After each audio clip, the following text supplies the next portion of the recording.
Chapter 76. Shinwei, the magic power in my body has increased fivefold. Natsu told everyone what he had discovered. 5 times. Everyone was amazed at the surge in magic power in Natsu's body. Shinwei, wasn't it you who proposed the second source of magic? Why are you so surprised? Gray asked puzzled. Ahem, it's true that I proposed the second magic source, but in my research, it can only double the magic power. Shinwei explained, then suddenly changed the subject and continued. Of course, it may also be because Natsu has a lot of untapped potential. With the opening of the second magic source this time, it may be possible to develop it all at once. Who of you wants to try to open the second magic source? Everyone in the fairy tale guild witnessed the increase in their magic power after activating the second magic source, but when they thought of the pain Natsu suffered when activating the second magic source, they gave up the idea. I will record the method of opening the second magic source and give it to President Makarov. If anyone wants to open the second magic source in the future, just go to the president directly. Shinwei looked at his guildmates and saw that no one was planning to activate the second magic source, but he knew that they would need to activate the second magic source to increase their strength in the future, so he left the method of activation to President Makarov in case of emergency. Teacher Shinwei, can I open the second source of magic? I can endure any pain. Metron listened carefully and knew that opening the second source of magic was a way to quickly improve his strength. Metron knows that he knows neither ninjutsu nor genjutsu, and is a burden to the team, but he is willing to work hard. He does not want to hide behind others all his life. He hopes to protect others, stand on his own, and become the light of hope for others. You can't use this method. Kamui regretfully told Metron that he could not become stronger by opening the second source of magic. Metron looked visibly disappointed after hearing this. But there is another way to make you stronger. Are you willing to try it? Kamui decided to give the 8 gates to Metron in advance. Metron had seen the pain Natsu felt when he opened the second magic source, but he was still willing to go through that kind of pain in order to become stronger. Kamui believed that he could practice the 8 gates to the extreme. Kamui also wants Metron to play the catfish effect and motivate the genin under his command to let them know what real hard work is. I do, Mr. Kamui, what should I do? When Metron heard that Kamui had a way to make him stronger, he was very excited and secretly made up his mind not to let teacher Kamui down. Metro, calm down and listen carefully to what I am going to say next. Kamui asked Metron to stay calm and said that what he was going to say next was very important and asked Metron to listen carefully. At Kamui's request, Metron gradually calmed down his excitement and waited seriously for Kamui to continue speaking. Metro, I've learned about your situation from Mito.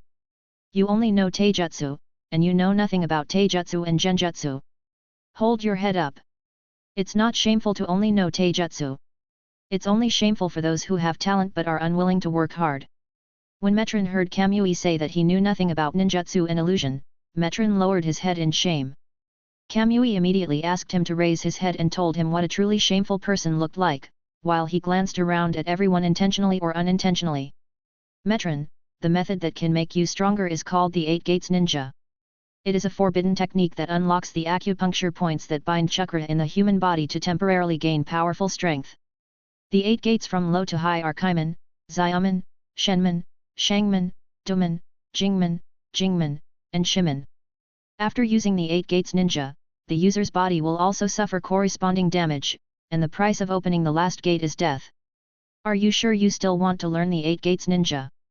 Kamui briefly introduced the characteristics of the 8 gates to Metron, and let Metron decide for himself whether to practice the 8 gates. Teacher Kamui, I want to learn the 8 gates ninjutsu. I want to become stronger. I want to protect my companions instead of just hiding behind them and being protected by them. Metron made up his mind to learn the 8 gates from Kamui and expressed his true feelings.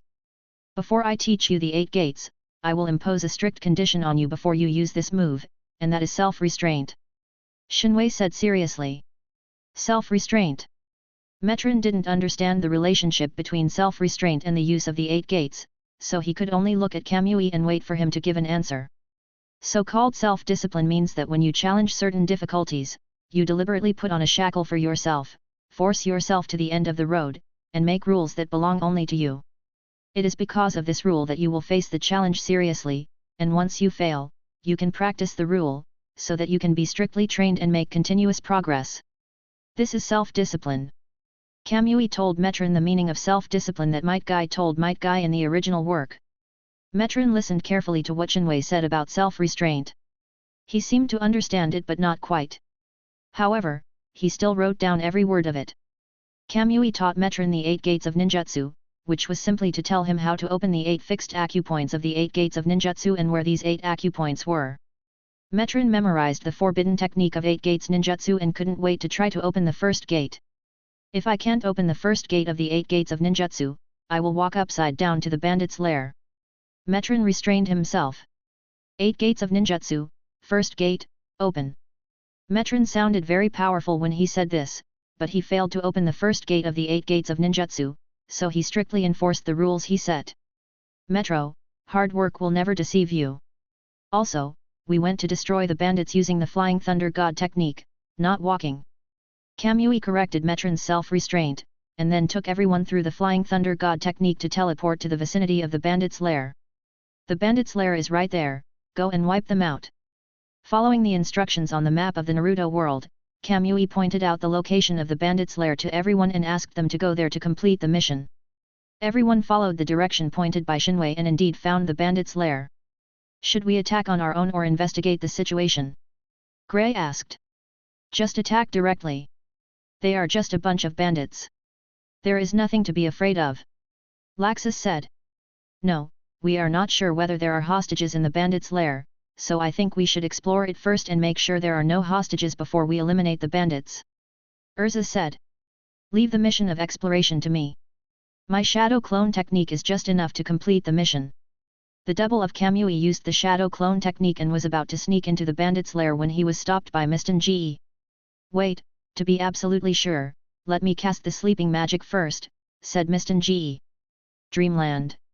Mistenji used a sleeping magic, and the shadow clone of the double body of Kamui sneaked into the bandits' lair. After a while, the shadow clone of Kamui's double committed suicide and sent the news back. There are no hostages in the bandits' lair, so we can launch the attack, said the double of Shinwei. Let's go and wipe out the bandits. At Urza's command, everyone rushed towards the bandits' lair. The roar of the fire dragon. Natsu was the first to attack using Dragon Slayer magic, and after attacking, he found that his attack had become much stronger with the activation of the second source of magic. Fire escape. The great fire is extinguished. The roar of the thunder dragon. Madara's duplicate and Laxus followed closely behind and completely destroyed the bandits' lair. Water release. Big explosion. Water wave. The double body of Tobirama used water ninjutsu to wash away everything. Wouldn't escape the arrival of the tree realm. Finally, the double of the Great Pillar used the wood release ninjutsu to plant rows of large trees at the original location of the bandits' lair to prevent the bandits from reviving. You did a good job, but did you forget to take away the money that the bandits stole? After everything was settled, Shinwei came over and told them that they had forgotten to take the bandits' money away. Only then did they realize that they should take the money away, then raise the bandits' lair to the ground and plant trees. If I hadn't taken all the money, what would you use to eat barbecue? Okay, let's go to our next destination, Shinwei said. The 3 members of Mito's team witnessed the entire process of destroying the bandits' lair, and they wondered if they were dreaming. Kazama, are they really genin? Asked Metron. Probably, replied Hatake Kazama. Kazama, Ryu, what are you dawdling about? Come and gather, Uzumaki Suzuna said. Hatake Kazama and Metron gathered with everyone with doubts. Kamui used the Flying Thunder God technique again and brought everyone to the vicinity of another bandit's lair. They used the same method to wipe out the bandits, but this time they rescued a lot of hostages and distributed the money they found from the bandits to them as travel expenses. Kamui once again led them to use the Flying Thunder God technique and came to the vicinity of another bandit's lair. They used the same old tricks again, but this time the situation was different. There is a ninja in the bandit's lair. My shadow clone was discovered before I could finish the investigation. The preliminary estimate is that it should be a jonin. Whether there are other ninjas, I don't know, said the Kamui duplicate. There is a jonin in the bandit's lair, so we should go find Sensei Kamui and Sensei Mito and ask them to fight against the jonin, Hatake Kazama said rationally. It's just a small matter and there's no need for Brother Shinwei to take action. We can complete the task by ourselves, said the little girl Kagura. Facing a jonin, how can we, a group of genin, defeat him? asked Hatake Kazama. Chapter 77. Kazama, don't worry, we are not ordinary genin. Natsu patted Hatake Kazama's shoulder and told him not to worry. Hatake Fusama felt more at ease when he thought about the strength they had shown when they destroyed the bandits' lairs. Let's discuss how to wipe out the bandits and destroy their lair. What ideas do you have? One person's plan is short, two people's plan is long. Urza asked everyone to work together to find a solution. When I'm in sage mode, my perception ability will become very strong. Let me sense the situation in the bandits' lair. The double of Shinwei volunteered to use his perception ability to find out the situation in the bandits' lair. Okay, Kamui, enter the sage mode. Urza said. The Kamui doppelganger absorbs natural energy and enters sage mode. After using sage mode many times, the time it takes for the Kamui doppelganger to enter sage mode is getting shorter and shorter. After a while, Shinwei's double entered the sage mode. He released his perception and explored the situation in the bandits' lair. There are a total of 53 people in the bandits' lair, including 3 jonin, 7 chiyunin, 15 genin, 5 hostages, and the rest are bandits. The divine doppelganger reports the intelligence he perceives, making it easier for everyone to formulate a battle plan based on the intelligence. It's unusual to have so many ninjas in a bandit's lair. What do you think, Tobirama? The duplicate of Ashirama found it strange that there were so many ninjas in the bandit's lair, but he couldn't tell what was strange, so he asked the duplicate of Tobirama, hoping to get an answer. The Chunin exam will be held in Konoha village soon. The location of this bandit's lair happens to be on the only way from Wind Country to Konoha village. It's not surprising that these ninjas are in the bandit's lair. The analysis of Tobirama's duplicate body made everyone suddenly enlightened. If the Wind Country team that goes to Konoha village to participate in the Chunin exam is attacked in the Fire Country, Konoha village will have an unshirkable responsibility regardless of whether the other party succeeds or not, so we must stop them. Madara's doppelganger stood at the village's height and gave his analysis. That means it's a good thing we found these ninjas, otherwise they would have attacked the Wind Country team taking the Chunin exam, and the two would most likely have fought each other. Said the duplicate of Ashura. We should split our forces into 2 groups. One group should go to rescue the hostages, and the other group should attack the bandits' lair to attract their attention. After rescuing the hostages, we will eliminate the ninjas and bandits in one fell swoop. Miston Ge said. Okay, let's do as Miston said. Kamui, you have sneaked into the bandits' lair before and have a strong sense of perception. Your team and Madara's team will go into the bandits' lair to rescue the hostages. If they encounter danger, Madara can activate Susanoo to protect everyone, and the rest of you will attack the bandits' lair together to cover the actions of Kamui and Madara. Urza made the division of labor clear and everyone took action on their own. Kamui, although they are the helpers you found from another world, they have to face the Jonin. Are you so confident? After listening to the Genin's plan, Mito thought they were too risky, but she found that Kamui beside her was unmoved, so she wanted to know why Kamui didn't stop them. Don't worry, even if some of them can't beat the Jonin, they will definitely not be in danger. I will take action in the critical moment. After comforting Mito, Kamui followed the team led by Kamui's doppelganger to prevent them from getting into any accidents. Kamui, I noticed that the girl named Myra looks at you strangely. Do you think she likes you? Mito asked casually. Kamui immediately became alert, as he had fallen into this trap many times in his previous life. He just listened to Mito continue speaking. If she likes you, you can bring her home. I'll just have a younger sister. Mito, you must be overthinking it. What can a little girl think? Kamui knew that Myra liked him, but he didn't know whether he should accept Myra, so it was better for him to deny it before that. How could I not have any thoughts? The way she looks at you is full of affection. You can tell at a glance that she likes you. Mito used the results of his observations as evidence to prove that Myra liked Kamui. Then I'll stay away from her from now on, Kamui assured Mito. That's not what I meant. Never mind. I'll talk to her alone after the mission is completed. Mito planned to meet with Myra alone and talk to her about Kamui when he returned to Konoha village. It's up to you. I have a clear conscience. Shinwei said indifferently. Mue village. I really came here to be invited to join the Hidden Leaf village. Why don't you believe me? I want to meet your Hokage. He must remember that I assassinated him. The person who said this was Kakuzu, who assassinated Hokage Madara at the border of the Land of Fire. After Kakuzu failed in his assassination attempt on the Hokage, he returned to the village. The village leaders asked him about the result of the assassination attempt on the Hokage. Kakuzu said very straightforwardly that he had failed. The village leaders asked him several questions in succession, and Kakuzu told them all the truth. However, the village leaders were as cowardly as mice and only thought about how to apologize to the Hokage of Konoha village. So they ordered Kakuzu to be executed and then sent his body to Konoha village to apologize to the Hokage. Kakuzu never expected that the village he loved would betray him, so he was arrested and waited until the next day to announce his crimes in front of the whole village and then be executed immediately. That night, Kakuzu's friend in the village sneaked in secretly and rescued Kakuzu. When he was about to leave the village, he was discovered by patrolling ninjas. A melee broke out between the two sides, and Kakuzu's friend unfortunately died in the melee. Kakuzu fought and retreated, and came to the forbidden area where the secret technique of Earth Grievance was hidden. Kakuzu entered the forbidden area, obtained the secret technique of the Earth Grudge, and then left the village while being chased by a group of ninjas. After Kakuzu left the village, he practiced the secret technique of Earth Grudge and vowed to take revenge on the village that betrayed him, as well as to avenge his dead friend. Kakuzu finally mastered the secret art of Earth Grievance that day. The first thing he did when he entered the village was to kill all the high-ranking officials in the village, and then he left the village. Kakuzu left the village, and the village announced that Kakuzu had become a traitor and put a bounty on the underground black market. Kakuzu, who had nowhere to go, remembered that Kamui had invited him to join Konoha village, so he came to Konoha village with the mentality of giving it a try. Hokage-sama is very busy and will not meet you. You should go back.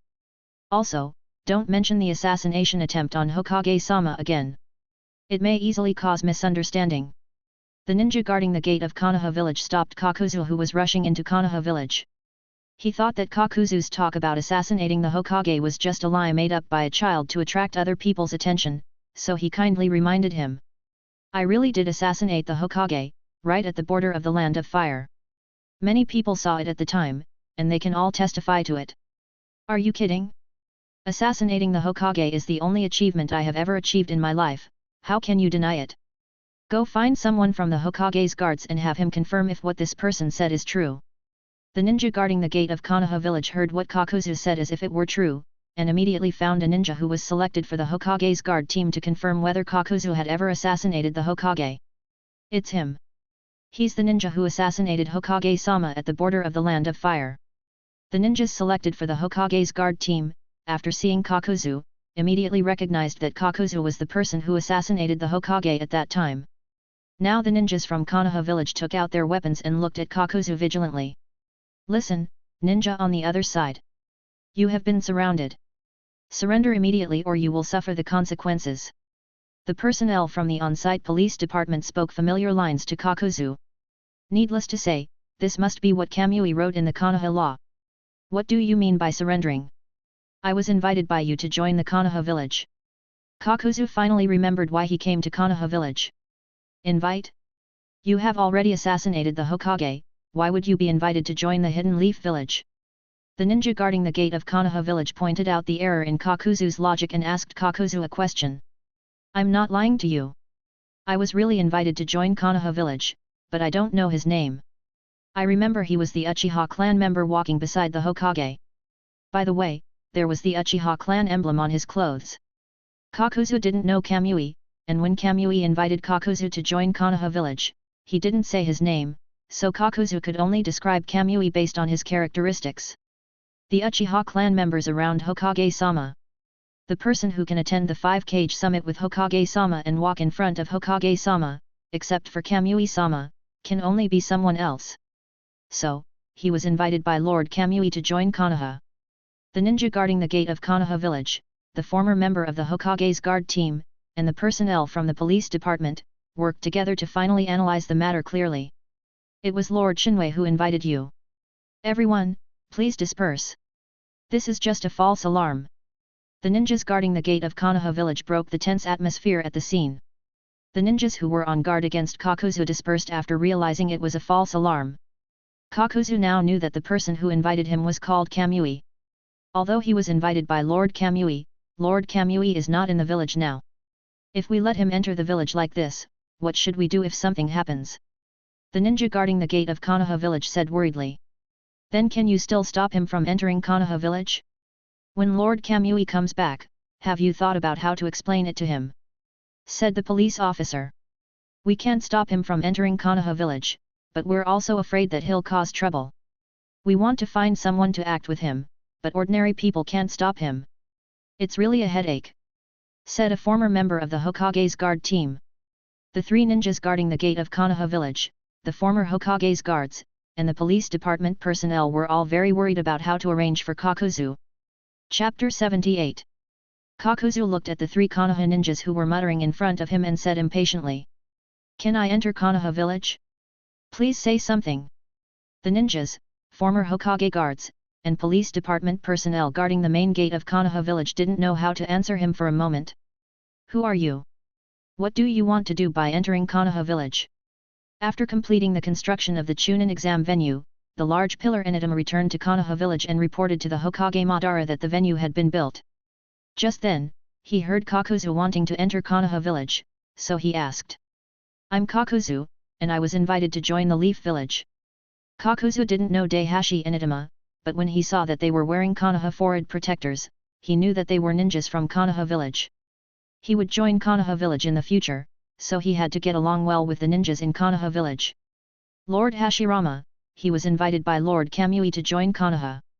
The ninja guarding the gate of Konoha village helped explain. Are you Kakuzu? I've heard of you. Was it you who assassinated the Hokage?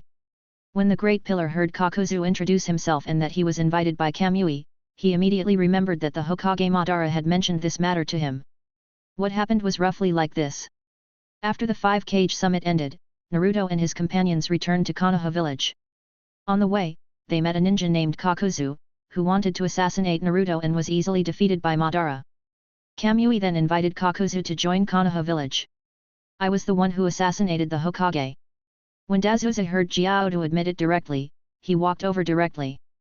Kakuzu thought that Daibashi was going to attack him, and he was secretly on guard. Unexpectedly, after Dazusa came over, he put his arm around Kakuzu's shoulders and said. Next time you plan to assassinate the Hokage, remember to take me with you. Kakuzu was stunned when he heard this. How unpopular is the Hokage of your Konoha village? Just after I assassinated the Hokage, someone invited me to join Konoha. Now someone heard that I assassinated the Hokage and actually wants to make an appointment to form a team. The Konoha village is too crazy. Count me in, I'll go with you. When Idama heard that they were going to assassinate the Hokage, he also came to join in the fun. Lord Hashirama, Lord Idama, please don't make such jokes. The police officer said seriously. Sorry, since he was invited by Kamui, there must be no problem. Let me take him into Konoha village. I will take responsibility for any problems that arise. You can let him go. The Great Pillar vouched for Kakuzu and brought him into Konoha village. Kakuzu entered Konoha village and looked at the crowded streets in front of him. He couldn't help but think of the Takigakure that betrayed him. Konoha village was much stronger. There was no comparison between the two. Let's go see the Hokage. He will be happy to see you. The Great Pillar took Kakuzu to the Hokage building to say hello to the Hokage, Madara. Bandit Lair. Relying on the perception ability in Sage mode, Shinwei's doppelganger successfully led two teams into the bandits' lair and was now lying in ambush outside the prison where the hostages were being held. Brother, are all the hostages in there? Are there any guards around? The little girl Kagura asked the Kamui doppelganger about the situation in the prison. The hostages are locked inside. There are no jonin guarding the hostages. There are only 3 Chuyunins, 8 genins, and 5 bandits. The divine doppelganger shared the information he had sensed for everyone's reference. If they are just Chunins, my sleeping magic is 100% sure to make them fall asleep. Mistonge volunteered to use sleeping magic to make everyone in the prison fall asleep silently. Everyone inside is asleep. We can move now.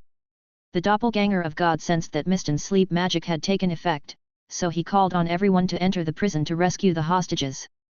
2 teams of Shinwei's doppelgangers entered the prison and found people sleeping on the floor and tables. The Madara doppelganger stayed alone and finished off the sleeping bandits and ninjas, causing them to die in their sleep.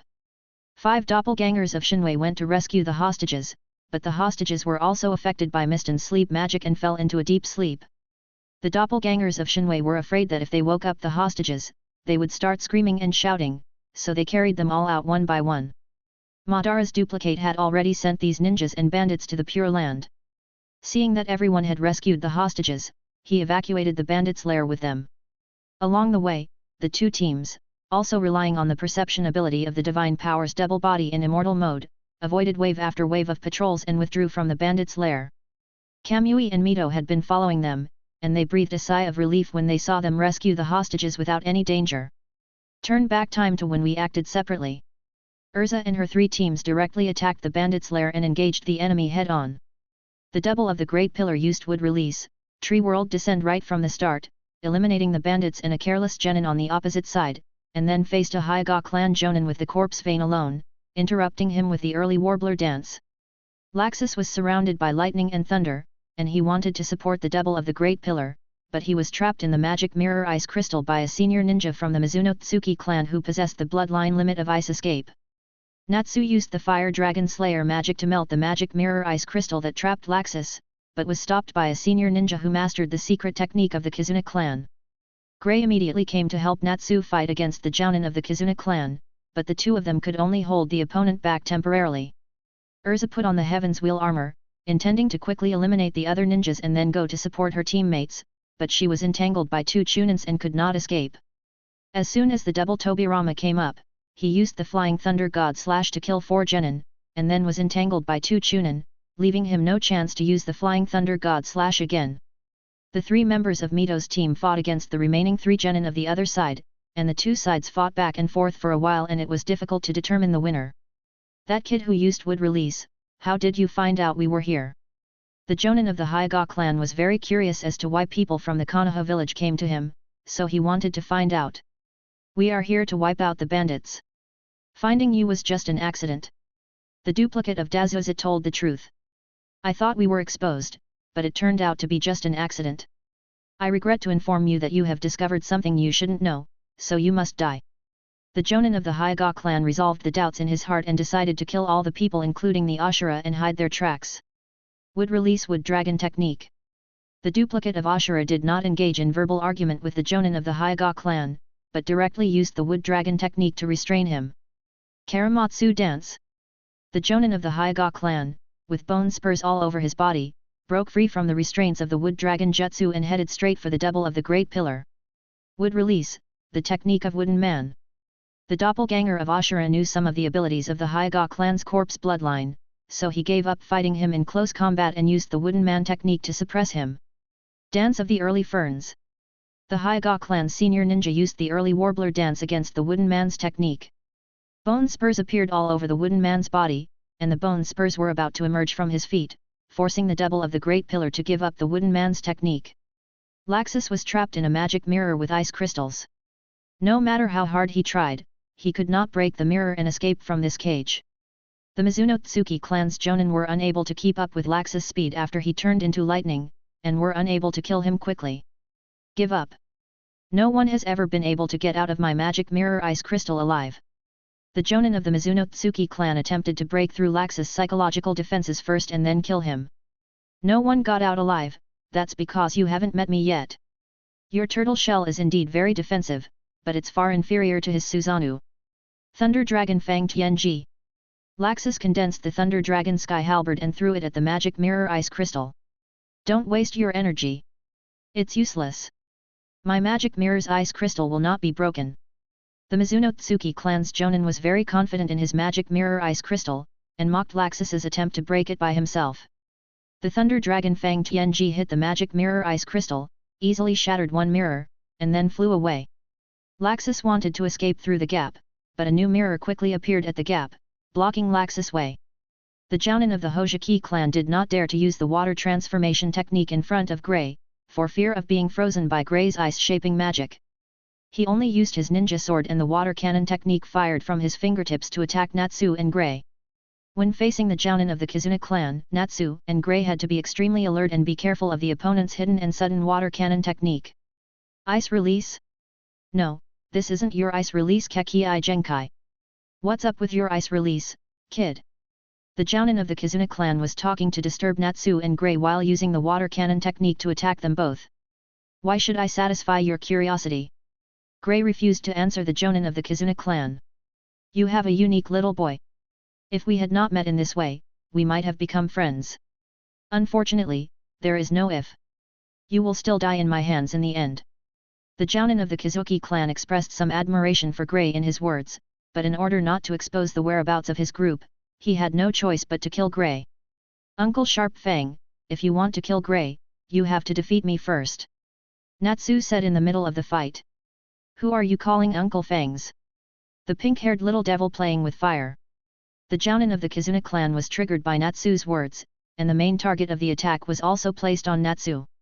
Urza and Tobirama's doppelganger were facing two Chunins respectively and could not escape in a short period of time. They could only hold them back, try to reduce the pressure on their teammates, and wait for the arrival of Kamui's doppelganger and others. At this time, there were 3 Jonins, 4 Chunins, 3 Genin, and several bandits in the bandits' lair. Chapter 79. After rescuing the hostages, Kamui's doppelganger and others hurried to meet up with Urza and others.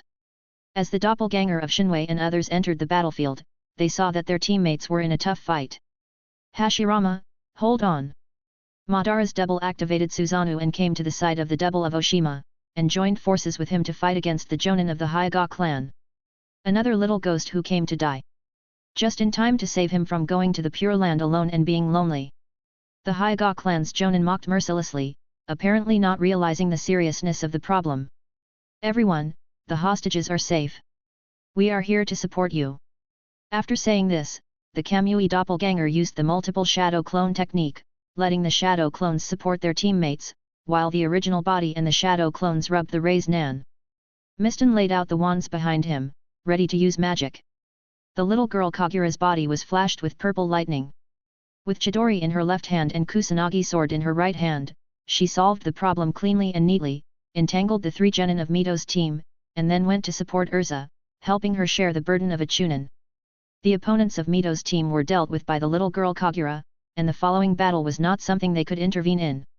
They were very self-aware and surrounded the hostages. With the help of the little girl Kagura to block a Chunin, Urza's pressure was immediately reduced. She no longer needed to fight timidly like before, but instead attacked frequently. The Chunin who was fighting with Urza suddenly felt a lot of pressure and could only fight back with all his might. After a short while, blood appeared on his body and defeat was only a matter of time. Although the Izuna doppelganger and the Tobirama doppelganger cannot be considered friends, he will not sit idly by and watch the Tobirama doppelganger die in front of him. Izuna's doppelganger helped Tobirama's doppelganger to block a Chunin. The two did not have any communication throughout the whole process. For some things, a glance is enough. Without the suppression of a Chunin, Tobirama's double body launched the Flying Thunder God Slash again, but was blocked by the opposing Chunin's prediction and movement. Although the opposing Chunin blocked the Flying Thunder God Slash, he also had cold sweat on his forehead. So he stood back to back with the Chunin who had previously attacked the double body of Tobirama, to prevent the double body of Tobirama from using the elusive Flying Thunder God Slash. Raise Nan. The Kamui doppelganger rolled out the Raise Nan and pressed it towards the magic mirror ice crystal. Be careful, don't come in, or it will be difficult to get out. Laxus just finished speaking. The magic mirror's ice crystal suddenly opened, and the double body of Shinwei rushed directly into the magic mirror's ice crystal. Laxus and the Kamui doppelganger that broke into the magic mirror's ice crystal stared at each other, and an awkward atmosphere arose. If I say I came in on purpose, would you believe me? The divine doppelganger said this with a guilty conscience, trying to ease the awkward atmosphere. Laxus' face darkened after hearing this, and he tried hard to control himself from getting angry. Ha ha ha, I believe you. You came in here on purpose to be buried with him. The Jonin of the Mizuno clan spoke up. Since you're already here, then don't get in the way. I can't take care of you during the battle. Laxus ignored the taunts from the Mizuno Tsuki clan's Jonin and informed the Kamui doppelganger. Darkness Rush. Myra received the soul of Satan and launched an attack on the Jounin of the Kizuna clan, giving Natsu and Gray a chance to catch their breath. Little girl, if you are so violent, you might not be able to get married. The Jonin of the Kizuna clan teased Myra while dodging the attack of the Hand of Darkness. Shut up, you're super sadistic. Myra once again used magic to attack the Jonin of the Kizuna clan, and it was obvious that he had hit Myra's sore spot. Natsu and Gray took the opportunity to recover their strength for the next battle. Kamui and Mito are hiding in the dark at this moment, observing the situation on the battlefield. Once someone is in danger, Kamui will immediately come to the rescue. Shinwei, why don't you take action? Mito asked worriedly as he looked at the Dehashira's duplicate and Madara's duplicate who were at a disadvantage. No rush, they are strong enough to handle that Jonin. Kamui has absolute confidence in the double of the Great Pillar and the double of Madara, and said with confidence. Looking at their bloodline limits, they should all be ninjas from the land of water. What is their purpose in hiding in a bandit's lair? Mito recognized that these ninjas were from the land of water, but was very curious about the purpose of their actions. It's probably the Mizuki's order. At the 5-cage summit, that old man started jumping around and looking for trouble with Konoha village. Now he's secretly sent people over to cause trouble. It's simply a dogskin plaster. In fact, Kamui has already figured out that these ninjas are hiding here, most likely waiting for people from the Sand Village in the Land of Wind to take part in the Chunin exam. However, Kamui will not tell Mito about the dirty tricks between the ninja villages in these countries. Kamui still hopes that Mito will be happy and be an innocent. We're all genin, but the others are fighting and I can't help it all. Damn it. Metron wanted to join the battle, but he knew that if he went up, not only would he be unable to help others, but it would require others to be distracted to take care of him. He hated his own weakness at this moment.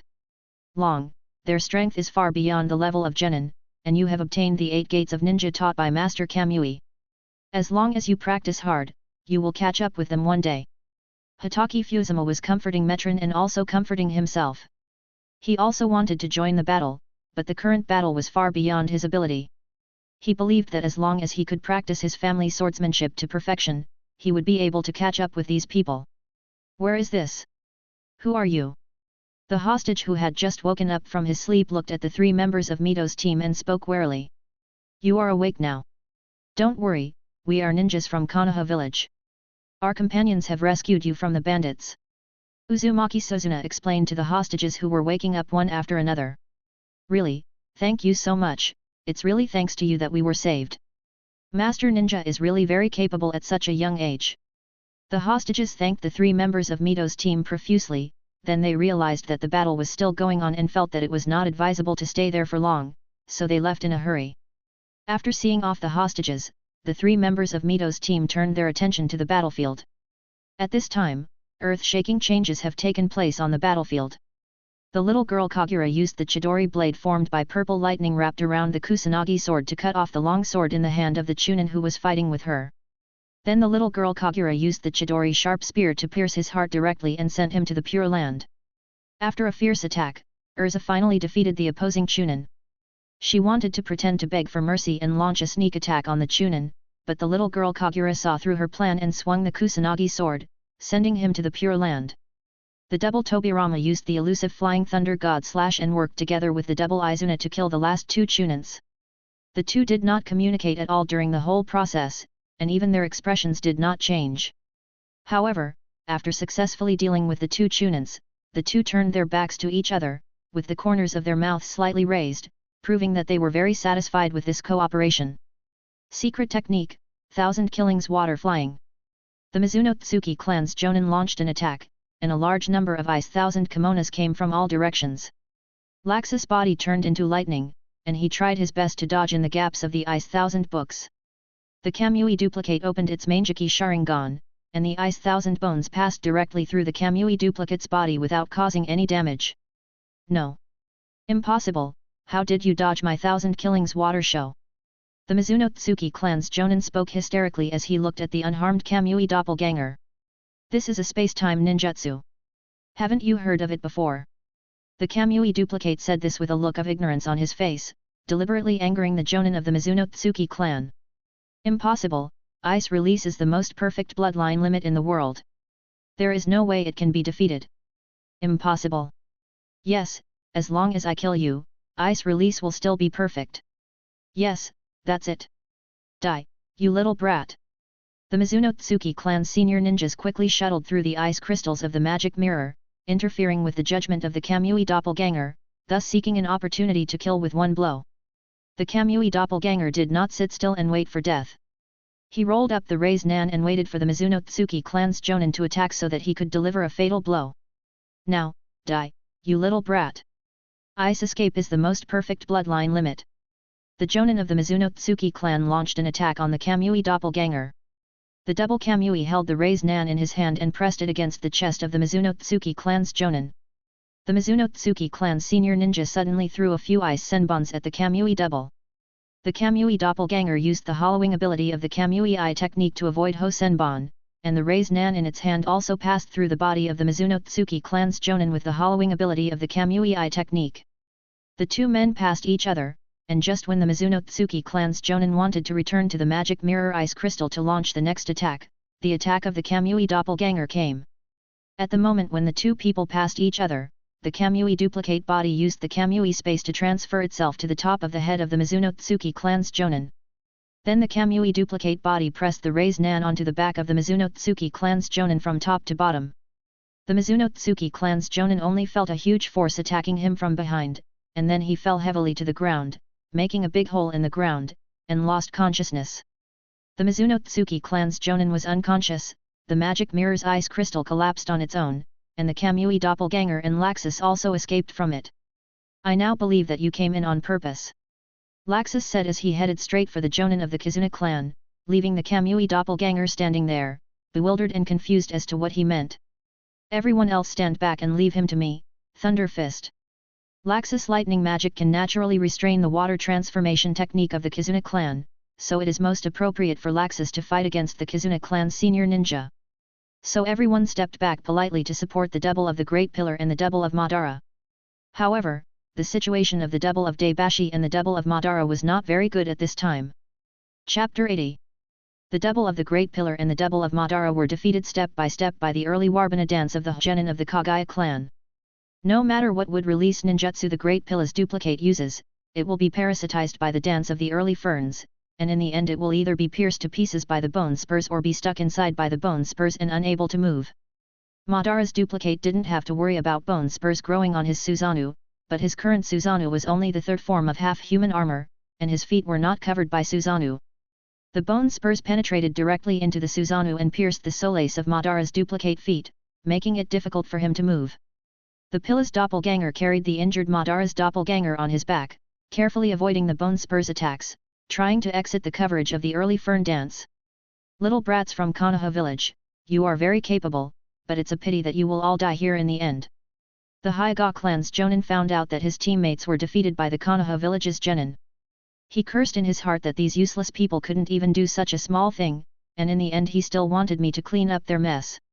Don't underestimate us, Uncle Paiku, the multiple shadow clone technique. The double of Kamui and a group of shadow clones, with raised nan in their hands, rushed straight towards the Jonin of the Kagaya clan to cover the retreat of the double of the Great Pillar. Shinwei, be careful of his corpse vein. The double body of Dazuza carried the double body of Madara on its back, dodging the bone spurs that attacked from under its feet. Seeing the double body of Kamui rushing straight up, he gave a warning. If you don't overestimate your abilities, I will let you see the real dance of the early fern. The bone spurs on the ground moved under the control of the Hyuga clan's senior ninjas. Each bone spur cruised like a shark, cutting the earth. The area covered by the dance of the early ferns was like a meat grinder, devouring everything in the area. The Kamui duplicate and its shadow clones activated the Manjiki Sharingan's ability to hollow out and temporarily became immune to the damage from the bone spurs. At the same time, the Kamui duplicate also consumed a large amount of its pupil power. Raise Nandu. The double Kamui and a group of shadow clones rushed to the front of the Kagaya clan's Jonin and pressed Raise Nan on their bodies. When the Kamui doppelganger launched the attack, it had already exited the hollow state and turned into a physical entity. Otherwise, the Raise Nan would have passed through the body of the Hyuga clan's Jonin and hid itself in the Kamui space. It's useless, Karamatsu no Mai. The Hyuga clan's Jonin had bone spurs all over his body, which instantly pierced through the shadow clones of the Kamui's double. The bone spurs also pierced into the arms and soft parts of the Kamui's double. It's not over yet. The Hyuga clan's Jonin spun around, his whole body spinning in place. The bone spurs all over his body moved with him, leaving several more wounds on the body of the Kamui double. The double body of Shinwei was thrown out by the force of the rotation and fell to the ground, and was immediately pierced by bone spurs in the shoulder and thigh. The two bone spurs that pierced the double body of Shinwei moved in two different directions, tearing the body of Shinwei's double body. The surrounding bone spurs moved, and when they encountered the obstacle of Shinwei's double body, they got stuck on his body, making him unable to move. If Shinwei's double body could not escape, it would probably be crushed to pieces. Divine Power.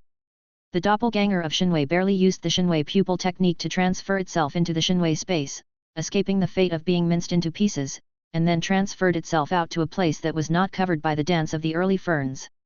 After the Kamui doppelganger was transferred out of the Kamui space, it fell to the ground because of unstable standing, and the Mangeki Sharingan automatically closed due to excessive consumption of pupil power.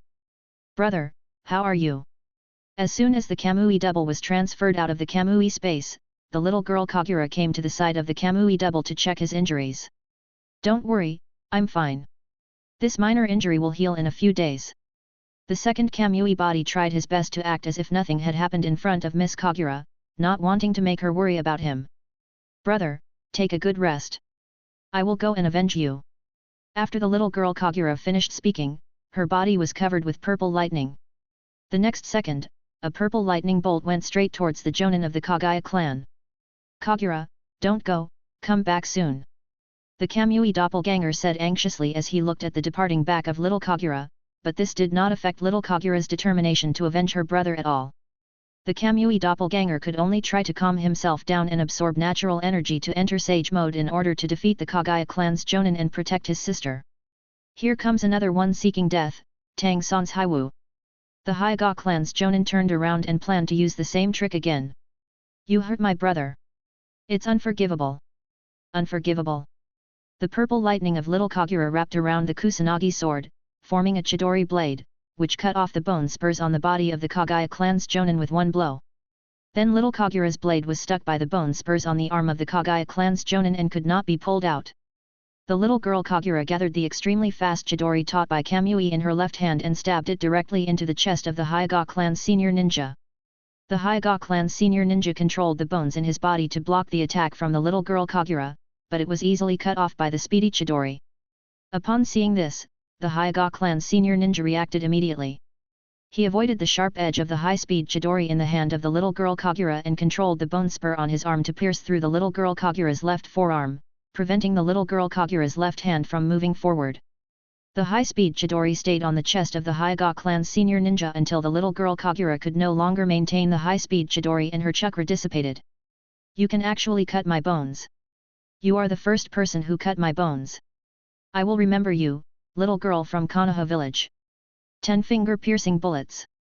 The fingertip of the Kagaya clan's senior ninja cracked, revealing a small piece of finger bone, which then shot out like a bullet, heading straight for the heart of the little girl Kagura.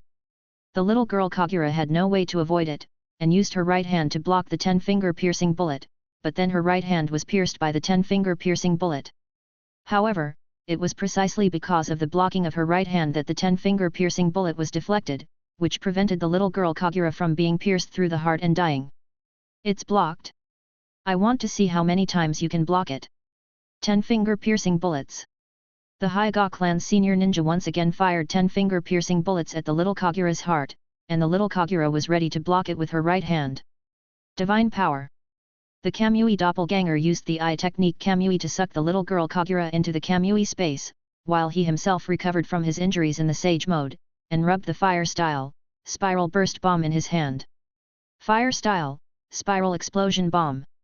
The Kamui doppelganger aimed the fire style, spiral burst bomb at the Hyga clan's Jonin and threw it. The fire style, spiral burst bomb hit the Hyga clan's Jonin directly and then exploded. The Jounin of the Kizuna clan who was fighting with Laxus couldn't help but feel like retreating when he heard the explosion. You dare to be distracted when fighting with me. The Thunder Dragon's collapse fist. Laxus spotted the weakness of the Hojiki clan's Jonin and attacked him with a lightning dragon slaying magic. The Jounin of the Kizuna clan was hit hard by Laxus's punch.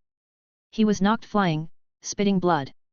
After falling to the ground, his eyes rolled back and yellow lightning was wandering on his body. It was obvious that he had lost his ability to fight. As the fire style, spiral burst bomb exploded, a wave of heat hit us in the face. When the explosion dissipated, only a charred earth was left.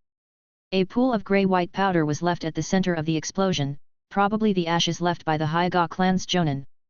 The bone spurs within the coverage of the early fern dance had long stopped moving. The doppelganger of Big Pillar walked in front of everyone carrying the doppelganger of Madara on his back and let out a long sigh. After throwing the fire style, spiral burst bomb, the Kamui's double was forced to exit the Sage mode and used the eye technique Kamui again to transfer his sister, Kagura, out of the Kamui space. After the great battle, everyone was exhausted both physically and mentally and collapsed to the ground. Dance of the Early Ferns. Everyone was suddenly shocked by this sound and they all got up quickly and prepared for battle. Ha ha ha, look how scared you are. Kamui and Mito appeared in front of everyone. It turned out that the dance of the early ferns that everyone had just heard was just a prank by Kamui. When everyone saw that it was Shinwei's prank, they glared at him to show their dissatisfaction. It was not that they did not want to scold him, but they did not have the energy to speak. Kamui opened his infinite Mangeki Sharingan and activated his ability to return to void. Everyone's injuries were healed and their eyes towards Kamui relaxed a little. Let's take a rest today. We'll continue the mission of eliminating the bandits tomorrow. I'll take these two people back to the village and we'll be back soon. Kamui did not reprimand everyone for being stubborn, but arranged for everyone to rest for a day. He then tied up the Jounin of the Kizuna clan and the Jounin of the Mizuno Tsuki clan and brought them back to Konoha village.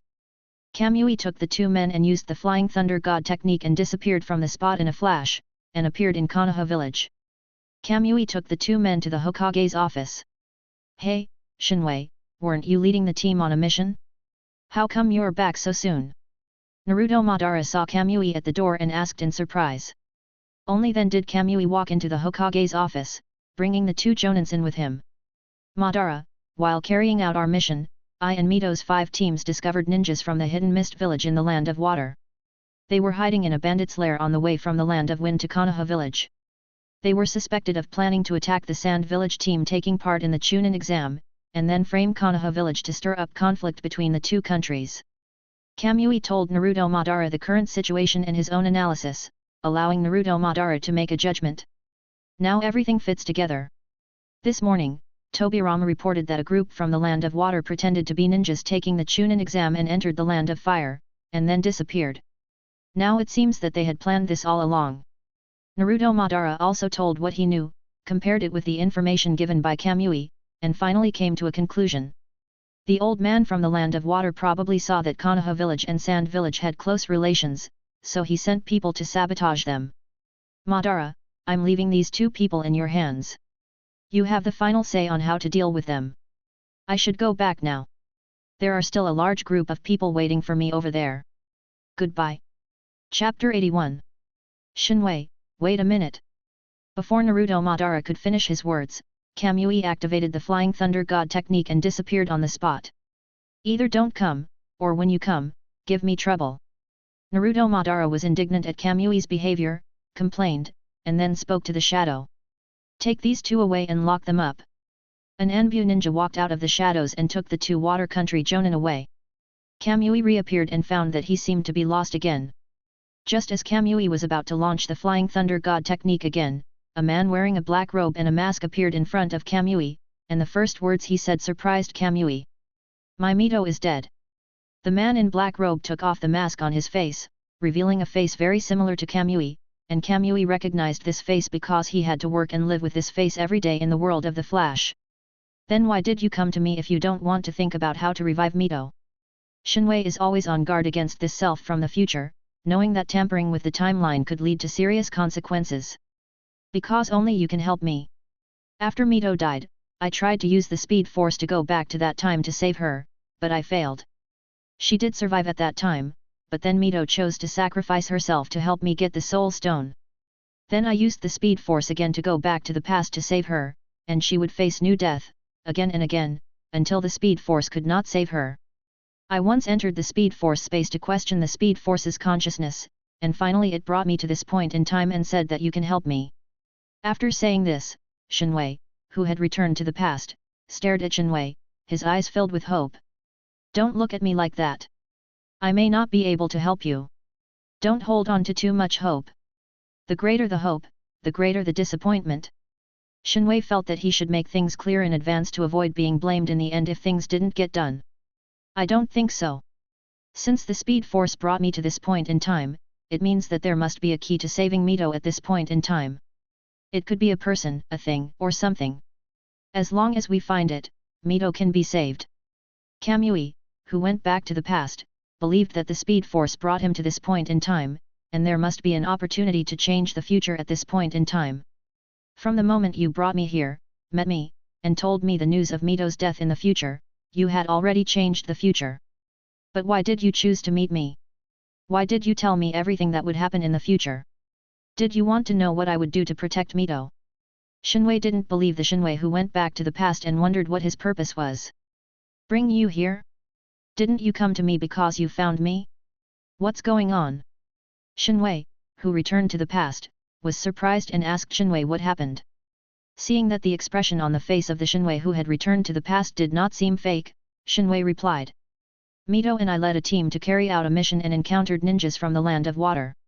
I used the Flying Thunder God technique to send the ninjas to Konoha village and handed them over to Naruto Madara.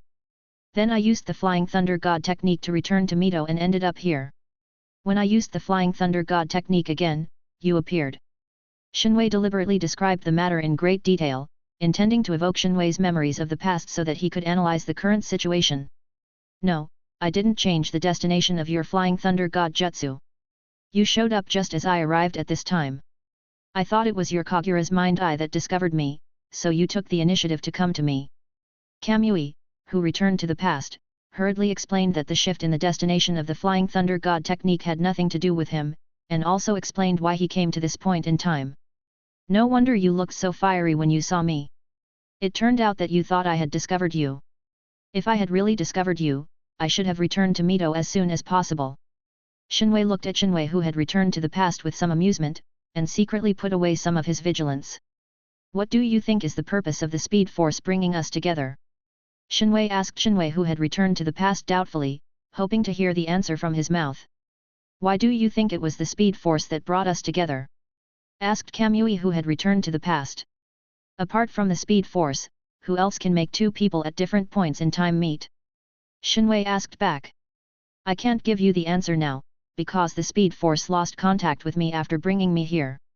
After returning to the past, Kamui confessed that he had lost contact with the speed force and was not sure whether it was the speed force that brought them together. How did Mito die the first time? Kamui asks Kamui who went back to the past about the cause of Mito's death, hoping to take preventive measures in advance to prevent the tragedy from happening again. I can't tell you the cause of Mito's death. Before I came here, the speed force's consciousness repeatedly warned me not to reveal the cause of Mito's first death. It also told me that if I told others the cause of Mito's death, Mito would not be able to escape his fate of death. Kamui, who has returned to the past, refuses to answer Kamui's questions, and he says nothing about Mito's cause of death, fearing that Kamui will suffer the same fate. Since you can't talk about it, forget it. Do you want to meet Mito at this time? Seeing that the Kamui who returned to the past was unwilling to tell Mito the cause of death, Kamui did not force him, but took the initiative to invite the Kamui who returned to the past to meet Mito. The Kamui who returned to the past was somewhat tempted, but finally refused. Forget it, I'd better not see her. Seeing her will only make me sadder. Kamui, who had returned to the past, took out a Flying Thunder God kunai and handed it to Kamui. This is for you. You know how to use it. Remember to contact me if you find anything. Kamui took the Flying Thunder God kunai handed to him by the Kamui who returned to the past, put it in his ninja tool bag, and then used the Flying Thunder God jutsu to return to Mito. The Kamui who returned to the past stared in a daze at the Kamui who had disappeared on the spot. Shinwei, you're back. I have good news for you. Myra is willing to be my sister. When Mito saw Kamui coming back, he immediately whispered the news about Myra to Kamui. During the time when Kamui was away, Mito secretly found Myra and talked to her about Kamui. Seeing that her little thoughts were seen through, Myra openly admitted that she liked Kamui. Finally, under Mito's manipulation, she agreed to stay in the Naruto world and keep Mito company. Just make your decision, don't tell me. Kamui's mind is now full of how Mito died, and he has no time to care about Myra's affairs, so he leaves everything to Mito to deal with. Well, I'll go tell Myra the good news. After Mito finished talking to Kamui, he saw that Kamui didn't react much and asked him to handle it. He thought that Kamui was embarrassed, so he ran to tell Myra the news. After Mito left, Kamui finally realized what Mito had just said. It was too late to stop Mito, so Kamui just went with the flow. The next day, everyone packed up their things and left the bandits' lair. They first burned the bandits' lair to ashes, then had Tobirama's doppelganger clean it, and had the doppelganger of the big pillar green it. After everything was done, everyone set out to wipe out other bandit lairs. The subsequent missions went very smoothly, and the group never encountered any ninjas again. Relying on the initial battle plan along the way, they easily took down more than a dozen bandit lairs of varying sizes within 3 days. It's so boring. I never met any ninjas along the way. I was so looking forward to it. Yeah, it's so boring. That ninja last time was really powerful, but it's a pity that I couldn't fight him. Natsu's listless complaints resonated with the 4 teams under Kamui. Okay, stop complaining. There will be plenty of opportunities for you to fight during the Chunin exams. Kamui stopped them from complaining any further and told them to save their energy for the Chunin exams. Shinwei, where is our next target? If we complete the mission early, we can return to the village earlier. I must take an A-level mission. Natsu felt that eliminating bandits was too boring and not as interesting as fighting ninjas, so he needed to complete the mission immediately and return to Konoha village to take on a more difficult mission. What are you thinking? Do you think the village will give an A-rank mission to a genin? You should cherish the B-rank mission in front of you. Other teams have taken the C-rank missions. Now the only D-rank mission waiting for you in the village is to find a cat. Kamui shattered Natsu's fantasy of taking an A-level mission and told him that the only D-level mission left in the village was finding a cat, which made Natsu behave himself. Hey, our next target might be a ninja. Shinwei looked at the instructions on the mission scroll and spoke mysteriously. Really? Are there really ninjas in this bandit's lair? Natsu asked. From the information recorded on the mission scroll, there is a high possibility that there are ninjas. Moreover, calling this place a bandit's lair is a bit of an understatement. It can be called a mountain stronghold. The leader of this place is very smart. Shinwei replied. Brother Shinwei, what are we waiting for? Let's set off quickly. The doppelganger of Kamui urged Kamui to use the Flying Thunder God technique and take everyone to the mountain village. When everyone heard that there were ninjas in the village, they cheered up and prepared for the next battle. I can take you there, but we have to agree in advance that if you encounter a Jonin-level ninja this time, don't act on your own, otherwise you will be looking for a cat in Konoha village for the next month or so. Kamui warned everyone not to act recklessly, and if they did not obey, he would keep looking for the cat until the Chunin exam began. Everyone nodded in agreement and asked Kamui to use the Flying Thunder God technique to take them there. Kamui led everyone to use the Flying Thunder God technique and disappeared in the blink of an eye. Chapter 82. Shinwei brought everyone to a place called the Mountain Village. We're here, this is it, but the intelligence seems to be a little wrong. The village wall recorded in the intelligence is made of wood, but this village's wall is made of mud. Be careful, there may be earth escape ninjas in the village. The difference in the village wall immediately caught Shinwei's attention, making Shinwei suspect that there was a earth-style ninja hiding in the village. Who cares what kind of ninja he is? I'm going to beat him up. When Natsu heard that there were ninjas in the village, he completely forgot what Kamui had told him before he left. Natsu, are you planning to spend a month looking for a cat in Konoha village? Kamui warned Natsu, and Natsu then remembered Kamui's instructions before he left, and he became obedient for a while. You guys go ahead, and remember not to act on your own when you meet a Jonin. Shinwei asked 5 teams to carry out the mission. He was worried before they left, so he gave them specific instructions again. Yes X15. All 5 teams gave affirmative answers, but Shinwei had no idea how many of them did not mean what they said. Kamui looked at the 5 teams' receding backs and silently let go of Kagura's mind's eye perception. A familiar chakra flashed by, and Kamui recognized it. It was his own chakra, or to be more precise, it was the chakra of the future Kamui. This guy couldn't help but come to see Mito. Shinwei ignored the guy and focused his perception on the village. After repeated confirmation by Kamui, there was no chakra reaction in the village, which means there were no ninjas in the village. Since there were no ninjas, Kamui felt relieved. However, Kamui did not relax his vigilance just because there were no ninjas in the village. Kagura kept his eyes open and started thinking about Mito again. A loud bang was heard from the mountain village, and the earth wall just collapsed. The flood washed the land mercilessly, and then on this land, countless big trees broke out of the ground, showing vitality. The 5 teams returned after completing their mission, and everyone was listless. You can't cheer up until you meet a Jonin. Shinwei thought that they lost their spirits because their expectations were dashed.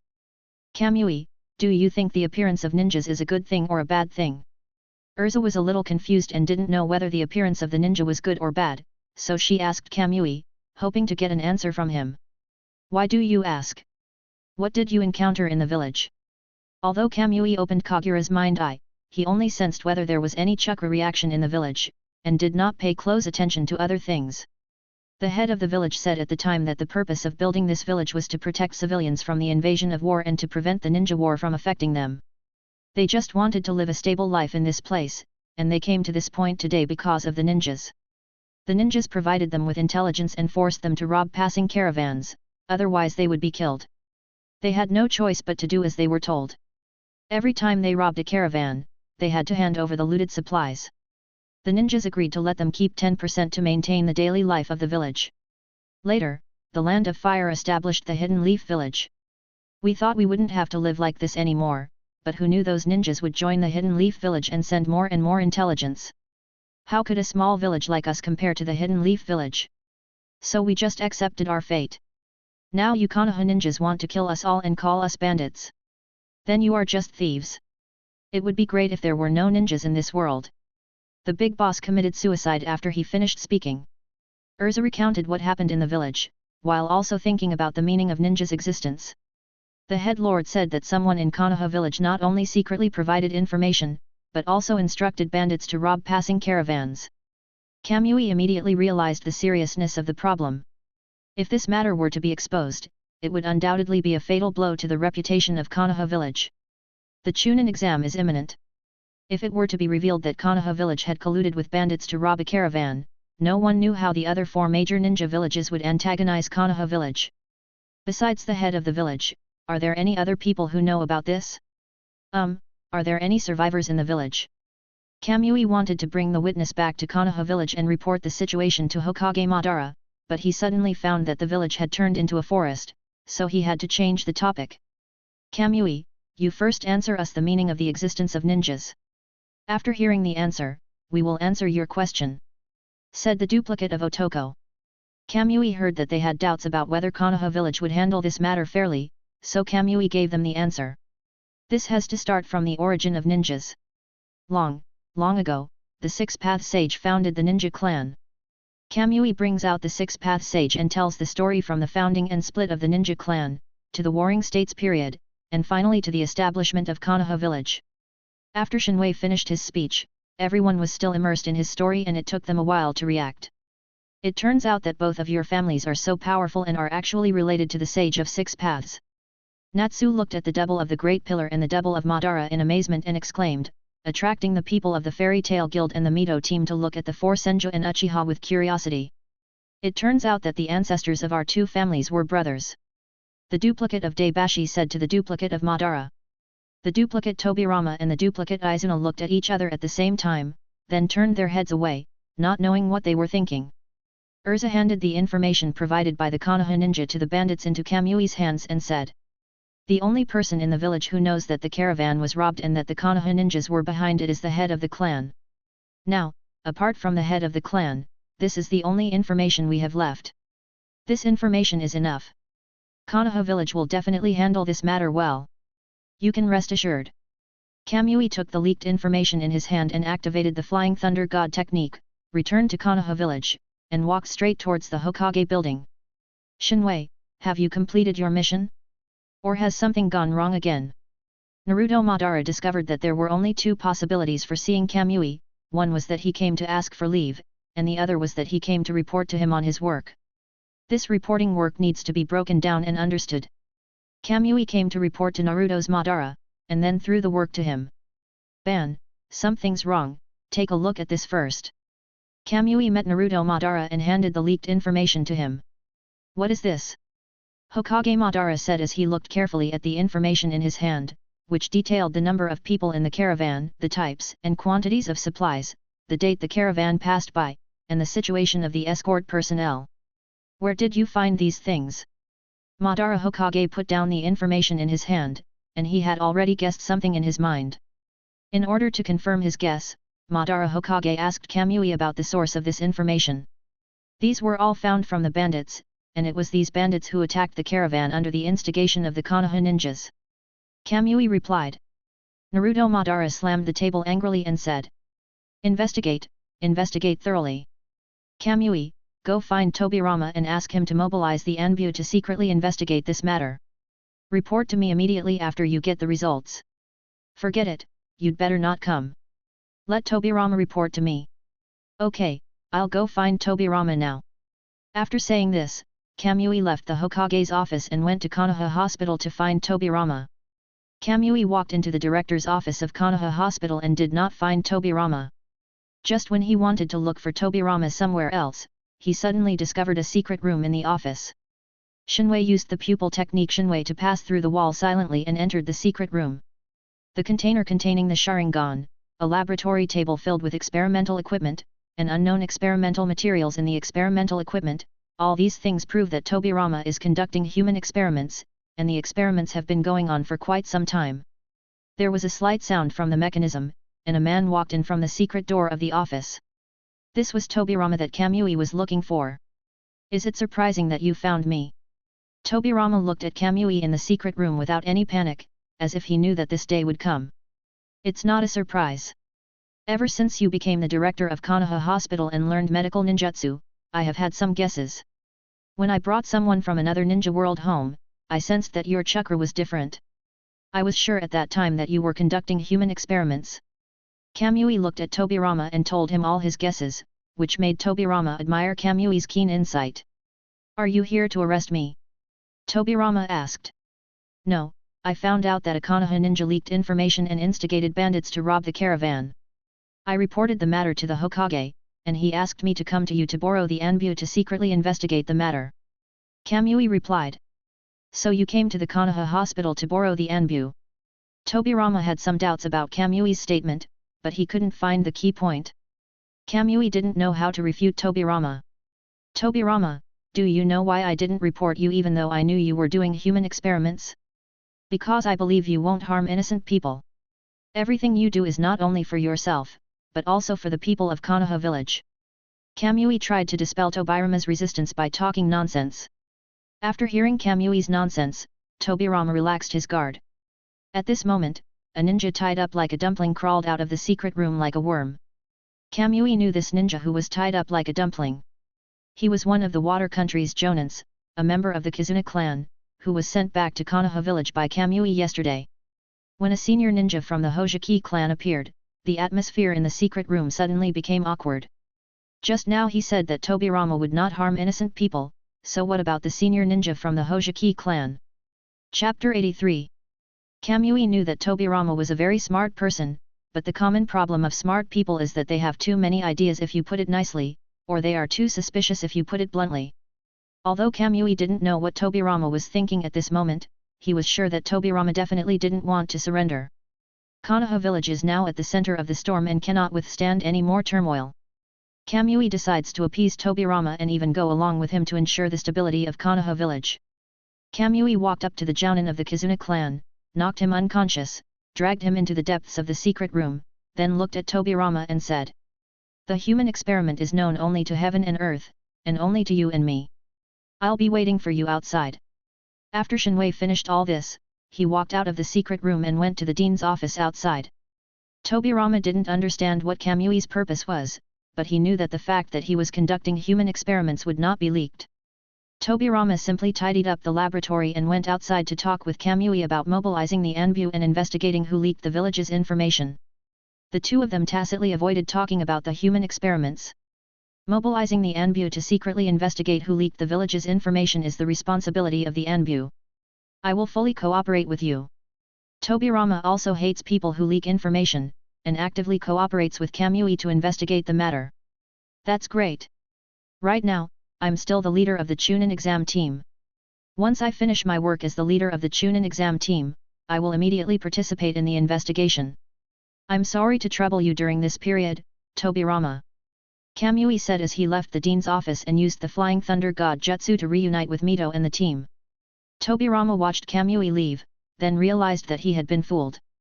Kamui said that he would wait until the work of the team leader was finished before participating in the investigation, but the work of the team leader was finished, which meant that the Chunin exam was also over, and could the investigation of the leaked information be solved after the Chunin exam? No, this matter must be solved before the Chunin exam, so according to Kamui, he was not going to participate in the investigation, and he also dumped the work on me. Uchiha Kamui, you bastard! After Tobirama reacted, he was so angry that he cursed Kamui. The Hokage Madara, who was not far away, heard Tobirama's voice clearly and probably guessed what Kamui had done, which made the usually calm and composed Tobirama lose control of his emotions. Meanwhile, Kamui has returned to Mito and the team. Kamui, you're back. How are things going? What's Konoha's attitude? When Urza saw Kamui return, she immediately stepped forward to ask how Konoha village handled the matter. Don't worry, the investigation has been carried out in secret, and the results will be known before the Chunin exams. Kamui believed that with Tobirama's ability, he would be able to catch all the ninjas who leaked the information before the Chunin exam. Okay, let's put the investigation aside for now. I'll let you know when the results come out. Then should we continue with the mission of eliminating the bandits? Shinwei urged everyone to continue the mission, and the 5 teams readily agreed. As Shinwei activated the Flying Thunder God technique, everyone came to a bandit's lair. The bandit's lair consisting of 20 or 30 bandits and 7 or 8 wandering ninjas was wiped out in an instant, using the same old tactics. In this way, Kamui and Mito led 5 teams to eliminate bandits and plant trees along the way. Finally, after 4 days, all the bandits in the Land of Fire were cleared out. Kamui and Mito completed the mission with 5 teams and returned to Konoha village together. After entering Konoha village, the first thing to do is to go to the mission department to submit the mission. The process of submitting the task was very smooth, and soon everyone's ninja certificate would have the words completed a B-level mission once. After the task submission was completed, everyone left the task department and headed straight to the barbecue restaurant. This trip out of the village successfully completed the mission of eliminating the bandits, so everyone naturally had to celebrate, and this was also to fulfill Shinwei's promise. Cheers to our successful completion of the mission. Shinwei was the first to raise his glass to celebrate, and everyone else followed suit, and the atmosphere at the dinner table instantly became lively. Those girls were still the ones who ate the most at the dinner table. The other person besides them was actually Metron. It seemed that his practice of the 8 gates must have been extremely strict. After eating and drinking, Shinwei gave them 3 days off to adjust themselves, then sent everyone away and asked Metron to stay alone. Wait for me at the training ground tomorrow morning. I will arrange special training for you to help you open the first gate of the 8 gates as soon as possible. Thank you, Mr. Kamui. I will wait for you at the training ground tomorrow morning. I will definitely not let you down. Kamui's words made Metron extremely excited. After repeatedly assuring that he would not let teacher Kamui down, Metron also left the barbecue restaurant. Kamui, how are you going to train Metron tomorrow? Mito was curious about how Kamui gave Metron special training to help him open the first gate of the 8 gates. If you want to know, you can find out when you wake up tomorrow. Kamui did not directly tell Mito how to train Metron, but asked her to go to the training ground to watch by herself. Okay, it's settled. I want to see how you train Metron tomorrow. Mito's curiosity about the special training methods prompted her to agree immediately. But can you get up early tomorrow morning? Kamui was too embarrassed to say that Mito was staying in bed, so he just reminded her subtly. Divine power. Mito understood the hidden meaning of Kamui's words, and started beating and making a fuss at Kamui, and then the 2 of them returned home while fighting. The next day, Kamui got up early and came to Mito's door. He pricked up his ears to listen to the noise inside, and sure enough, Mito was still asleep. Shinwei left home quietly and walked towards the training ground. When Shinwei arrived at the training ground, he found that Metron was already there. However, he was not idle either. He was doing push-ups at the training ground. It seemed that he had done quite a few. Metro, you're here early. Kamui greeted Metron. Good morning, Mr. Shinwei. Let's start the special training now. Metron can't wait to train hard to make himself stronger so that he can open the first gate of the 8 gates of ninjutsu. Well, let's get started now. Metron, put these things on. Kamui exchanged Rock Lee's weight from the original work from the mall and gave it to Metron, asking him to wear the weight for training. In the original work, Rock Lee's weight has been improved in the mall. In addition to the original 2 leggings, a new piece of clothing and 2 wrist guards have been added, and their weight can also be adjusted according to the user's will. Yes, Mr. Kamui. Metron took the weight from Kamui's hands and suddenly felt as if he had taken on a mountain. Metron put on the weight and waited for Shinwei's next instruction. Metro, how do you feel? Don't push yourself. Kamui did not tell Metron about the method that the weight can be adjusted according to the user's will, mainly because he was worried that Metron would hurt himself. Teacher Kamui, I'm fine. I can handle this weight. Metron said with difficulty while fighting against gravity. Well, let's get started. First, we'll run 5 laps around the training ground as a warm-up exercise. Yes, Mr. Kamui. The training plan of Kamui has begun, and Metron has carried out the training content of Kamui seriously. Metron only ran 1 lap before his legs could no longer move. Metron gritted his teeth and persisted, finally finishing 5 laps, then collapsed to the ground gasping for breath. Metro, have you reached your limit? Kamui was not sure if Metron still had the strength to continue the training, so he asked. Teacher Kamui, I can still train. As if wanting to prove that he was not lying, Metron immediately got up from the ground and stood in front of Kamui. Eat this, then go run until you pass out. Kamui exchanged senzu beans from the Dragon Ball world in the mall and gave them to Metron, allowing Metron to improve himself through this extreme training. Metron ate the senzu beans given to him by Kamui, and the fatigue in his body disappeared instantly. Metron ran around the training ground again, 1 lap, 2 laps, 5 laps, 8 laps, and once again, Metron fell to the ground exhausted. Kamui fed him a senzu bean, and Metron became full of energy again. Without Kamui's reminder, he started running around the training ground. 10 laps, 13 laps, 15 laps, 18 laps, 21 laps, Kamui's training method brought great improvement to Metron. Near noon, Shinwei stopped Metron's training and took him to a barbecue restaurant to replenish his nutrition. Metron was not polite either. He ate with all his might. This meal was enough to cover the cost of treating the 5 teams to a meal together. Shinwei didn't feel sorry at all. The most important thing was to make sure Metron was well fed and had enough strength to participate in the afternoon training. For the afternoon training, Kamui regarded it as reaction training. Metron needed to attack Kamui's body while bearing the full weight of his body. Of course, Kamui would not use speed force to dodge. At the beginning of the training, Metron attacked Kamui, but because of the weight on his body, his movements were severely deformed. Metron began to correct his movements, and this correction took an entire afternoon. Finally, Metron's movements became standard again. Metro, from today on, don't leave the weights. Today's training ends here. Go back and have a good sleep. We'll talk about training tomorrow. Remember what I said.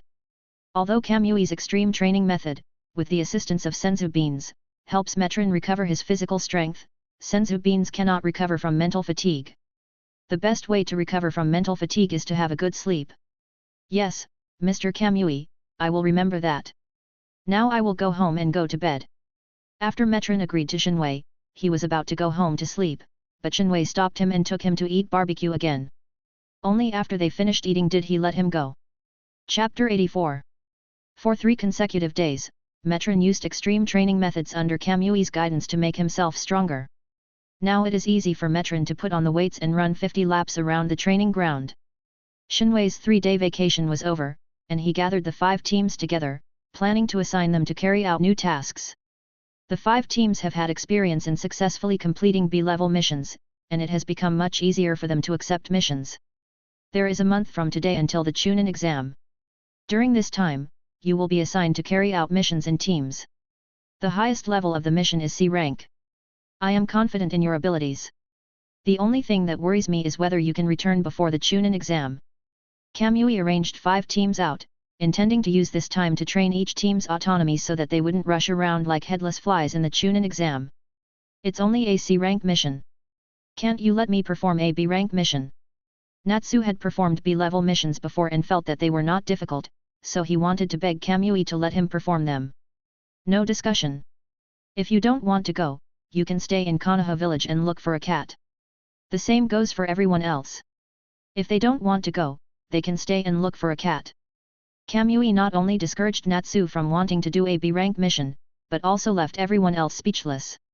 Since everyone has no objection, let's go to the mission department to accept the mission.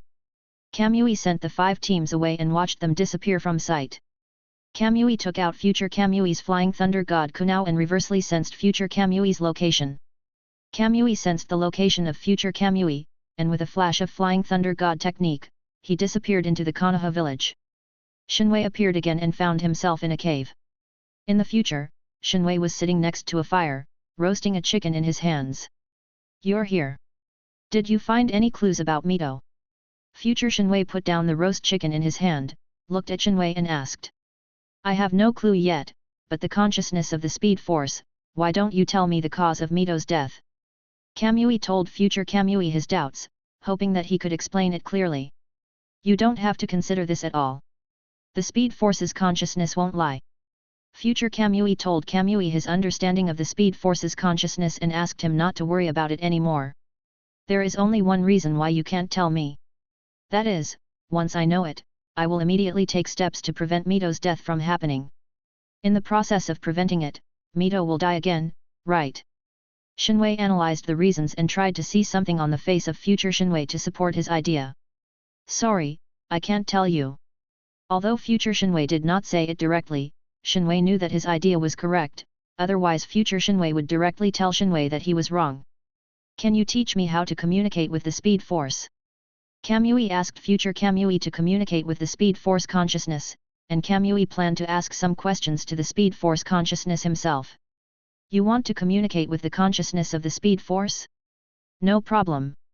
You just need to relax your whole body and feel the flow of the Speed Force. The consciousness of the Speed Force will naturally come to play with you." Future Shinwei was very happy to tell Shinwei the method of communicating with the Speed Force consciousness. "Wanting to play with me?" Shinwei didn't understand what future Shinwei meant by this sentence. He looked at future Shinwei, hoping that he could answer his question. "The thing is, you stole the Speed Force from the Flash's time, and then returned to the Naruto world, which was equivalent to splitting the original Speed Force into 2 parts. One part is still in the Flash's world, and the other part was brought to the Naruto world by you. And the Speed Force that you brought to the world of Naruto is like a newborn child. Its consciousness is slowly growing, so it is normal for it to want to play with you." Future Shinwei introduced the situation of the Speed Force to Shinwei, telling Shinwei not to worry that the Speed Force would be harmful to him. "How can you call it stealing? It's called a destiny between this thing and me. And no wonder you believe in the Speed Force so much, it turns out you raise it like your son." Shinwei looked at future Shinwei with admiration and said that he had learned something. "You want to learn? I'll teach you." In Shinwei's eyes, future Shinwei seemed like a saint possessed, or... Shinwei immediately cleared these fantasies away, and only the future Shinwei was left in front of him. With a malicious smile on his face, he watched Shinwei gloating over his misfortune. "No need, you should keep those things for yourself. I'm going to start communicating with the Speed Force." After saying this, Kamui closed his eyes and felt the Speed Force flowing through his body. Kamui's consciousness gradually felt the consciousness of the Speed Force and became very active. At this time, Kamui discovered that his consciousness had entered the Speed Force space. The Speed Force's consciousness also sensed Kamui's consciousness, and immediately invited Kamui to play together, and then without waiting for Kamui's answer, it took Kamui to run around in the Speed Force space. Along the way, Shinwei felt that all his senses had disappeared, and his thinking speed had become very slow. He was forced to run with the consciousness of the Speed Force. Shinwei only hoped that the Speed Force's consciousness would stop, answer his questions, and then let him go. Shinwei was sure that he didn't want to communicate with the Speed Force's consciousness again for the rest of his life. It was not known whether the Speed Force's consciousness sensed Kamui's thoughts or it was because the Speed Force's consciousness got tired of playing around, but it finally stopped. Only then did Kamui realize that his senses had returned and his thinking speed had returned to normal. "Play with me and have fun." Kamui clearly felt the message conveyed by the Speed Force's consciousness. Kamui tried to use the same method and asked it about Mito, but it was like a drop in the ocean. After several unsuccessful attempts, Shinwei decided to leave here and return to the real space to find another way. Unexpectedly, the Speed Force's consciousness detected that Kamui wanted to leave here, and immediately stepped forward to stop him, and ran in the Speed Force space with Kamui again. Shinwei couldn't feel anything now. His thinking ability was so slow that he just generated an idea and took the first step. "Hey, what was my previous idea?" After an unknown amount of time, the Speed Force's consciousness finally stopped, and Kamui's ability to think was finally unrestricted. "Brother, please let me go. I promise to come often in the future. Is that okay?" Kamui was tortured by the Speed Force's consciousness and had no other choice but to beg it to let him go. Of course, his promise to come often in the future was not entirely false. "I, Kamui, am not a person who goes back on my word." Kamui waited for a long time but didn't receive any message from the Speed Force's consciousness. Just when Kamui's heart sank to the bottom, the Speed Force's consciousness conveyed a message. "Play with me, have fun, come." Kamui felt the message conveyed by the Speed Force consciousness and was ecstatic. Shinwei tried to leave the Speed Force space and found that the Speed Force consciousness did not stop him, so Shinwei left boldly. Before leaving, Kamui also felt the reluctance of the Speed Force consciousness. Come to think of it, Kamui brought the Speed Force to the Naruto world. Here, it didn't know anyone except Kamui, and it was very lonely and pitiful. Kamui decided that when he has time in the future, he must come and accompany the Speed Force more often. "Hey, wait a minute, can Mito come to the Speed Force space? This place is absolutely safe. As long as I bring Mito to the Speed Force space, who else can find Mito except me? In that case, Mito's safety will be guaranteed." Shinwei left the Speed Force space and opened his eyes, just in time to see future Shinwei eating roasted chicken. Shinwei immediately walked forward, tore off a chicken leg and stuffed it into his mouth. "Why did you steal my chicken leg?" Future Shinwei looked at the chicken legs that were torn off, and asked Shinwei. "I'm suffering in the Speed Force space, and you're eating roast chicken here. Is that fair?" "It's not fair." Shinwei talked a lot, but in fact he was just hungry after being tormented in the Speed Force space, so by the way, he took the opportunity to take revenge on him. "Before you came, I was planning to eat roast chicken. If you hadn't come, I would have finished it long ago. Besides, as for communicating with the Speed Force consciousness, that was your own request. What does it have to do with me?" Future Kamui rebutted Kamui while quickly destroying the roasted chicken, fearing that Kamui would snatch the roasted chicken away. "Speaking of food, I remembered that you seem to have stored 13 boxes of bento made by Mito in your personal space. Please give them to me." Future Kamui suddenly remembered the lunch boxes he threw into his personal space. After Mito's death, whenever he thought of Mito, he would take out a box of lunch boxes and eat them. However, the 13 boxes of lunch boxes were soon gone, and saving Mito was still a long way off. Today, while eating roasted chicken, future Kamui suddenly thought that at this point in time, the 13 boxes of bento in Kamui's personal space should still be there, so future Kamui asked Kamui for them because he missed Mito again. "Are you missing Mito again? I thought that since you're here, you should go check on her." Kamui took out 13 bento boxes made by Mito from his personal space and gave them to future Kamui. "Thank you. It's okay to meet Mito. What I want to see more is my Mito." Mirai Kamui carefully took the lunch box from Kamui, put the 12 boxes of lunch boxes into his personal space, and kept one box for himself. Future Shinwei opened the lunch box, picked up the vegetable roll and put it in his mouth to savor it carefully, unwilling to swallow it. After a while, future Shinwei shed 2 lines of tears. "It still tastes like the original Mito." After future Shinwei finished speaking, he picked up the grilled fish and savored it carefully, with a look of deep nostalgia on his face. "Then can I understand that after all these years, Mito's cooking skills have not improved at all, and the food he makes is still so unpalatable?" When Shinwei thought of the bento box, he broke out in a cold sweat. Shinwei thought it would be better for Mito to give up cooking. Chapter 85. Shinwei looked at future Shinwei eating with relish and couldn't help but wonder if his sense of taste had degenerated. "Take your time to eat. I'm going back first." Kamui and future Kamui said goodbye, and future Kamui just nodded to show that he understood, and then continued to immerse himself in Mito's bento. When Kamui returned to Konoha village, the first thing he did was to verify whether he could bring Mito into the Speed Force space. Kamui returned home and found Mito was not there. He asked someone and found out that Mito had gone on a mission with his team. Since Mito is not in the village, there is no way to verify whether she has entered the Speed Force space. I can only do something else first and wait for Mito to come back before verifying my idea. Kamui planned to go see the one-tailed beast Shikaku. After all, he had promised it that he would see more of it when he had time. Just as Kamui was about to go out, he met Ohazhira and Kakuzu who came to visit him. Kamui, it's not easy to meet you. Kakuzu, you invited him to join Konoha village. Now I bring him here. After hearing that Kamui had returned to Konoha village, Ashura brought Kakuzu to visit him, intending to let Kamui arrange for Kakuzu to work in Konoha village. After all, Kamui was invited to join Konoha village, and it was not easy for him to interfere. However, he didn't see Kamui every time he visited him, but he finally saw him today. Kakuzu, you've arrived at the perfect time. My plan only has a chance to be implemented thanks to you. Come with me and go find the Hokage. I'll tell him my plan. When Kamui saw Kakuzu, he felt that everything was ready, except for the east wind. As long as his plan was implemented smoothly, Konoha village would not be constrained by the funding from the Fire Nation and could achieve financial independence. Kamui brought Kakuzu to the Hokage's office. Tobi was curious about Kamui's plan, so he followed Kamui to the Hokage's office, wanting to hear his plan. Madara, this is Kakuzu, do you remember? Kamui first introduced Kakuzu to Naruto Madara. He was the most important part of Kamui's plan and the executor of the entire plan, so he had to make himself familiar to Naruto Madara. Shinwei, just tell me straight, what are you planning to do? Hokage Madara asked directly to the point.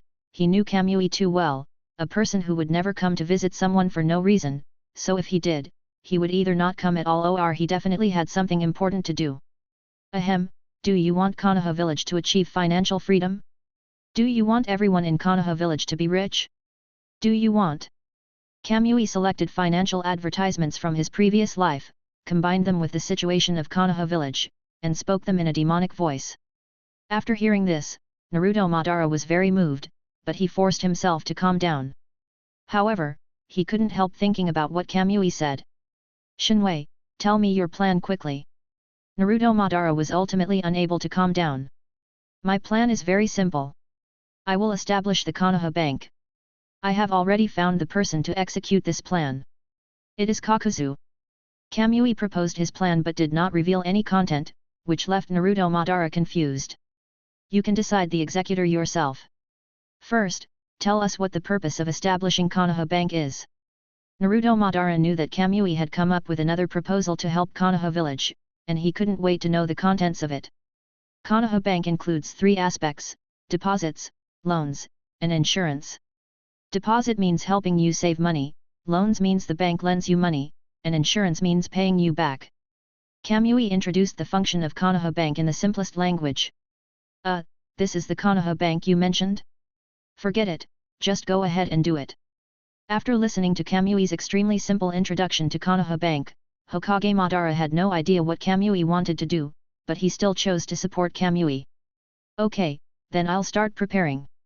Kamui received support from the Hokage Madara and immediately set out to select a site for the Konoha Bank. Kakuzu followed Kamui out of the Hokage's office. On the way, he wanted to ask Kamui something, but he didn't know where to start. You have questions for me, right? Finish reading these books first. The answers you want to know are all in the books. Kamui took out a large stack of books on finance that he had exchanged from the mall and threw them to Kakuzu, asking him to learn about the subject. Kakuzu took the pile of financial books and didn't care at all. Open the book and take a look. It contains what you are most interested in, making money. Kamui could see that Kakuzu had no interest in these books. If he hadn't been here, Kakuzu might have thrown these books into the trash can. When Kakuzu heard Kamui say that the book would teach him how to make money, he didn't take it seriously, but he couldn't refuse, so he could only open the book and pretend to take a look. As soon as Kakuzu opened the book and read a few lines, he was attracted by the content and felt that he had met it too late. This book is so well written, can I meet the author? After reading 2 paragraphs, Jiaodu regarded the book as a treasure and wanted to exchange his thoughts with the author face to face. You won't be able to meet the author, but as long as you can carry forward the contents of the book, the author will be very happy. Kamui can't let Kakuzu communicate with the author of the book face to face, so it's better to give him up on this idea as soon as possible. Kakuzu, you should go back and finish reading these books. Once Konoha Bank is built, you will be needed to manage it. Kamui originally wanted to ask Kakuzu to solve the problem of the site selection for Konoha Bank, but then he thought that if he let Kakuzu be responsible for the site selection for Konoha Bank, he could transform his own house into Konoha Bank, so Kamui sent Kakuzu back home to study. Let's not talk about how Kamui is worried about choosing a location for Konoha Bank, and just talk about the Hokage's office. Kamui went to choose a site for Konoha Bank, leaving the Hokage, Madara, and the Great Pillar looking at each other in bewilderment. Madara, tell me about the Konoha Bank that Kamui mentioned. The Great Pillar had no idea what Kamui meant by Konoha Bank, but since the Hokage Madara approved the plan, he must have understood it, so he asked the Hokage Madara for advice. Hashirama, don't you understand? How could Hokage Madara himself know what Konoha Bank was? He only agreed to establish it out of trust in Kamui. If you ask him to explain, he won't be able to explain a single word. I really didn't understand, but you must have understood. Just tell me briefly. At this moment, the Great Pillar was very curious and pestered the Hokage, Madara, to tell him about Konoha Bank. Shinwei has already said everything that needs to be said. If you don't understand, there's no point in saying it again. Naruto Madara himself didn't understand it, but that didn't stop him from pretending that he understood it in front of the big pillar, and then using it to attack the big pillar. Kamui was still worried about the location of Konoha Bank, and was looking for a place on the street that could be used as Konoha Bank. As he was walking, he suddenly remembered that he had originally planned to go see Shikaku, the one-tailed fox today, but was delayed by the arrival of Hashira and Kakuzu. Kamui returned to the Hokage's office. Madara, where did you put the tailed beasts? I promised the one-tail Shikaku that I would accompany it when I'm free. Kamui asked Madara directly about the whereabouts of the tailed beasts. The tailed beasts, they asked me to put them in the collection room. Kamui, you came at the right time. Please tell him about Konoha Bank. His ability to understand is too poor. Madara Hokage was questioned repeatedly by the Great Pillar, but he didn't really understand and could only keep making excuses to refuse. It happened that Kamui came at this time, so Madara Hokage left the Great Pillar to Kamui, and finally did not forget to hit the Great Pillar again. Kamui thought to himself, I myself don't understand why Konoha Bank does this, how can I explain it to you? And you, Madara, may not understand it either. You two are just the pot calling the kettle black. Okay, I get it. And the location of Konoha Bank has been decided. It's going to be near the Hokage building so it can be seen from the windows. Kamui deliberately let Naruto Madara look out the window, and he took the opportunity to slack off. Shinwei, where is the place you chose? Why can't I see it? Shinwei, Shinwei. Naruto Madara looked out the window for the location that Kamui mentioned, but all he saw was the Konoha hospital. There was no place that could be used as Konoha Bank. Naruto Madara called Kamui twice again, but didn't hear any response from Kamui. Then he realized that Kamui had already left. Kamui came to the collection room and found the 9 sealing containers that sealed the tailed beasts, and among them he was looking for the container that sealed the one-tailed Shikaku. As the Kamui approached the sealing container, the one-tailed Shikaku, the 5-tailed Muo, the 7-tailed Jumei, and the 8-tailed Jioki became extremely excited. Among them, the one-tailed Shikaku was excited, but the other 3-tailed beasts were abnormal. Damn human, if you have the guts, let me out and we can have another fight. The 8-tailed cow demon shouted unconvinced. Human, I remember your chakra. You are the one who sealed me up. Let me out right now. I don't want to live in a small dark room. Nanao Shijiki was dissatisfied with the poor living conditions and wanted to move to a better environment. Human, what did you eat when we were soaking in the hot spring together? Let me taste it too. After the 5-tailed King Mew was sealed, he kept thinking about Kamui's hamburger. Shinwei, you came to see me. One-tailed Shikaku said in surprise. I promised you that I would come to see you when I'm free. How can I go back on my word? Kamui ignored the other tailed beasts and focused on talking to the one-tailed Shikaku. Shinwei, can I go out? I want to go out and play. The one-tailed Shikaku requested weakly. Okay, but you have to make sure you don't run around and go back to the container when you're done playing. Kamui readily agreed to Shikaku's request. Kamui was about to leave the collection room with the sealed container of the one-tailed Shikaku. The remaining tailed beasts also asked to go out and play, and promised Kamui that they would not run around and would return to the containers later. However, only the 9-tailed Kurama remained unmoved. Since everyone wanted to go out and play, Shinwei simply took all the sealed containers, activated the Flying Thunder God technique, and came to the desert area within the borders of the Wind Kingdom. Kamui released the 9-tailed beasts from their sealed containers together to see what they were going to do. Chapter 86. Kamui released the 9-tailed beasts from the sealing containers, but not completely.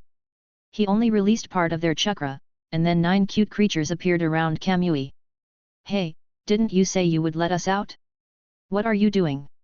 The 8-tailed Jihoki discovered that only part of his chakra was released, not all of it.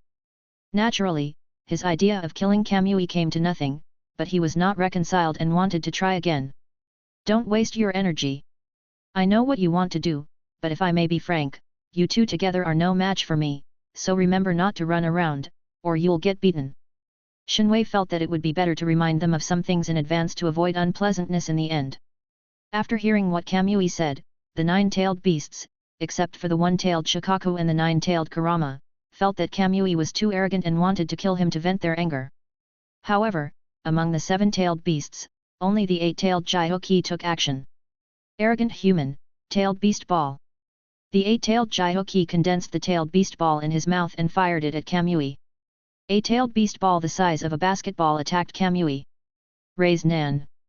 Kamui pressed the Raise Nan onto the tailed beast ball, and the tailed beast ball began to slowly decompose and dissipate under the stranglehold of the Raise Nan until it disappeared. Are you listening now? Kamui held the Raise Nan and looked at the 8-tailed Jihoki, not hiding his threat at all. The 8-tailed Jihoki is also a tailed beast who knows how to adapt to changing times, so he just played with the sand obediently at that time. The other 6-tailed beasts also planned to kill Kamui, but when they saw that Kamui easily resolved the attack of the tailed beast ball, they immediately gave up this unrealistic idea and imitated the 8-tailed Jihoki and started playing with sand. The 9-tailed Kurama looked as if it had nothing to do with the matter and was sleeping in the sand. However, it knew the horror of Kamui and never wanted to be an enemy of Kamui again in its life, so it chose to lie down. Kamui was playing with the 1-tailed creature Shikaku. Kamui exchanged a 3-piece set of beach toys in the mall, which consisted of a small shovel, a small rake, and a small bucket. Shikaku, with a small shovel in one hand and a small rake in the other, and a small bucket hanging on his tail, quickly built a sand castle. Shikaku, the 1-tailed beast, pulled Kamui and showed his work to Kamui as if he were presenting a treasure, just like a child waiting for praise. Kamui was generous with his praise, which made Shikaku, the 1-tailed fox, overjoyed. Then Kamui used his half-baked sealing technique to shape the sand castle, dug out the sand castle, and gave it to Shikaku, the 1-tailed fox. The 1-tailed Shikaku took the sand castle he built and showed off in front of the other tailed beasts. The other tailed beasts turned a blind eye to Shikaku's show-off behavior and just played with the sand absent-mindedly, feeling the beauty of the outside world. Hey, come over for dinner. Kamui called the 9-tailed beasts over, intending to let them taste the hamburger. I want to eat what you eat when we go to the hot spring together. When King Wu Vaimu heard Shinwei say it was time to eat, he rushed to Shinwei and asked for Shinwei's hamburger. You want a burger? You can. Kamui took out hamburgers from his personal space, shared them with the 9-tailed beasts, and then began to eat them himself. The tailed beasts smelled the aroma of the burgers and couldn't wait to eat them together with the packaging. After finishing them, they were still not satisfied and asked Kamui for more. Kamui took out his own stock from his personal space and piled the burgers into a small mountain. The tailed beasts ate one burger at a time until they were all gone, and then they lay on their backs to bask in the sun. Now that you are all full, you can return to the sealed container in a moment. I will take you back. Before returning to Konoha village, Kamui first notified the 9-tailed beasts and asked them to be mentally prepared. We have to go back so soon. I haven't had enough fun yet. I don't want to go back to the little dark room. Nanao Shijiki, who attaches great importance to the quality of life, strongly protested and returned to the sealed container. Regarding the situation raised by Nanami Shijiki, Kamui also gave it serious consideration. Changing the living environment is not a bad idea. The Pokeballs sold in the mall can solve this problem. Shinwei exchanged 10 Pokeballs from the mall. Although they are just the classic red and white Pokeballs, their capture success rate is no less than that of Master Balls, and the living environment inside is no less than that of Deluxe Balls. Kamui replaced the tailed beasts with new homes one by one, but after that, every time he wanted to release a tailed beast, he could only release it in its entirety, and there was no chance of releasing part of the chakra. The restraining force of the Pokeball is much greater than that of a sealing container. It can forcibly recall the tailed beasts back into the Pokeball, which should be considered its advantage. The tailed beasts were very satisfied with their new living environment, and even seemed reluctant to leave. This also saved future Konoha ninjas a lot of trouble, as they no longer had to worry about the tailed beasts escaping. Kamui's 10th Pokeball was prepared for Black Zetsu, but he accidentally let it run away last time. This time, with Kamui and Pokeball, let's see where you can run.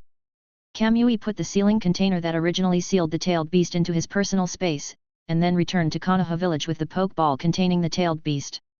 Kamui immediately informed Madara Naruto about the replacement of the sealing container of the tailed beasts, and gave Madara Naruto the Pokeball and the method of using the Pokeball.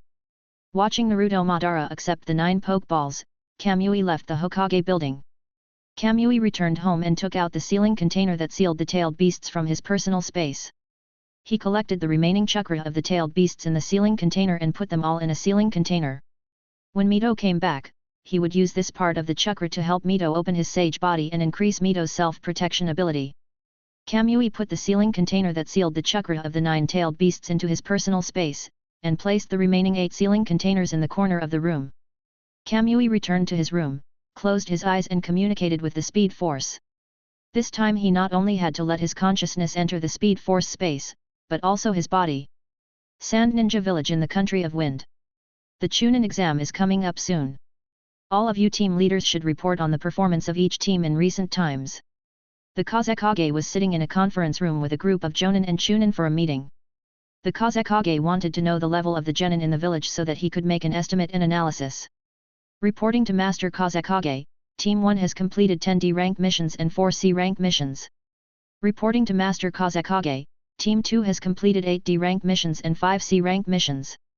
Reporting to Master Kazekage, Team 8 has completed 4 D rank missions, 3 C rank missions, and 1 B rank mission. Raito and Shaman performed very well in the B rank mission. One by one, the leading ninjas reported the situation of their team to the Kazekage. I know Raito and Shaman. They have always been the talented ninjas of the Sand Village. With them participating in this Chunin exam, at least they won't lose too badly. In the eyes of these leading ninjas, the Kazekage's humility is just boosting others' morale and destroying his own prestige. Lord Kazekage, with Raito and Shaman's strength, how could they just not lose too badly?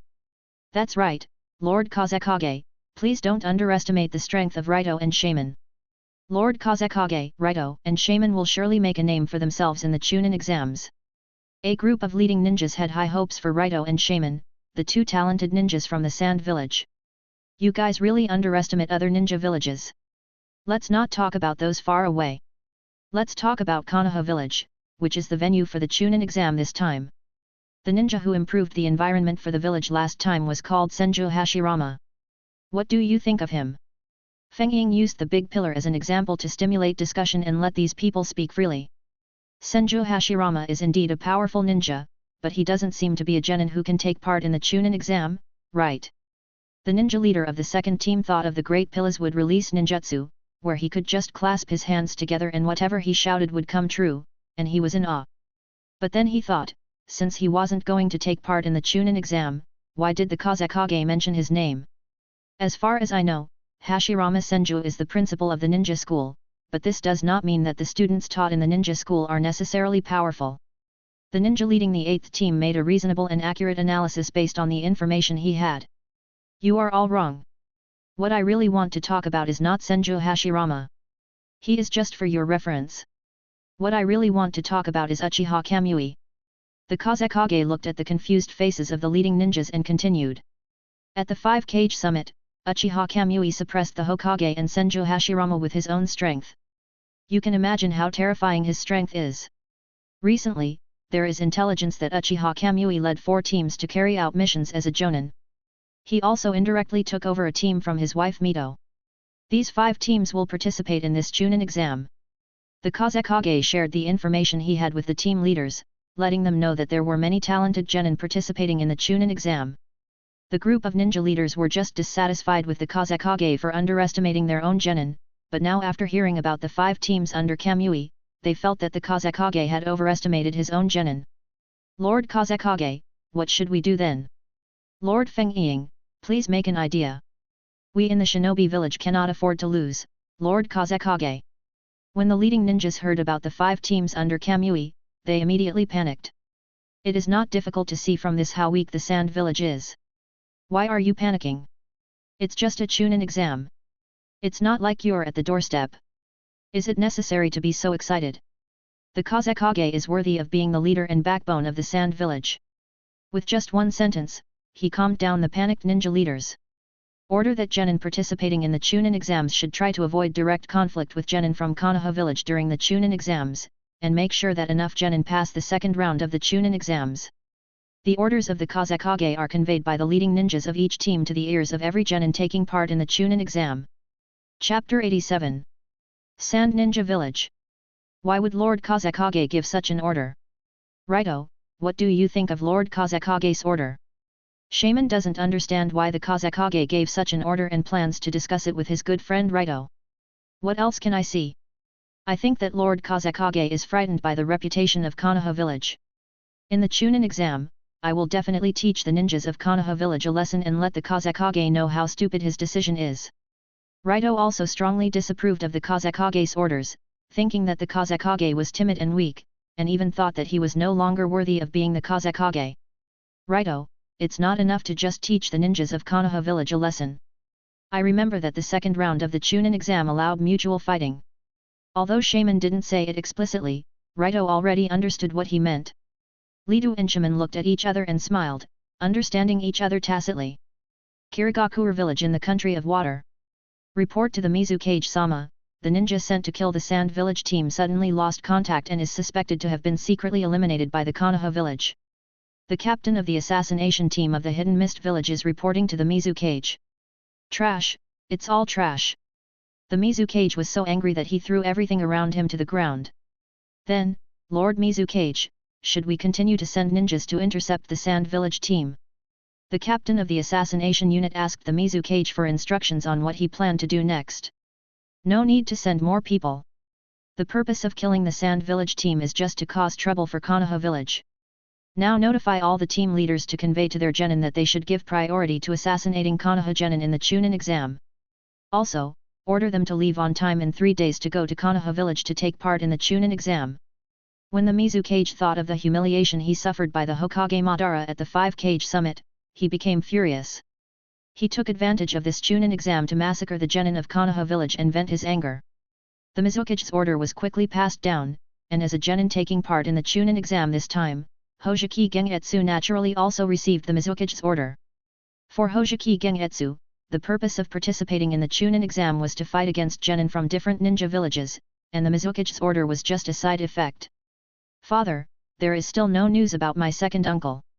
Kitsune Genjutsu's second uncle is the Kitsune clan's senior ninja in the bandits' lair. Kitsune Gengetsu has had a very good relationship with his second uncle since childhood. After learning that his second uncle disappeared during a mission, he asked his father about his second uncle's whereabouts many times. There is no concrete news, but there are rumors that he has died in the mission. Gui Denghuanyu's father said in an ambiguous tone. Father, what mission did second uncle go on? Gui Denghuanyu didn't believe that his second uncle was dead, so he decided to get to the bottom of the matter and look for clues himself. I don't know the specific content of the mission, but I know that he went to the Fire Country to carry out the mission. It just so happens that you are also going to the Fire Country to take the Chunin exam, so just ask for information about him. Gui Denghuanyu's father told Gui Denghuanyu everything he knew and asked him to find out the whereabouts of his second uncle by himself. Hojiki Gengetsu hoped that nothing happened to his second uncle, and at the same time he blamed the disappearance of his second uncle on the Konoha village, and planned to teach the genin of Konoha village a lesson in the Chunin exam. Cloud Hidden Village in the Country of Thunder. Lord Raikage, the Hidden Cloud Village is participating in the Chunin exams this time, and the daimyo is also interested in going along as well. The envoy of the daimyo of the Land of Lightning is conveying the daimyo's intentions to the Raikage. What? The daimyo is going with us? Why didn't we hear any news before? The Raikage didn't dare to say it in front of the daimyo's envoy, as the daimyo could do whatever he wanted. Yes, the daimyo heard that he could see 5 ninja villages competing on the same stage in this Chunin exam, and he didn't want to miss this opportunity, so he came to inform the Raikage, and hoped that the Raikage could make arrangements early and not let the daimyo down. The daimyo's messenger conveyed the daimyo's intention to the Raikage and waited for the Raikage to give a reply. The envoy of the daimyo has worked hard on the journey. Someone, please arrange for the envoy of the daimyo to rest. After the Raikage sent someone to take the daimyo's envoy away, he smashed the table with one fist. Why would the daimyo watch the Chunin exams? Can he understand a ninja's battle? He only knows how to cause trouble for others. The Raikage kept complaining about the daimyo and was almost about to start cursing. Then we just reject the name directly. The Raikage guard at the side suggested. No, the daimyo's request must be met. So, order the leader of the Kumigakure ninja team to leave for Konoha village in advance, and I will personally escort the daimyo to Konoha village. We will meet at the border of the land of lightning, and then go to Konoha village together. The Raikage quickly gave orders to balance the daimyo and the village's ninjas. The ninjas of the Hidden Cloud village suddenly received an order from the Raikage to go to the Konoha village and became busy. Darua, former first Raikage, Yatsuki Ai, former second Raikage, Kinkaku and Ginkaku are all candidates participating in the Chunin exam this time. They all hope to pass the Chunin exam, prove themselves in front of everyone, and become the next generation Raikage. Iwagakure village of Earth Country. Have the other ninja villages set out? The Tsuchikage asked his subordinates about the situation in other ninja villages. The Hidden Mist village and the Hidden Cloud village have already started preparing to go to the Hidden Leaf village, but the Sand village has not made any movement so far. The Tsuchikage's subordinates immediately reported the situation of other ninja villages to the Tsuchikage. How many daimyo will come to watch during the Chunin exams? The Tsuchikage then asked his subordinates about the movements of the daimyo of other great countries. The daimyo of the Land of Fire and the Land of Lightning have already decided to watch the Chunin exams. As for the daimyo of other major countries, there is no news yet. The Tsuchikage's subordinates reported the movements of the daimyo of each major country to the Tsuchikage. What happened to the ninjas that the Mizukage sent out to kill the Sand Village team? The Tsuchikage asked something he wasn't supposed to know. The ninjas sent out by the Mizukage have been dealt with by Uchiha Kamui and his genin. I heard that Uchiha Kamui also captured 2 jonin from the Hidden Mist village. The Tsuchikage's subordinates knew everything that Tsuchikage asked, and reported all the secrets to him. Contact the Shimura clan ninjas in Konoha village immediately.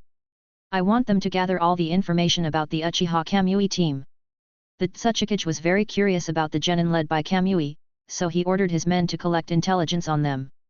At the same time, during the conversation with his men, he revealed that the ninja in Konoha village who leaked the information was from the Shimura clan. Yes, Lord Tsuchikage. When the Tsuchikage's men received the order, they immediately went to carry it out.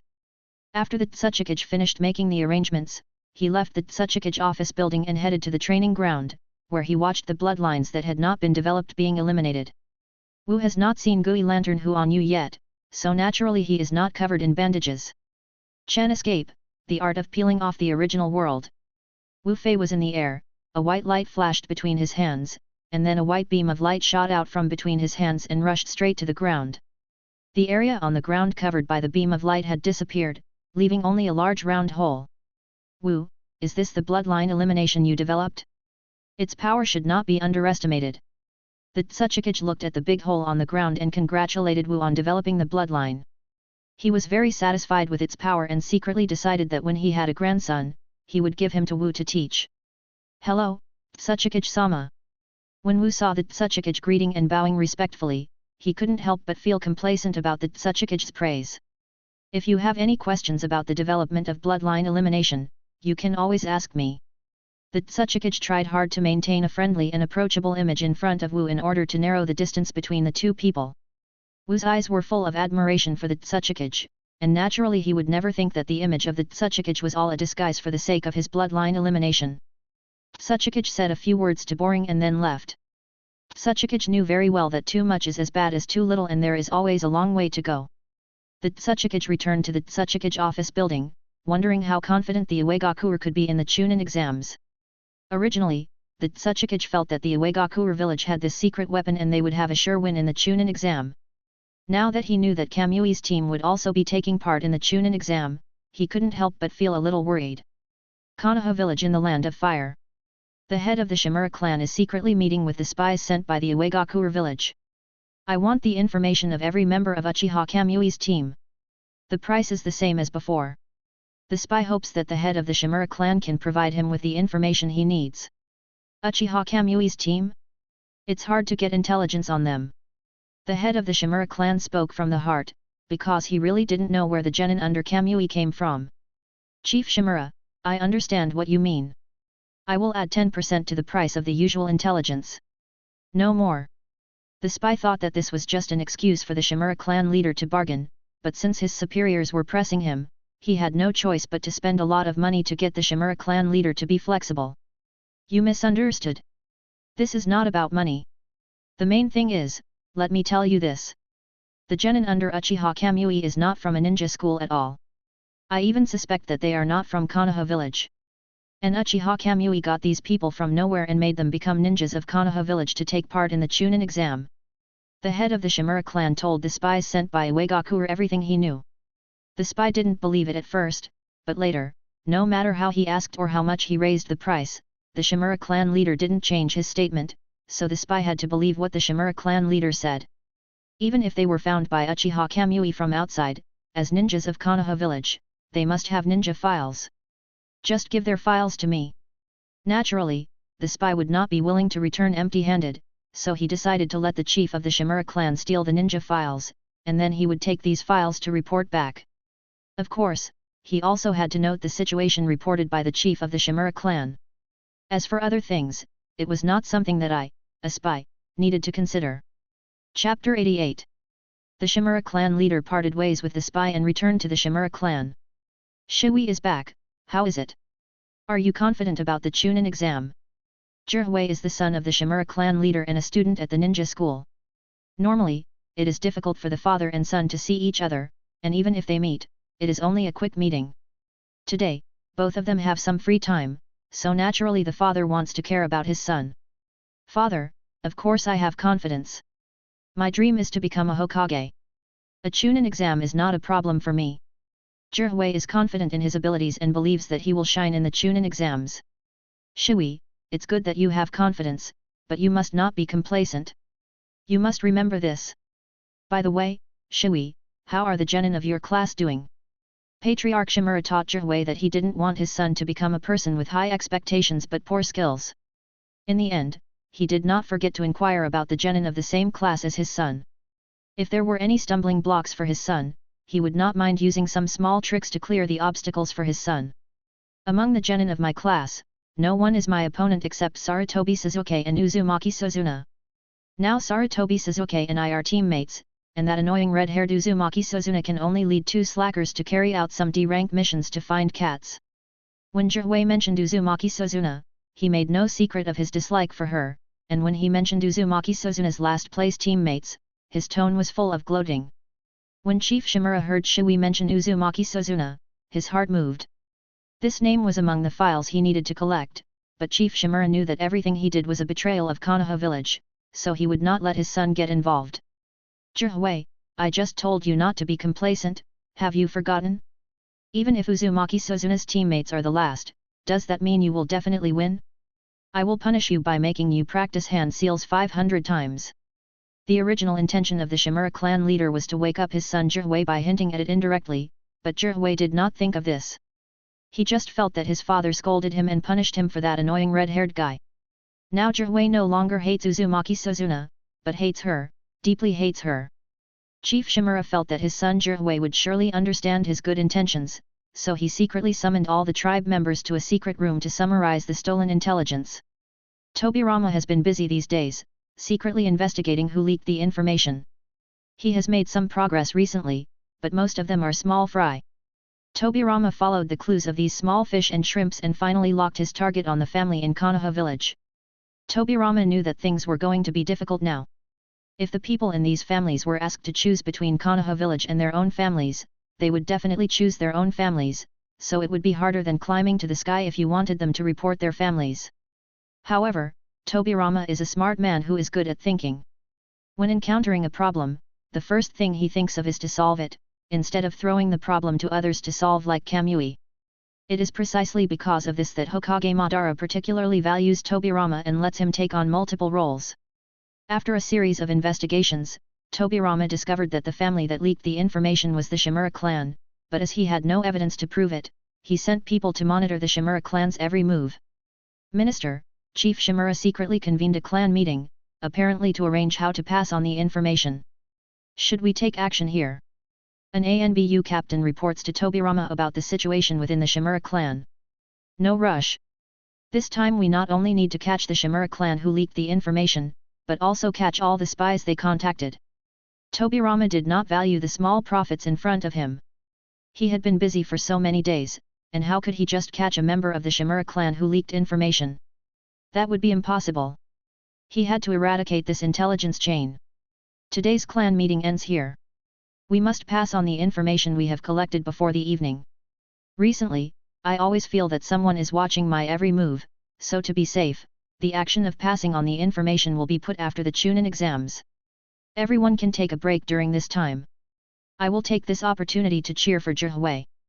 The head of the Shimura clan seemed to have noticed Tobirama's surveillance of him, so he decided to suspend business and stay out of the spotlight, and take this opportunity to see Shui's wonderful performance in the Chunin exam, which was really killing two birds with one stone. The clan members came out of the secret room and left the Shimura clan one after another, delivering the last information before the end of the Chunin exam. After all the members of the Shimura clan were sent out to pass on information, Tobirama visited the chief of the Shimura clan. Tobirama and clan leader Shimura were polite to each other on the surface, but in fact they each had ulterior motives in their hearts. Chief Shimura was chatting with Tobirama when a member of the Shimura clan ran in a panic. When Chief Shimura saw his people in such a panic, he knew something must have happened, and he quickly signaled to them with his eyes that there were outsiders present and that they could talk later, but he was still a step too late. Chief, something has happened. There is an ambush at the place where we trade intelligence. Our clan members and the contact have been captured by the Anbu. The Shimura clan member noticed Tobirama only after he finished speaking. He knew he had said the wrong thing, so he stood aside without saying a word. When the Shimura clan leader saw that the truth was revealed and Tobirama was still calm, he had no idea that all this was Tobirama's doing. Chief Shimura smiled sadly and said, I know that leaking the village's intelligence is a capital crime, but I have only one request. My son Zhihui is innocent.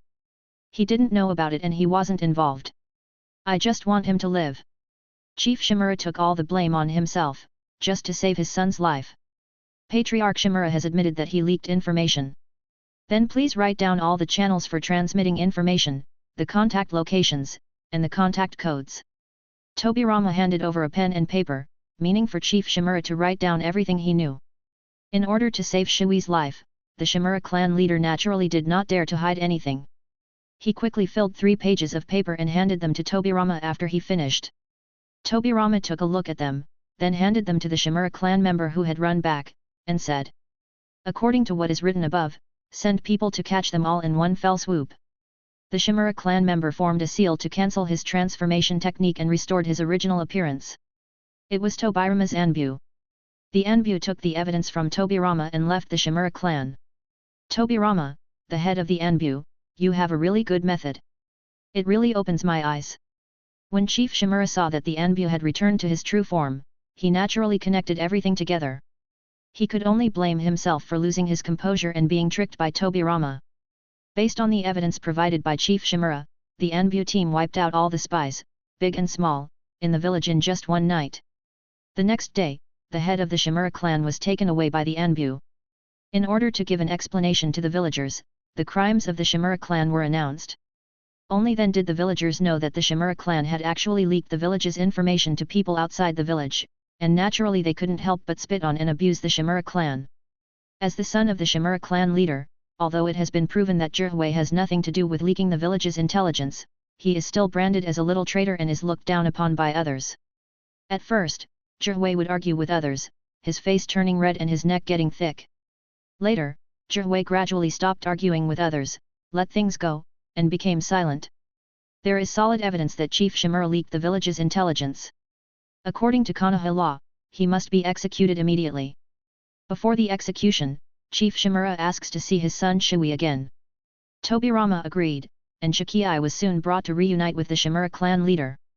Zhihui, do you hate me? The Shimura clan leader wanted to know what Zhihui thought of him as a father. Zhihui hesitated. After all the abuse that the villagers had directed at the Shimura family during this period of time, it would be a lie to say that Zhihui did not hate his father in his heart. But he was his father after all, and no matter what his father did, it could not change the relationship between them. Zhi also knew that this might be the last time he would see his father, and he did not want his father to leave with sadness. I don't hate my father. As soon as Zhi finished speaking, the chief of the Shikan clan slapped Zhi in the face. I leaked the village's information. I am a sinner of Konoha village, and you are a ninja loyal to Konoha village. You must hate me. I ask you again, do you hate me?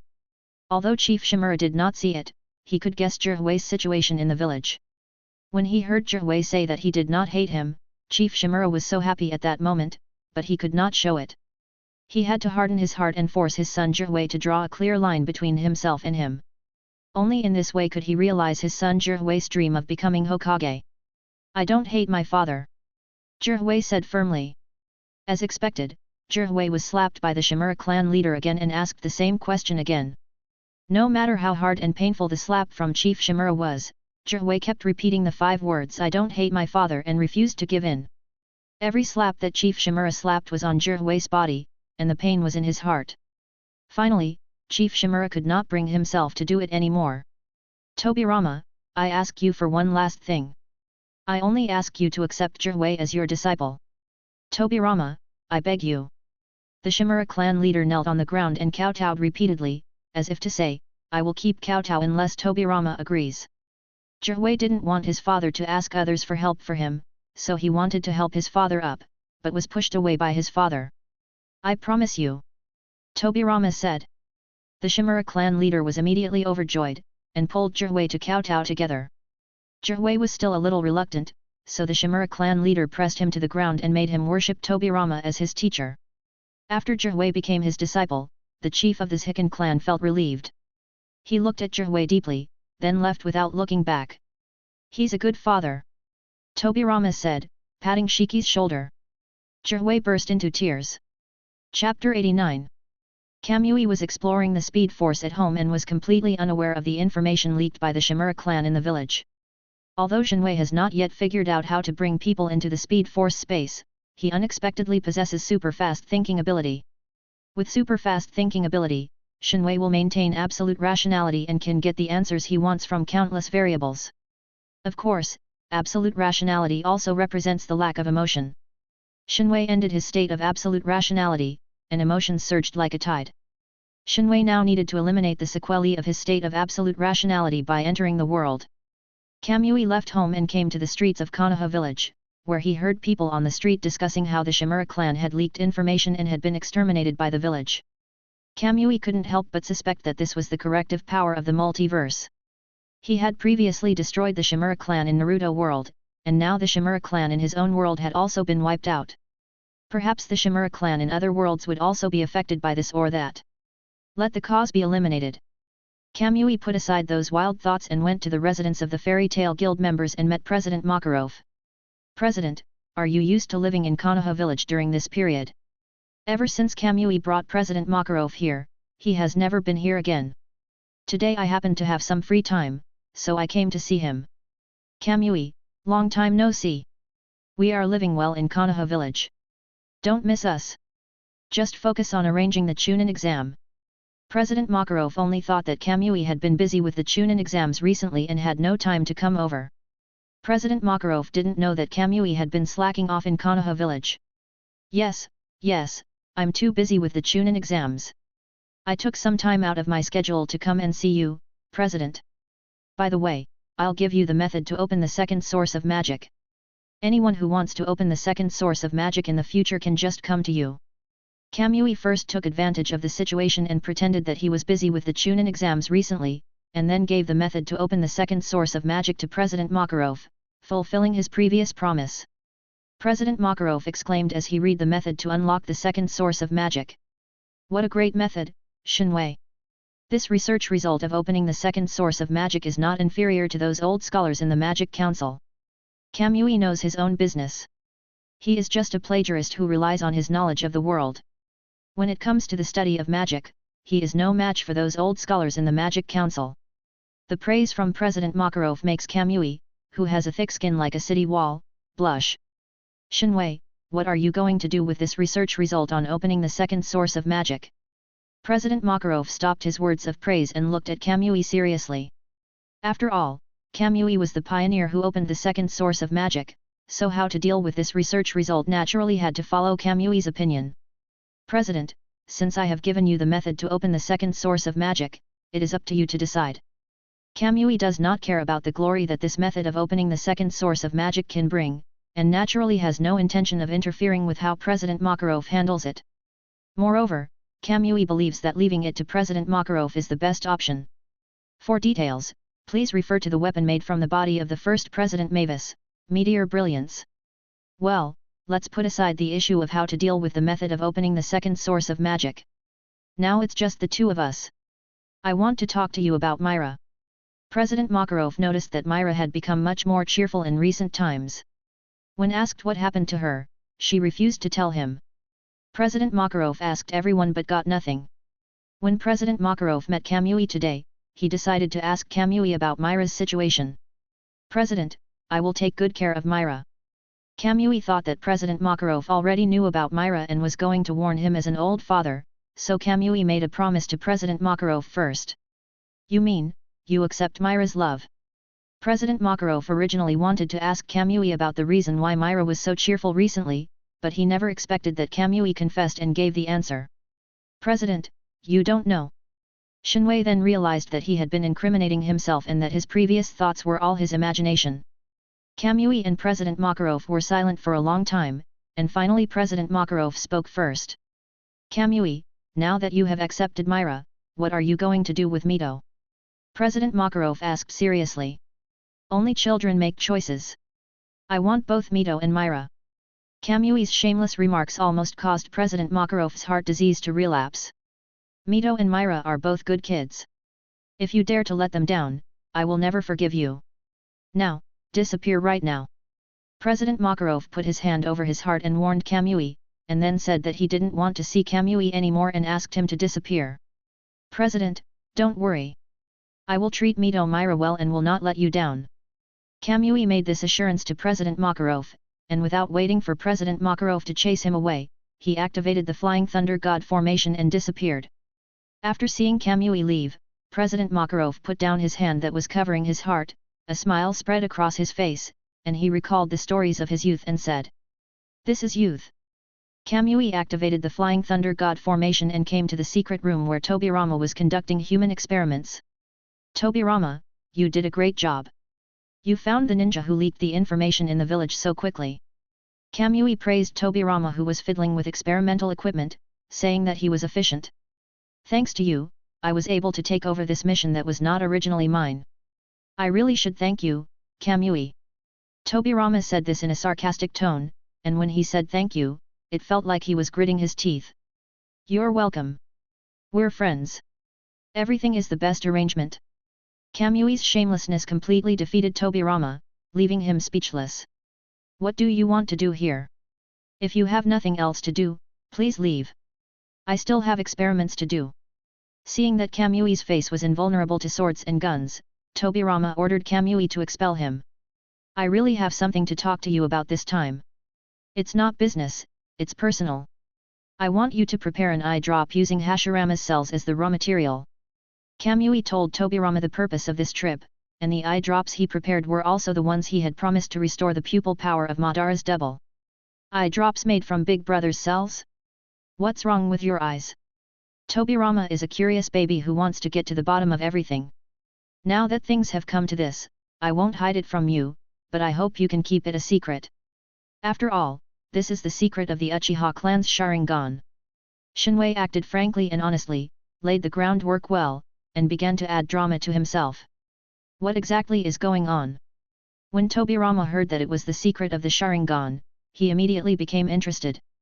After activating the Manjiki Sharingan, each time it is used, it will consume pupil power and reduce vision until the pupil power is exhausted and the eyes become blind. Eye drops made from Hashirama's cells can alleviate or even eliminate this sequelae. My eyes need the help of these eye drops right now. Kamui told Tobirama the secret of the Manjiki Sharingan, both true and false, and wanted him to make Hashirama's cell eye drops. Oh, I see. The Manjiki Sharingan has this side effect. I can make the eye drops you want right now, but what are you going to give in exchange? Tobirama seemed to be sure of defeating Kamui, and used the eye drops with confidence to threaten Kamui. Fuck, Tobirama, we've been together for so many years, and you're actually negotiating conditions with me. Shinwei said so much just to get it for free. Brother, let's settle accounts clearly, that's what you said. Tobirama refuted Kamui's words, leaving Kamui speechless. Tell me, what do you want? This idea of yours definitely didn't come up in 1 or 2 days. It must have been planned for a long time. Seeing that his hope of getting something for free was dashed, Kamui sprayed a bunch of trash talk at Tobirama. I want the complete Flying Thunder God technique, Raise Nan, and Sealing technique. Tobirama didn't think he was asking for too much. Compared to restoring the power of the Mangeki Sharingan, these things were not worth mentioning at all. Tobirama, why don't you go and rob? Kamui pretended to be in pain to confuse Tobirama, and also to prevent Tobirama from raising the price. In fact, these things were not worth mentioning to Kamui, it was just Kamui's negotiation skill. What do you think I'm doing now? That's the price, change it if you want. Tobirama thought that if he asked Kamui for these things, he would feel painful, so he insisted on having them. Okay, deal, I'll give you the stuff. When can I come get the eye drops? Kamui found that Tobirama did not raise the price, and immediately put what Tobirama wanted in front of him. When Tobirama saw Kamui preparing everything very efficiently, he realized that he had been cheated again. However, Tobirama still had some dignity and did not raise the price. Eye drops, come and get them in 3 days, and leave here if nothing else. Tobirama gave Kamui some time to deliver the goods, and then once again ordered him to leave.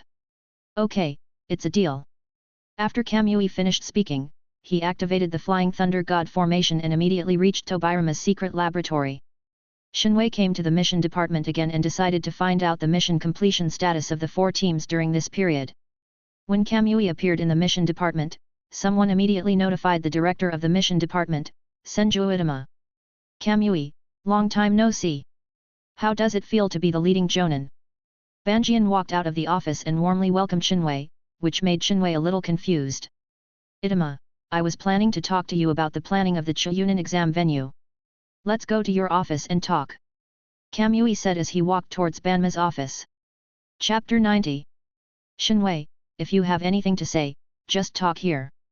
When Banjian saw Shinwei was about to enter his office, he hurriedly tried to stop him, because all the things in his office were moved from Shinwei's office, so he wanted to avoid being discovered by Shinwei as much as possible. That's fine. I came here just to find out about the missions Team Mito is currently carrying out, as well as the mission completion status of my 4 teams. Shinwei stopped and explained his purpose in the hall and the boardroom of the mission department. Oh, so that's how it is. Shinwei, wait a moment, I'll find some information about them for you. Itama secretly breathed a sigh of relief and thought, I hope he's not here to cause trouble for me. Hey, wait, since he's not here to cause trouble for me, that means Kamui has never been to the police department, which means Kamui has been slacking off recently. Unlike me, I'm not only busy with the work of the mission department, but also responsible for the construction of the Chunin examination venue. Banjian felt upset, but his hands did not slow down at all in looking for information. Found it. The records of your team's completed missions are all on it. As Banjian spoke, he handed Shinwei a stack of papers, and the top page was the information about Shinwei's duplicate. Shinwei read it word by word and found that not only did they complete each task very well, but they were also very efficient. Kamui, the escort mission that Team Mito is carrying out is estimated to be back in the next 2 days. Tell me secretly, do you miss Mito? The gossip fire in Itama's heart was burning fiercely, and he winked at Kamui and said. I see. Mito is back. Tell her to go home. My 4 teams are back. Let them stay in the village. Kamui did not satisfy Banjian's gossipy heart, so he left after making arrangements for his team. Kamui left the mission department and was confronted by an ANBU ninja who came with orders from Naruto Madara. Master Kamui, the Hokage wants to see you. The ANBU conveyed Hokage Madara's order in an orderly manner, and then disappeared in a flash. Kamui was confused and didn't understand why Naruto Madara suddenly came to find him, but he went anyway. Kamui walked into the Hokage's office and found that Madara was still processing documents as usual. Madara, are you looking for me? Kamui's voice interrupted the furiously writing Hokage Madara. He raised his head and looked at Kamui seriously, then said. Kamui, the daimyo needs our Konoha village to send ninjas to receive the teams from various ninja villages heading to Konoha village to take part in the Chunin exam. After much thought, I decided to send you to complete the reception mission. Send me to receive other ninja villages? No, today is only a few days ago, and there is still more than half a month before the Chunin exam. It's uncertain whether the other party will show up or leave. Send me to receive them. Kamui ignored the fact that other ninjas did not know the Flying Thunder God technique. According to the speed of other ninjas, the daimyo's request was actually reasonable. Kamui, even if the daimyo hadn't requested it, I was planning to send someone to receive them. The main purpose was to prevent them from causing damage in the fire country. You should understand this, right? Don't you usually like to slack off? Isn't this a rare opportunity? Naruto Madara was patient and persuasive, seemingly hoping that Kamui would take advantage of this reception to slack off. Kamui looked at Naruto Madara curiously, wondering if he was being controlled by someone. Under normal circumstances, Naruto Madara would hate his slacking behavior, so why did he change his nature today? Madara, tell the truth. Are you stimulated by something? You actually encourage me to fish. Aren't you usually the most opposed to me fishing? Kamui didn't know how to understand Naruto Madara's abnormal behavior, so he tried to explain it. Then let me ask you, what have you been doing in the village recently? Have you been to the police department once? Instead of letting you hang around in front of me, I might as well send you out on a mission. Based on the principle of out of sight, out of mind, Hokage Madara arranged for Kamui to leave Konoha village with the task of receiving guests from other ninja villages. You're right. I haven't been to the police department recently. How about I go to the police department now to take charge of the work and let others handle the reception of other ninja villages? Kamui knew he was in the wrong, so he tried to tactfully persuade Naruto Madara to change his mind. Who are you going to let go? Naruto Madara did not directly reject Kamui, but asked Kamui for advice. In fact, apart from Kamui, no one else could do this job. Shinwei now realized that this job was really meant for him. All the people who were qualified for this job were busy, and he was the only one who had nothing to do. What, have you figured it out? If you have figured it out, just go ahead and do it. When Madara the Hokage saw that Kamui was speechless, he teased. Kamui looked at Naruto Madara with resentment, then turned around and left the Hokage's office without saying a word. After Kamui left, Naruto Madara looked at the door of the office and the smile on his face disappeared. Kamui, did he really kill Izuna just to get the eternal Mangekyou Sharingan, the inexhaustible eye power? Hokage Madara asked coldly and half-doubtfully to a mass of black substance beside him, and this mass of black substance was the black zetsu that Kamui had been looking for a long time. Of course, the eternal Mangekyou Sharingan can only be transplanted between brothers, and Kamui has no brothers. If he wants to obtain the eternal Mangekyou Sharingan, he can only find a way to fuse the Mangekyou Sharingan of a pair of brothers. And didn't you never see Izuna again after that coma? Black Zetsu's hoarse voice bewitched the half-believing and half-doubting Hokage Madara.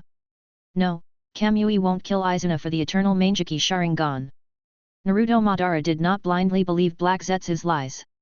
The eternal Mangekyou Sharingan is not enough to make people excited, but what about the Samsara Eye? That is the eyes of the Sage of Six Paths. In fact, you have already felt the inexhaustible pupil power hidden in these eyes. Black Zetsu seized on the fact that Madara Naruto's eyes were the eternal Mangekyou Sharingan and bewitched Madara Naruto. Naruto Madara had already sensed the power in these eyes, but he just didn't want to believe that Kamui would be so cruel as to kill Izuna. Let's talk about this later. Black Zetsu originally wanted to add fuel to the fire and provoke Naruto Madara and Kamui to become enemies, but when he saw that Naruto Madara did not want to continue discussing this topic, he stopped. After all, the seed of doubt had been planted. As for how it would take root and sprout, there was still a long way to go. Kamui left the Hokage building and came to the police department which he had been away from for a long time. After receiving greetings from a circle of police officers, Shinwei came to the door of his office. When he pushed the door open, he found that his office was empty. Shinwei suspected that he opened the door in the wrong way, so he closed the door and opened it again, but the office was still empty. Where are the things in my office? Shinwei asked the police officers, hoping they could give him an answer.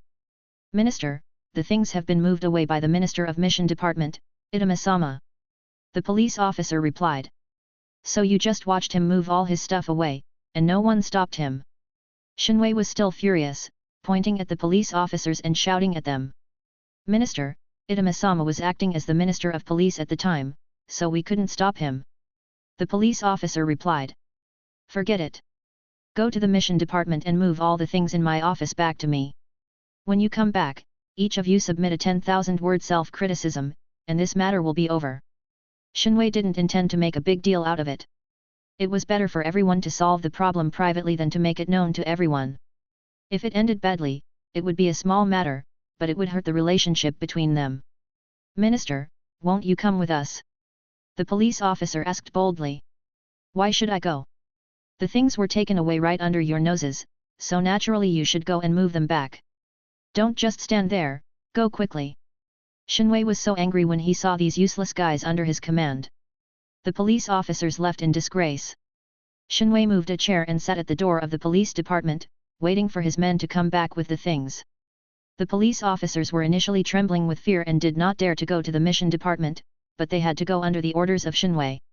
The police officers arrived at the mission department, met Banjian, and explained their purpose to him. Banjian thought for a moment, and finally returned the things to Shinwei. God knows if he didn't return the things, Shinwei would come and tear down the mission department himself. The police officers took the things and left, and Banjian felt relieved. Kamui said as he watched the police department return with their belongings. Put everything in its original shape, notify the 4 divisions, and all those above the captain level to hold a meeting. I have something to announce. The police officers felt nervous when they heard this. The last time Shinwei had something to announce, he expelled many people from the police department. They wondered who would be expelled this time. Shinwei's empty office was soon filled up and returned to its previous state. The heads of the 4 branches and their captains have also arrived at the police headquarters for a meeting. Kamui said while looking at the people from the police department. In the next period of time, other ninja villages will gather in Konoha village to participate in the Chunin exam. During this period of time, it is hard to say that they will not have conflicts with the people in the village. Therefore, when you deal with these matters, you must be impartial. Once you are biased, it will not only cause a diplomatic incident, but also lose the villagers' trust in the police department. Shinwei explained the interests involved clearly, just to make them aware of the seriousness of the problem. Those who now feel that they are not qualified to work in the police department, please step forward. Shinwei waited for a long time but no one took that step. He thought, these people in the police department are not so useless. Since no one feels that they are not competent for the work of the police department, then the meeting ends here. The heads and captains of each branch, remember to convey the content of this meeting to every member of the police department. Finally, I want to emphasize one point. If anyone from other ninja villages dares to commit crimes in Konoha village, kill them on the spot. I will take the responsibility if anything goes wrong. Chapter 91. After the meeting, Kamui left the police department, returned home, left a letter for Mito, and then left Konoha village to receive teams from other ninja villages. Kamui left Konoha village and used the Flying Thunder God technique to come to the side of future Kamui. Did you find a way to save Mito? Future Shinwei feels that Shinwei's visit this time can bring him good news. Don't you know whether I have a way to save Mito? Am I not the you of the past? Then you should know exactly what I am thinking. Shinwei discovered this problem inadvertently by using his super fast thinking ability, and today he came to future Shinwei to ask for clarification. You're right. It should have been like this, but you are the most special one on this timeline. You are the beginning of all possibilities on this timeline. What happens on this timeline will change because of your thoughts. I am just one possibility on this timeline. I only know what happened between your time point and mine, but I don't know anything about your thoughts. Future Shinwei explained to Shinwei what he knew, hoping to allay his doubts. If you are just a possibility on this timeline, then Mito's death is not accidental, but an inevitable result on the timeline. Then there is no point in you coming to me. Shinwei understood what future Shinwei said, but precisely because he understood it, he became even more confused. There are 50 great ways, 49 of which are derived from the heavens, and man escapes one of them. You must have heard this saying, and that one that escapes is in you. Future Shinwei said with certainty. Wait, if the cause of Mito's death was eliminated from me, then there would be no possibility of you in the timeline. Shinwei looked at future Shinwei and said seriously. Don't worry about that. I fixed the bug. You can't die. I came from the future to the present and told you the news of Mito's death, changing the past and eliminating the cause of Mito's death from you. I will disappear from the timeline due to the correction power of time, and since I don't exist in the future, I can't go back to the past to tell you the news of Mito's death. This creates a paradox. I said you are the most special person on this timeline, not only because you are the beginning of everything on this timeline, but also because you can offset the correction force of time. Future Shinwei dispelled Shinwei's concerns and made Shinwei understand how special he really is. Since you know so much, why didn't you tell me earlier? Why do you have to tell me like squeezing toothpaste? I have to ask you before you tell me. Shinwei felt that every time he talked with future Shinwei, he always hid things and was not happy at all. These things were told to me by the Speed Force consciousness. I just found out about them. Otherwise, do you think I am really omniscient and omnipotent? Future Kamui told the truth, which made Kamui suddenly realize that, indeed, except for the Speed Force's consciousness, no one could know what happened in the entire timeline. Can I talk to it now? Kamui expressed his wish to communicate with the Speed Force's consciousness to future Kamui, hoping that future would convey his wish on his behalf. I'm sorry, but the Speed Force consciousness doesn't want to talk to you and doesn't want to interfere too much with your thoughts on Mito's death. Future Kamui gave the Speed Force's consciousness and the reason for rejecting Kamui's request to talk, so Kamui naturally would not force it. I have to go to other ninja villages to receive teams for the Chunin exams recently, so I need to leave Konoha village.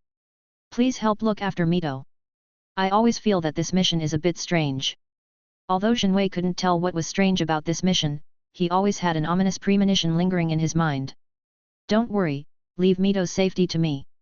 I promise you, nothing will happen to her. The future Shinwei made a promise in front of Shinwei. After Shinwei finished his instructions, he said goodbye to future Shinwei and set off for the Kingdom of Wind. That's right, the first ninja village that Kamui is going to receive is the Sand Village in the Land of Wind.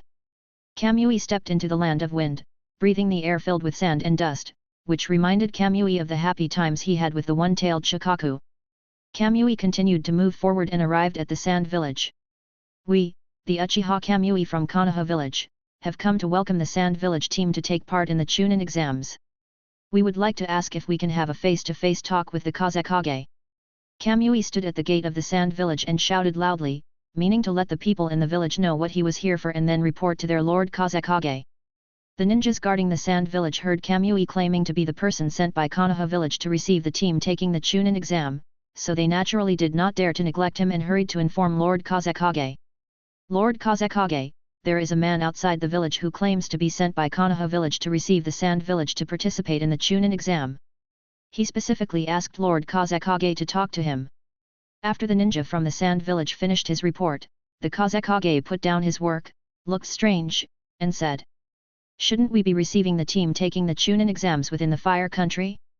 This is the first time I've ever been to a house to receive someone. By the way, did the guy outside say what his name was?" The Kazekage only felt that Konoha village's approach was fresh, and in the end he also wanted to know who in Konoha village had such a unique way of thinking. Lord Kazekage, that man said his name was Uchiha Kamui. The ninja from the Sand Village answered. It's him, then it's not surprising. Let's go. He has come from far away, and our Sand Village must treat him well. The Kazekage said as he stood up and left the Kazekage's office to welcome Kamui into the Sand Village. The Kazekage walked out of the Sand Village and said to Kamui. Kamui, 2 months have passed since we last met at the 5-Cage Summit. I didn't expect that we would meet again in the Sand Village. Kamui, welcome to the Sand Village. Feng Ying said as he stretched out his hand and shook hands with Kamui as a gesture of friendship. When Shinwei saw Feng Ying extending his hand, he naturally would not lose face to Feng Ying, so he also extended his hand and shook Feng Ying's hand, and said. Feng Ying, how are you? Kamui and Kazekage smiled at each other, then walked hand in hand into the Sand Village. The news that Konoha village sent people over has spread throughout the entire Sand Village. Many ninjas in the Sand Village also want to see what kind of person Uchiha Kamui, who is highly valued by the Kazekage, is. The ninjas of Sand Village surrounded the entrance of the village. Seeing the Kazekage pulling a stranger into the village, they guessed that this person was Uchiha Kamui. Although everyone in the Sand Village knew, no, it should be said that the entire ninja world knew that the senior officials of Konoha village were generally not very old, but for just a child, why would the Kazekage go to such great lengths? The ninjas of the Sand Village could not help but look down on Kamui. Shinwei felt the contemptuous looks around him, but his face did not show any dissatisfaction. However, Feng Ying on the side could not hold back his expression and said, "Go away, everyone. Go do what you need to do. Do you all have so much free time?" Just as Feng Ying finished speaking, he heard someone say, "Uchiha Kamui, I heard from Master Kazekage that you are one of the best masters in Konoha village. Do you dare to accept my challenge?" The person who said this was none other than the first Kazekage in the original work, Raito. "Nonsense, why don't you go back to training? The leader of Team 8 is here, take them away immediately." The Kazekage hurriedly tried to stop Raito. He had seen the power of the Kamui Susanoo and didn't want his genin to miss the Chunin exam because of injury. "Uchiha Kamui, I'm talking to you. Do you dare to accept the challenge?" Raito seemed not to have heard Feng Ying's words and insisted on fighting with Shinwei. "I accept your challenge, Feng Ying, please rest assured, we will stop here and nothing will happen." Kamui accepted Raito's challenge, but also told Kazekage in advance that he would show mercy. Okay. When the Kazekage saw Raito provoking Kamui several times, he knew that this battle was unavoidable, and he had no choice but to agree to let these genin see their place and stop being dissatisfied all day long. "You should strike first, or you won't have a chance." Shinwei said a very true thing, but to Lita's ears, it turned into a provocation. Raito not. He formed a seal to release a wind-style ninjutsu to attack Kamui. Kamui used a fire fist, the wind helped the fire borrowed the power of the wind, and the power of the fire fist was magnified. "Kazekage, I'm done here, let's move on and continue talking about taking the Chunin exams." Shinwei reminded Feng Ying, and Feng Ying finally woke up from the illusion. It turned out that everything that happened just now was an illusion cast by Shinwei. Are they all under the spell? The Kazekage looked at the ninjas of the Sand Village, who were standing there motionless with lifeless eyes, and guessed. "Yeah, I haven't used illusion for a long time, so I can't control the range of the illusion." Feng Ying couldn't help but complain in his heart after hearing Shinwei's explanation. "Nonsense, you obviously did it on purpose. It was because they looked down on you before that you deliberately used illusion to give them a warning. Kamui, it seems that you need to practice your illusion skills more." Feng Ying did not expose Kamui's sophistry, and the two of them tacitly moved on. Shinwei and Feng Ying walked out of the crowd and went straight to Feng Ying's office to discuss the reception work in detail. "I won. Uchiha Kamui is just like that. Hey, where is Uchiha Kamui?" Lidu cheered excitedly, but when he turned around, he found that Shinwei was gone, along with all the traces left after their fight. "Raito, that was just an illusion. Not only you, but we are all trapped in Uchiha Kamui's illusion. Everything you saw is fake." Lidu's team leader came over, shattered Lidu's dream, and told him the cruel truth. "When did he launch the illusion?" Lidu consulted the team leader and summarized the lessons learned from the failure. "When you were forming the hand seals, you formed the Chen seal twice in the middle when you activated the wind-style ninjutsu." Chapter 92. Kamui and Kazekage had a very pleasant conversation, and finally agreed that the Sand Village team would set out for Konoha village early tomorrow morning. Kamui stayed in the Sand Village that night. Nothing happened that night. On the next day, the Kazekage gathered the troops of the Sand Village. Kamui used the Flying Thunder God technique and sent everyone to the gate of Konoha village.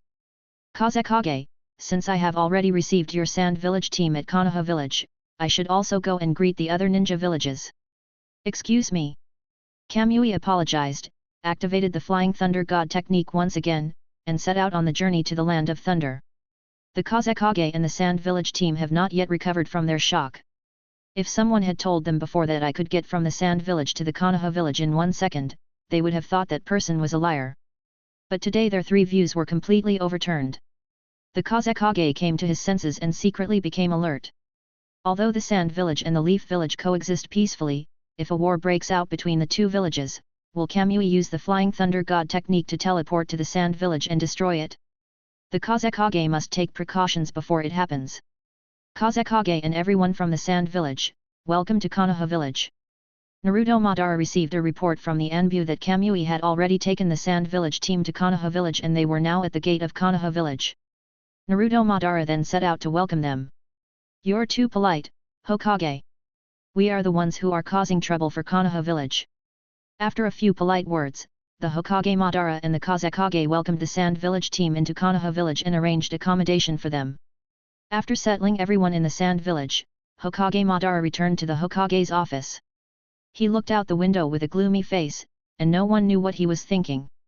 Shinwei launched the Flying Thunder God formation continuously and stepped into the territory of the Land of Thunder. This time, Shinwei did not go to Yunli Gorge to sign in, but went straight to Union Village. Kamui was standing outside the Hidden Cloud Village, and the guards of the Hidden Cloud Village discovered him as soon as they saw him, and said, "Stop, this is the important area of the Hidden Cloud Village. No outsiders are allowed to enter. My name is Uchiha Kamui, and I am sent by Konoha village to welcome the team from Kumagakure village that is going to take part in the Chunin exam." Shinwei stood still, revealed his identity and stated his purpose. The guards of the Hidden Cloud Village were unable to confirm whether what Kamui said was true or not, so they could only report it to the Raikage. "What? You said Konoha village sent someone here. Are you sure the person is called Uchiha Kamui?" After receiving the report from his subordinates, the Raikage set out for the outside of the Hidden Cloud Village, and on the way he kept confirming the accuracy of the information with his subordinates. The Raikage saw the Uchiha clan's emblem on Kamui's clothes from a distance. This emblem was still fresh in the Raikage's memory. When Kamui left the stone tablet on Yunli Gorge, there was this mark on the back.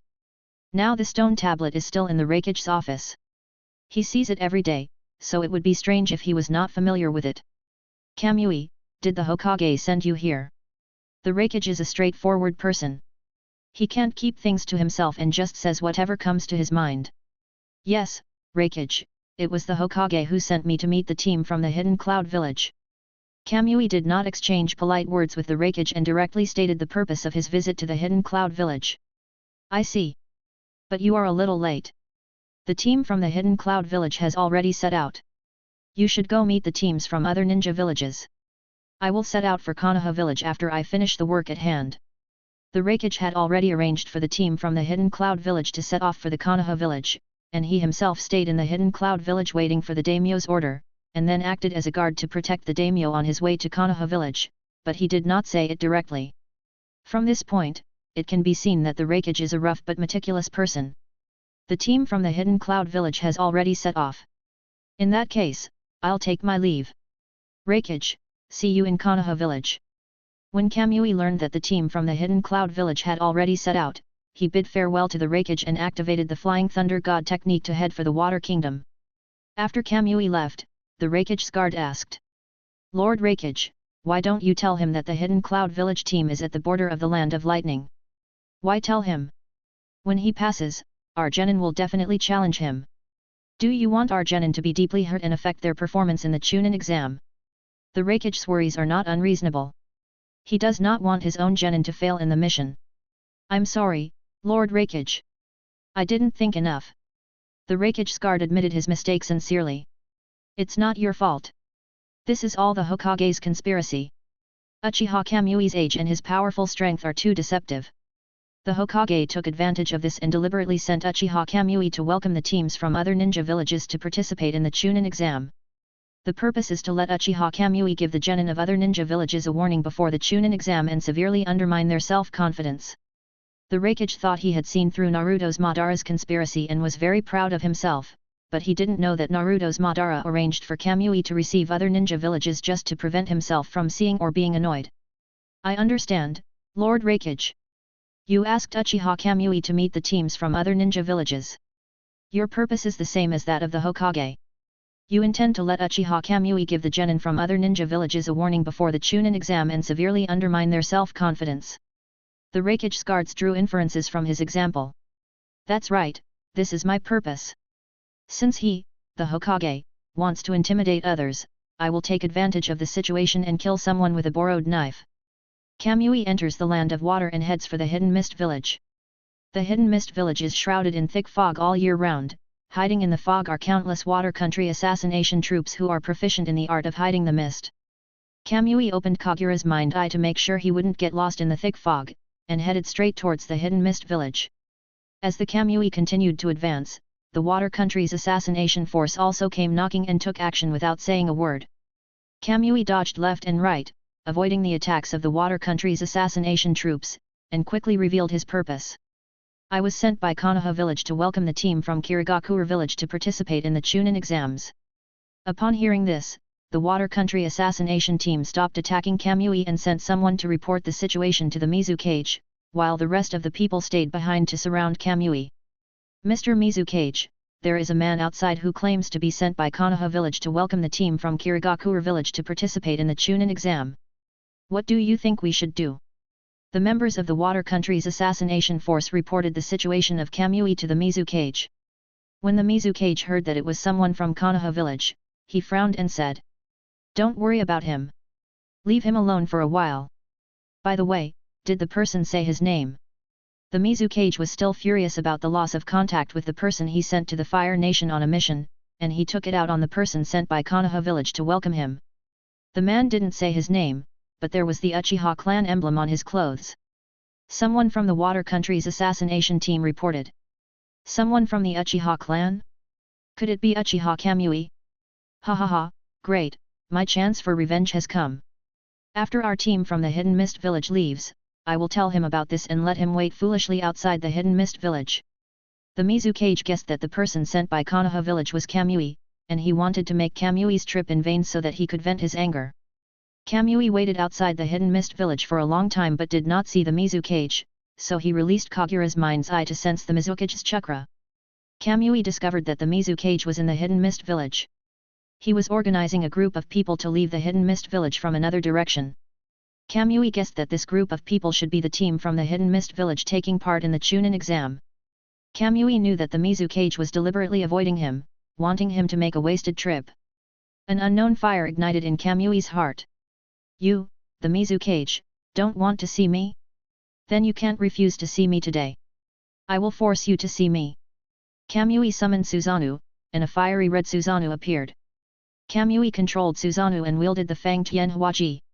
The strong wind blew away the thick fog that covered the Hidden Mist village, allowing the people of the Hidden Mist village to see him clearly. The Mizukage gathered the team from the Hidden Mist village to participate in the Chunin exams. Suddenly, they felt a gust of wind blowing, and everyone staggered. Then they heard someone say, "What's that red giant? Oh my god, it's coming. It's heading towards the village." Upon hearing this, the Mizukage quickly turned around to look. He recognized it at a glance. This was the Kamui Susanoo, which he had seen during the 5-Kage summit. "Uchiha Kamui, do you want to start a war?" The Mizukage shouted loudly. "Hey, it turns out that the Mizukage is in the Kirigakure. I thought he wasn't in the village. Why didn't he show up just now? As for saying that I want to start a war, haha, do you, the Kirigakure, deserve it?" Kamui's sarcastic remarks made the Mizukage's face turn ugly, and the Mizukage said grimly, "Uchiha Kamui, my Kirigakure is not a place for you to run wild. Ninjas from Kirigakure, attack me and break his turtle shell." As soon as the Mizukage gave the order, he took the lead in launching water-style ninjutsu to attack Susanoo. The ninjas of the Hidden Mist village then used their strengths to attack Susanoo. Various water-based ninjutsu, mixed with explosive tags, kunao, and shurikens, were all thrown at Susanoo, determined to break the defense of the powerful Susanoo. The ninjas of the Hidden Mist village worked for a long time before they discovered that the Kami-sama Susanoo was intact. Not only that, Susanoo did not shake at all during the previous attack. The ninjas of the Hidden Mist village looked at the fiery red giant in front of them and felt powerless. This feeling of powerlessness spread quickly, and soon all the ninjas in the Hidden Mist village stopped attacking. "Uchiha Kamui, tell me, what do you want to do? What are you doing? If someone respects me, I will respect him. If someone criticizes me, I will take away his kindness. I originally came to welcome the team from the Hidden Mist village, but you, the Mizukage, led your team out without telling me and even let the ninjas from the Hidden Mist village attack me. So I decided to make you swim from the land of water to the land of fire. If you don't, I will destroy your Hidden Mist village." Kamui expressed his thoughts, which was considered a small punishment and a big warning to the people of the Hidden Mist village. Chapter 93. Uchiha Kamui, are you kidding me? I tell you this is impossible. The Mizukage was filled with anger and strongly opposed Kamui's idea. He never expected that Kamui would act so arbitrarily. Mizukage, I'm not asking for your opinion, I'm informing you. I'm telling you, there's no room for negotiation on this matter. You must swim to the land of fire today. Even the sage of the six paths can't stop you. I say that. Kamui's firm tone let the Mizukage know that if he didn't do as Kamui asked, Kamui would really dare to destroy the Hidden Mist Village. Okay, I'll swim, but you have to let the other people from the Hidden Mist Village go. The Mizukage gave in. Others didn't know about it, but he knew that Kamui always kept his word. If they didn't do as he asked, the entire Kirigakure would be massacred. The Mizukage walked towards the sea step by step, but a ninja from the Hidden Mist Village stopped him. Mizukage-sama, if he can't swim, the worst that can happen is that we fight him. Lord Mizukage, let's fight him to the death. The worst that can happen is that the Hidden Mist Village will be destroyed. Shut up, all of you. This is all worth it for the continuation of the Hidden Mist Village. You must remember the humiliation you suffered today, and make it up to me in the future Chunin exam. The Mizukage tried hard to show his great and upright side in front of everyone and leave them with an image of someone who could endure humiliation and bear heavy burdens. Lord Mizukage, stop wasting time. Do you want me to invite you personally? Kamui interrupted the Mizukage's performance and urged him to go swimming in the sea. Upon hearing this, Mizukage frowned and walked towards the beach without saying a word. The ninjas of the Hidden Mist Village glared at the Kamui and followed the footsteps of the Mizukage towards the seaside. Kamui controlled Susanoo and arrived at the beach first, waiting for the Mizukage to arrive. After Mizuing arrived at the beach, he was a little hesitant and was reluctant to go into the sea. The helpful Kamui controlled Susanoo and gave a gentle push from behind the Mizukage, pushing him into the sea. Seeing that things had come to this point, the Mizukage could only swim towards the fire country. Kamui released his Susanoo, took out a rubber boat from his personal space, and followed the Mizukage to prevent him from giving up halfway. The team from the Hidden Mist Village taking part in the Chunin exam boarded the ship to the Land of Fire and followed closely behind. I have to say that the Mizukage is still strong despite his age. After swimming in the sea for such a long time, his speed has not slowed down at all, but is getting faster and faster. Even the Kamui's rubber boat can hardly catch up with him. Kamui took out a rope from his personal space, tied one end to the rubber boat, aimed the other end at the Mizukage who was swimming easily in the sea, and threw it over. As expected, it hit the Mizukage. Uchiha Kamui, how dare you insult me like this? The Mizukage took off the rope on his body, pointed at Kamui and cursed, looking like he was ready to fight to the death. Don't be so stingy. We're all on the way anyway, so just go back and help out by pulling the boat. Shinwei said indifferently. Uchiha Kamui, look carefully, there is water everywhere now. This is my home ground. Go to hell, you little brat of the Uchiha clan. The Mizukage changed his previous attitude of being angry but not saying anything, and took advantage of the terrain to launch a large-scale water-based ninjutsu. Ah, Shuiying old loach, have you ever heard of the saying, the sky is clear, the rain has stopped, and you feel that you are fine again? This saying is the most appropriate to describe you. Kamui said this as he quickly put away the rubber boat that had accompanied him on his travels and summoned Susanoo to counter the Mizukage's water-style ninjutsu. The huge waves hit hard, and Kamui split the waves with a halberd, and the sea water whizzed past Susanoo. Water Release Water Dragon Bullet Technique. Seeing that his first attack failed, the Mizukage used water-style ninjutsu to attack Kamui again. The Mizukage's water-style, Water Dragon Bullet Technique takes advantage of the terrain. It is no longer a single water dragon, but 9 water dragons that either entangle, bite, or collide with each other, attacking Susanoo in different ways at the same time. Susanoo found it difficult to break free from the entanglement of water dragons, and often after chopping off one water dragon, a new one would soon be born. Mizukage, I have to say you are quite capable, but it's a pity that you met me, burning mountains and boiling seas. There was flame burning all over the body of the mighty Susanoo, as if Susanoo was covered with a coat of fire. Looking at the ground under Susanoo's feet, the sea water within a radius of 20 meters also turned into flames, contrary to common sense. This is what it looks like after the power of the Kamui Flame Fruit is awakened. The Flame Fruit is one of the first abilities that Kamui obtained from them all. Kamui has been secretly developing the ability of the fruit, and what he showed today is the result of Kamui's hard work. The Mizukage's water dragon will be evaporated if it touches the powerful Susanoo. The Mizukage was unwilling to accept defeat, and he launched a series of water-style ninjutsu, including water-style, Great Waterfall Technique, water-style, Great Explosion Water Wave, water-style, Water Array Pillar, etc., to attack the Kamuy's Susanoo. However, with the awakening of the ability of the Flame Fruit, he couldn't even extinguish the Kamuy's flames. The Mizukage wanted to launch water-style ninjutsu, but found that his chakra was almost exhausted. After all, the Mizukage was already an old man, and it would be strange if his chakra was not exhausted after launching so many large-scale ninjutsu in succession. Are you done fighting Mizukage so soon?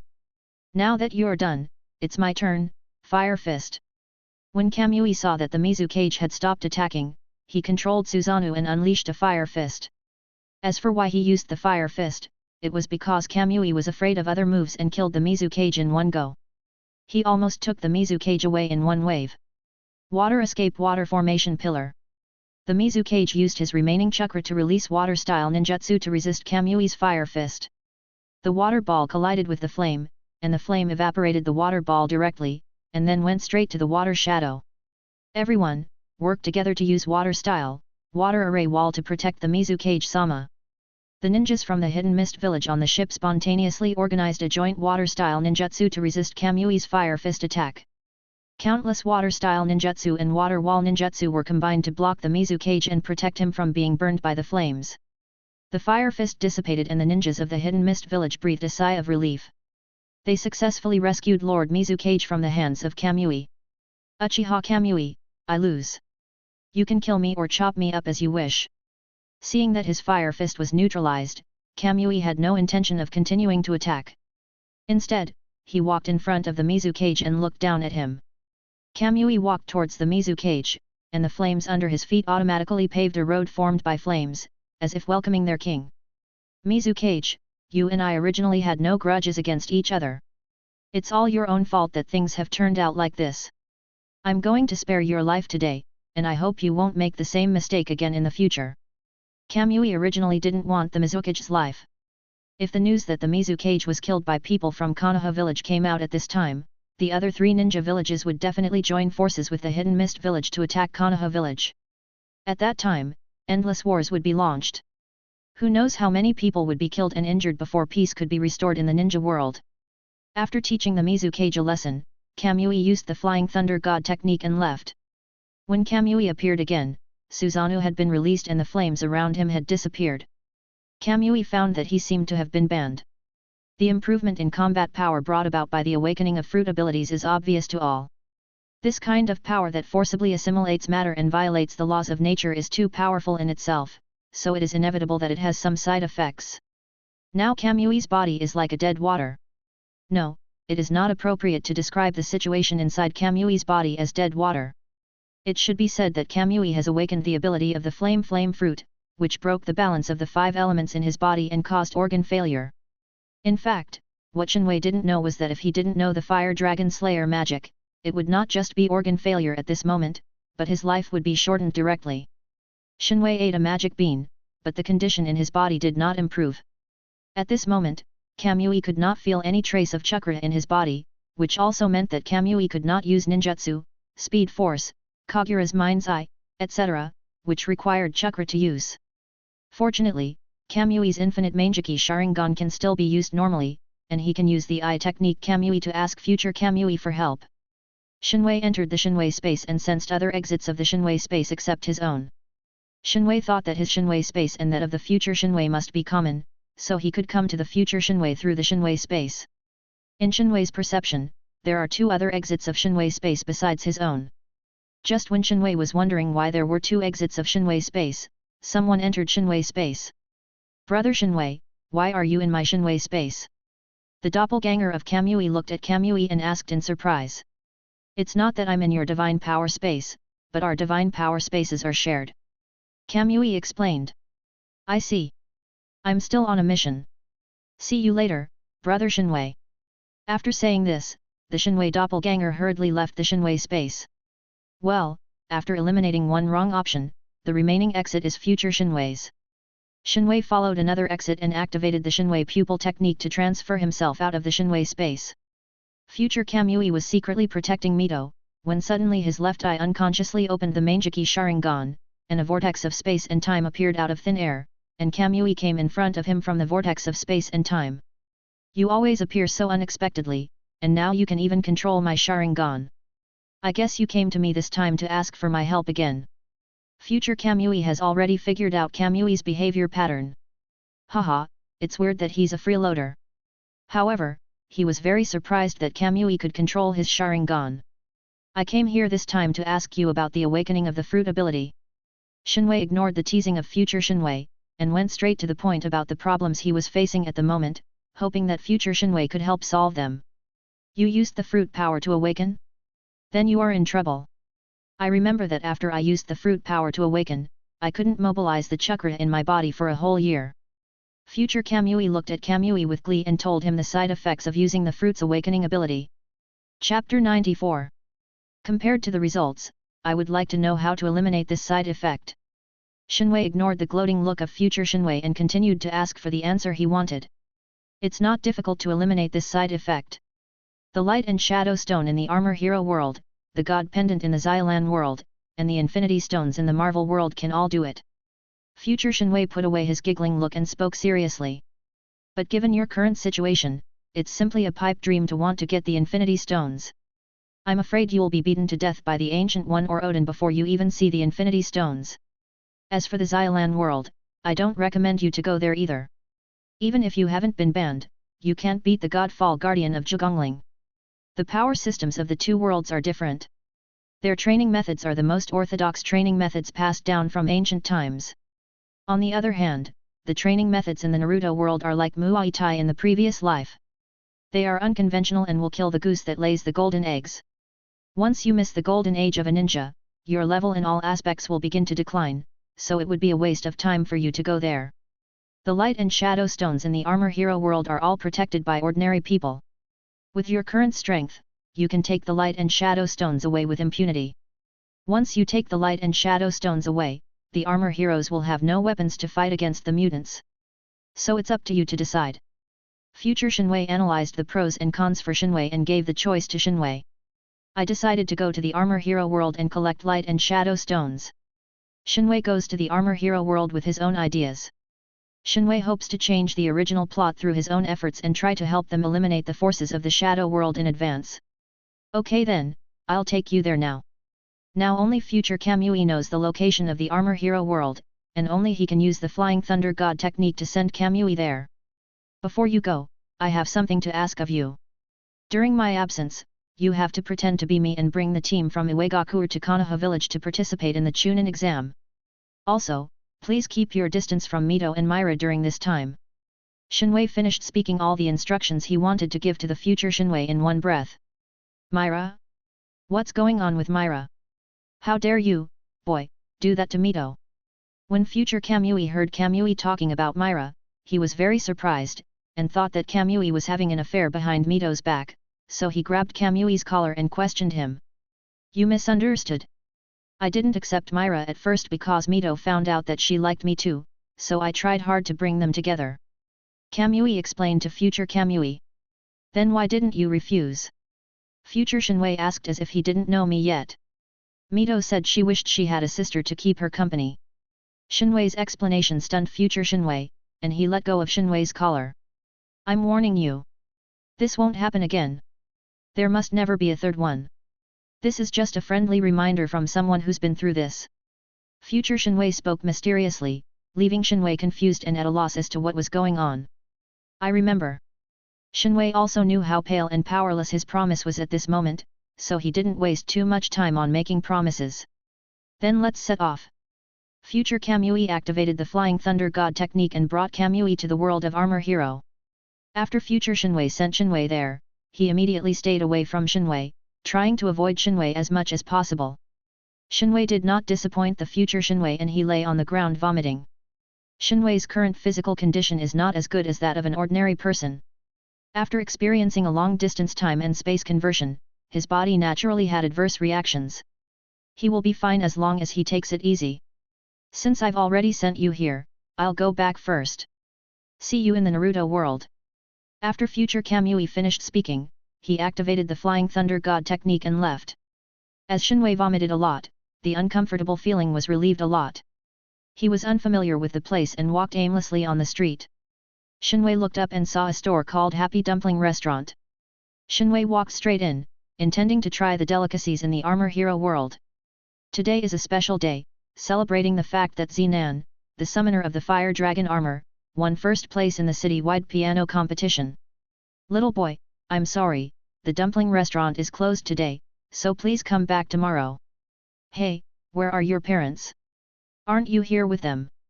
Mincy first apologized to Shinwei, but when she found out that Shinwei came alone, she was worried about Shinwei leaving alone, so she showed her concern with good intentions. Why did the dumpling restaurant close down? Is it to celebrate the first place in the Zinan City piano competition? Shinwei did not answer Mincy's question, but instead asked his own questions and asked Mincy to answer them. Mincy, who is it? Didn't you tell him that the dumpling restaurant is closed today? Aunt Hui came out from the kitchen carrying 2 plates of dumplings, followed by Zinan and Xiaolan holding bowls and chopsticks. Aunt Hui, this kid came to the dumpling restaurant alone, and I was just about to ask where his parents are. Mincy turned sideways, and everyone noticed Shinwei in the dumpling restaurant. Everyone put down what they were holding, surrounded Shinwei, and looked at the little boy in front of them. Little boy, what's your name? How did you get to the dumpling restaurant? Where are your parents? Aunt Hui squatted down and touched Shinwei's head to show her kindness and friendliness, then asked about Shinwei's family situation so that she could find a way to send him home. My name is Shinwei. I was walking down the street and saw a dumpling restaurant and walked in. My parents passed away when I was very young. Shinwei spoke the truth and calmly dodged Aunt Hui's hand that was touching his head. I'm sorry, I shouldn't have mentioned your sad story. Where do you live? Is there anyone else at home? Mincy apologized for mentioning Shinwei's parents before, and then continued to ask Shinwei about his family situation. It doesn't matter. I haven't even met them. I live in Konoha village and my wife Mito is at home. Shinwei still spoke the truth, but everyone looked confused. Wife? Little boy, do you know what wife means? Aunt Hui, where is Konoha village? Is it far from here? I'll take him back on my bike. Zinan, who was obsessed with piano, teased Shinwei and asked Aunt Hui where Konoha village was. He had never heard of a Konoha village nearby. I've lived here for so long, and I've never heard of a Konoha village nearby. But bring him some dumplings before you leave. He should have a child at home. Aunt Hui didn't know where Konoha village was, but she noticed very carefully that there should be a child about the same age as Kamui in Kamui's home. Out of concern, she decided to let Kamui bring some dumplings and let him go home to eat with the child. Humph, liar! Xiaolan pointed at Shinwei and said angrily. Xiaolan, you can't be so rude. Apologize to Shinwei quickly. Aunt Hui immediately criticized and educated Xiaolan. He's a liar. Xiaolan insisted that Shinwei was a liar. Little sister, you said I was a liar, but how did I lie to you? Kamui looked at Xiaolan and said with a smile. You liar, I will prove right now that you are a liar. After Xiaolan finished speaking, she ran back to her room, leaving no one knowing what she was doing. After a while, Xiaolan came running back with a comic book in her hand. She opened it and put it in front of Shinwei and said. You liar, look carefully, this is the evidence that proves you are a liar. The comic book that Xiaolan was holding was the comic book of Naruto. The part that was opened for Kamui to see was the part introducing Konoha village. Kamui was surprised to see that there was a Naruto comic in the world of Armor Hero, but he returned to normal in an instant. Look carefully, Konoha village is in the Naruto manga, it's all fake. At this moment, Xiaolan seemed to be possessed by Conan or the reincarnation of Sherlock Holmes, and she clearly exposed Kamui's lies. Zinan first took the comic from Xiaolan's hand, and after confirming it, he gave it to Aunt Hui. After Aunt Hui confirmed it, she gave it to Mincy. After everyone read the comic, they felt that Shinwei was a bad boy who liked to lie, so they planned to hand Shinwei over to the police. Zinan took out the summoning device of the flame dragon armor and was about to call the police when Shinwei snatched the summoning device away at lightning speed. The summoner of the flame dragon armor is well made. Before everyone could react, Shinwei played with the summoning device in his hand and made praiseful comments. How did you know that? Who are you? Give it back to me. The fact that Zinan can still remain calm and not press forward is enough to prove that he is the best candidate to be the captain of the armor team 1. As long as you listen to me patiently, I will return the summoner to you. I don't care what you plan to do then. It tastes good. Shinwei invited everyone to take a seat, then he picked up the chopsticks and tasted the dumplings on the table. Everyone was shocked by the speed Shinwei had just displayed, and they all sat opposite him, wanting to hear what Shinwei was going to say next. First of all, I didn't lie just now. My name is indeed Kamui, and I do live in Konoha village, but my full name is Uchiha Kamui. Kamui closed his eyes, and when he opened them again, he revealed a scarlet Sharingan with 3 Megatama spinning in his eyes. You actually have the Sharingan, you are from the Uchiha clan, can you let me meet Sasuke? Xiaolan was instantly attracted by Kamui's eyes, screamed, and then made a wish to Kamui, hoping that Kamui could fulfill her wish. What's so good about Sasuke? He only knows how to act cool and handsome every day. Let me tell you, Naruto is 1,000 times and 10,000 times better than him. I can introduce Naruto to you later. Kamui was very dissatisfied with his family's younger brother, but he admired Naruto very much. Chapter 95. Isn't Sasuke one of your clansmen? Why do you speak to outsiders? Oh, I see. You are just jealous that Sasuke is better than you, so you keep saying bad things about him. Xiaolan seemed to see through the essence of the matter and thought that Kamui was jealous of Sasuke. Do I need to be jealous of him? It's more like he's jealous of me. Not to mention that we are not from the same era. Even if we were in the same era, he can only look up to me. Shinwei exudes a strong sense of confidence, giving people a feeling that things are supposed to be this way. After the conversation between Kamui and Xiaolan, everyone gradually accepted the fact that Kamui was a person from the Naruto comics world. Wait a minute, since you are from the world of Naruto in the manga, how do you know that I am the summoner of the Flame Dragon armor? Zenin interrupted Shinwei and Xiaolan's casual conversation and asked his own questions. Just like Naruto is a comic in this world, your armor hero is just a special effects drama in my world. It has already been filmed to the 5th part. There is a saying in our world, it started with Yanlong, flourished with Xingtian, declined with Nawa, was destroyed by Bujiang, and died with Liakai. Shinwei once again cleverly avoided the question of how do you know. Shinwei has become very experienced in making up lies about this matter. I want to know, what is your purpose in coming to this world? Zenin stared at Shinwei with sharp eyes, trying to get the answer from Shinwei. I'm injured and need the light and shadow stone to heal, so I came here. Shinwei told Zenin his purpose frankly. Zenin frowned and was about to say something when the summoning device in Shinwei's hand suddenly made a sound. Shinwei returned the summoner to Zenin. Zenin answered the phone and Miyajin's voice came from the other end. Zenin, the supernatural beast has appeared in Alley 7 of the back street. Please leave immediately. I see. After Zenin hung up the phone, he glanced at Shinwei and was worried that Shinwei might do something bad to his family and friends. Let me go with you, so you don't have to worry about me being alone with them. Shinwei immediately understood Zenin's eyes and offered to go with Zenin to seal the mutant beast together. Zenin rode a motorcycle with Shinwei to the place where the mutant beast appeared. He happened to see the mutant beast attacking humans. Zenin immediately summoned the Flame Dragon armor to fight against the mutant beast. Fire Dragon armor, combined. Zenin blocked the mutant beast and rescued the attacked human Kidong. Reporters Xiaosong and Dongshan also rushed to the scene. Shinwei approached Dongshan and looked at the summoner of the Wind Eagle armor. Little boy, this place is too dangerous, leave here quickly and go home. Dongshan found Shinwei here and was afraid that something might happen to Shinwei, so he tried to persuade Shinwei to go home.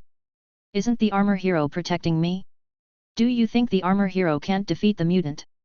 Shinwei retorted to Dongshan, leaving Dongshan speechless for a moment, but Dongshan found that when Shinwei mentioned armor hero, he was not as excited as other children.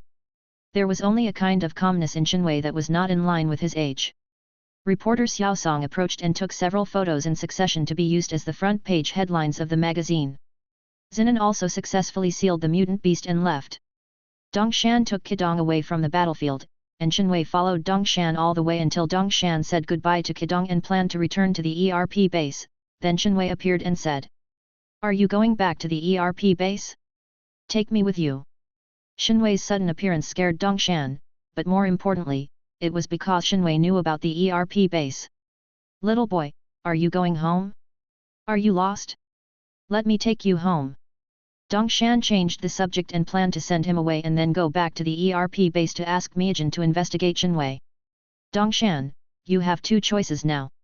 The first choice is to take me to the ERP base, and the second choice is for me to do it myself and let you obediently take me to the ERP base. Which one do you choose? Shenwei seemed to give Dongshan two choices, but in fact Dongshan had no right to choose at all. Who are you? How do you know about the ERP base? Before Dongshan could finish his words, he was controlled by Shenwei's illusion and obediently brought Shenwei to the ERP base. Dongshan walked to a fast food restaurant with lifeless eyes, pushed the door and walked in. Shenwei followed closely behind him. Dongshan entered the ERP base through pupil recognition, and Shenwei also walked in. The Shadow King of the Shadow World was very angry when he learned that his mutant beasts were destroyed. After a series of fancy operations, several cards appeared out of thin air. The Shadow King drew two mutant beasts from the cards and summoned them with the flattery of the Deputy Director Zhou Zhang. He continued to hunt down the descendants of the Five Elements village and erase their hidden memories. In the ERP base, Mei Zhenzhen was discussing something with Zinan when she saw Dongshan coming back. She was about to ask Dongshan to join the discussion, but she found that Dongshan did not come back alone, and Shenwei was standing next to him. Illusion, solution. Shenwei removed the illusion on Dongshan, and Dongshan found himself back at the ERP base, bringing Shenwei back with him. Zinan is here. It seems that you should have told Miajin about my affairs. Shenwei was not surprised at all to see Zinan at the ERP base, and he did not intend to keep his identity secret from these people. You should be Kamui, you said our world is just a special effects drama, then do you know who summoned the other 3 light and shadow stones and the other 3 sets of armor? Miajin was giving it a try, hoping that Shenwei could give them a spoiler so that they wouldn't have to search like looking for a needle in a haystack. Look at you two grown men, you are not as good as a woman in understanding the correct way to communicate. One of you just left me and ran away, while the other one guarded me like a thief. You are nothing. Let's continue with the topic we were talking about. If I tell you all this, will you agree to let me use the light and shadow stone to heal my wounds?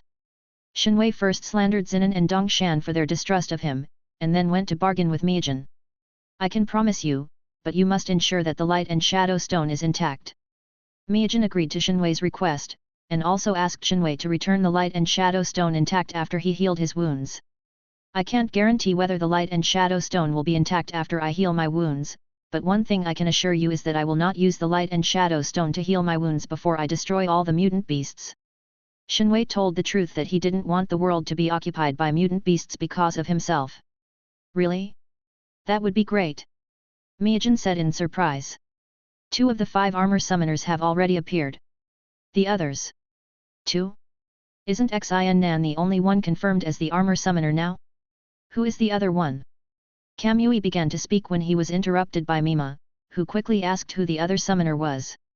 The summoner of the Woodwind Eagle armor has also appeared. Look, it's this guy. Shenwei was too lazy to mention Dongshan's name.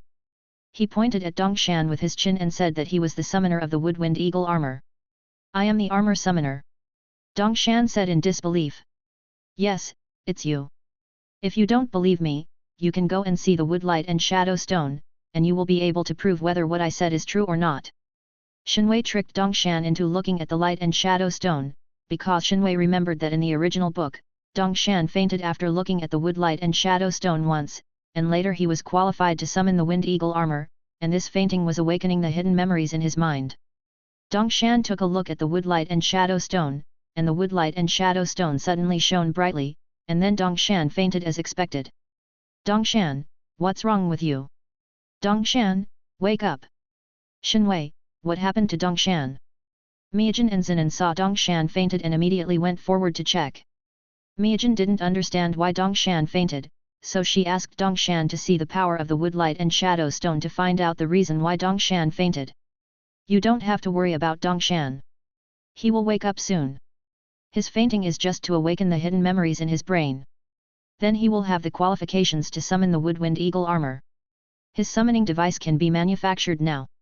Shenwei explained the reason why Dongshan fainted, which made Miajin and Zinan feel relieved. Where are the other 3 armor summoners and the 3 light and shadow stones? Zinan took the initiative to inquire about matters related to armor because he wanted to focus his main energy on the piano and participate in the provincial piano competition with peace of mind, while leaving the matter of sealing the mutant beasts to the other armor summoners. The water light and shadow stone is in the hands of Bei Miao, who summons the water black rhino armor. The earth light and shadow stone is in the hands of Grandpa Wei at the grocery store. The earth tiger armor summoner Kun Zhong is in this city. The gold light and shadow stone is in the hands of King Kai of the Shadow Realm. The gold snow mastiff armor summoner is Xi Zhao, who is by King Kai's side. The above is the information about the other light and shadow stones and summoners. And Zinan, there are some responsibilities that you cannot evade. Kamui told Miajin and Zinan all the information he knew about the light and shadow stone and the summoner, and finally reminded Zinan in a subtle way not to evade his responsibility as the armor summoner. Zinan was pondering the meaning of Shinwei's words when the alarm at the ERP base suddenly sounded, interrupting Zinan's thoughts. Miajin locked the location where the mutant beast appeared on the computer, and sent Zinan there via satellite to seal the mutant beast. Shinwei guessed that this time, it was the unlucky Kedong who was targeted by the mutant beast again. But just standing in front of the computer, watching the scene of Zinan fighting with the mutant beasts, Zinan fought with 2 mutant beasts, and he destroyed one of them cleanly and neatly and sealed it. The other mutant beast saw that the situation was not good and ran away. After Zinan sealed the mutant beast, the other mutant beast had disappeared. Dongshan, how are you? Do you feel uncomfortable anywhere? Miajin found that Dongshan had woken up and immediately went up to him to ask about his physical condition. Chapter 96. Dongshan rubbed his dizzy head, got up and went for a walk outside to digest the news that he was the summoner of the Woodwind Eagle armor. Miajin, tell Dongshan to calm down.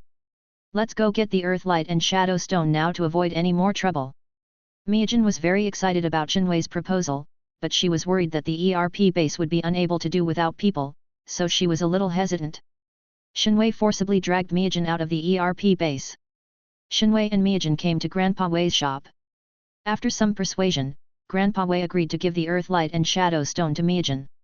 Miajin put the earth light and shadow stone into a black cloth bag and was about to return to the ERP base to use technological means to test the authenticity of the earth light and shadow stone. At this moment, the earth light and shadow stone suddenly lit up. Miajin, Kunzhong, the summoner of the earth tiger armor, should be nearby. It seems that this trip will be smooth. Shinwei has no prejudice against Kunzhong, but his poor performance has become a point of criticism in the play, and various complaints have emerged one after another. However, Shinwei just regards it as a joke and does not take it to heart at all. Shinwei, do you know where this Kunzhong is? It was because of Kamui's help that they were able to obtain the earth light and shadow stone so smoothly, so Miajin now has complete faith in Kamui and regards Kamui as her backbone. If I'm not mistaken, he should be playing basketball at a nearby basketball court right now. If he's lucky, he might even be able to steal some of King Kai's players. Shinwei did not directly say that he wanted to win Zizao over. After all, King Kai had raised Zizao, and Shinwei was not good at persuasion. It was not realistic to expect him to give up his kindness in just a few words. Everything should be done slowly. It would be best to deal with Zizao before the troublemaker Bai Miao joined, otherwise the team would be in trouble. Kamui and Mima came to a nearby basketball court and watched 2 people playing basketball on the court. Shinwei, which Kunzhong are you talking about? Miajin looked at the fat and thin man on the basketball court and asked Shinwei who Kunzhong was. Kunzhong is the tall and thin one. Shinwei answered Miajin casually, but in his heart he felt sorry that he did not meet Zizao on this trip. The 2 people playing basketball on the basketball court are Kun Zhong and Li Lu, the barbecue king nearby. Those 2 people outside the basketball court have been standing there for a long time. It seems like they are here to have barbecue with you. Kunzhong saw Miajin and Shinwei and thought they were customers of barbecue king Li Lu. When barbecue king Li Lu heard this, he immediately went over to apologize to Miajin and Shinwei. Are you 2 here for barbecue? Sorry, we are closed this morning and will be open as usual at noon. Barbecue king Li Lu turned away customers and set the business hours at noon so as not to delay his business. Actually, we're here to look for Kunzhong. Miajin, a science and engineering girl, always spoke the truth, making the situation very awkward. Kunzhong, they are here to see you. Barbecue king Li Lu deals with people every day and has long been accustomed to this. He even helped call Kunzhong over. Are you here to see me? Have we met before? What do you want from me? Kunzhong held the basketball and looked at the 2 strangers in front of him, not understanding what they wanted from him. Shinwei didn't dare let Miajin speak anymore. If she opened her mouth, a good thing might turn into a bad thing. Shinwei spoke before Miajin could. Kunzhong, I see that you have extraordinary talents. You must be a rare martial arts genius. The responsibility of saving the world and maintaining world peace is now entrusted to you. Shenwei started to deceive people as soon as he opened his mouth, and the key point was that Kunzhong believed it. Kunzhong was new and naturally didn't know the dangers. Shenwei's words were enough to fool Kunzhong. Kunzhong scratched the back of his head, smiled foolishly and said, "Am I really that amazing? How come I don't know it? That's because your potential has not been stimulated. Now we will help you stimulate your potential and give you extraordinary power." Shenwei successfully tricked Kunzhong into the ERP base, put him on the testing equipment, and gave him a full body check. After confirming that Kunzhong could be the summoner of the Earth Tiger armor, he was sent to the virtual combat room to learn combat skills from the Shenshan Heart Master.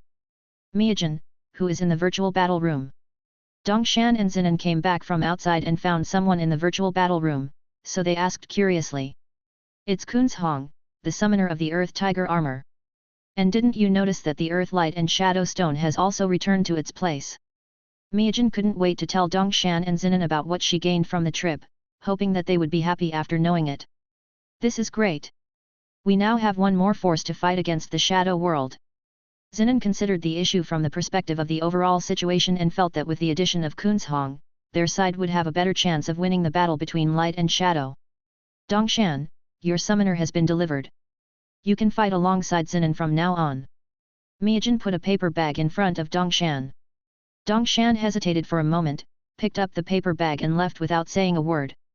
At this time, Kunzhong walked out of the virtual battle room and said, "Great! I will be the summoner of the Earth Tiger armor from now on.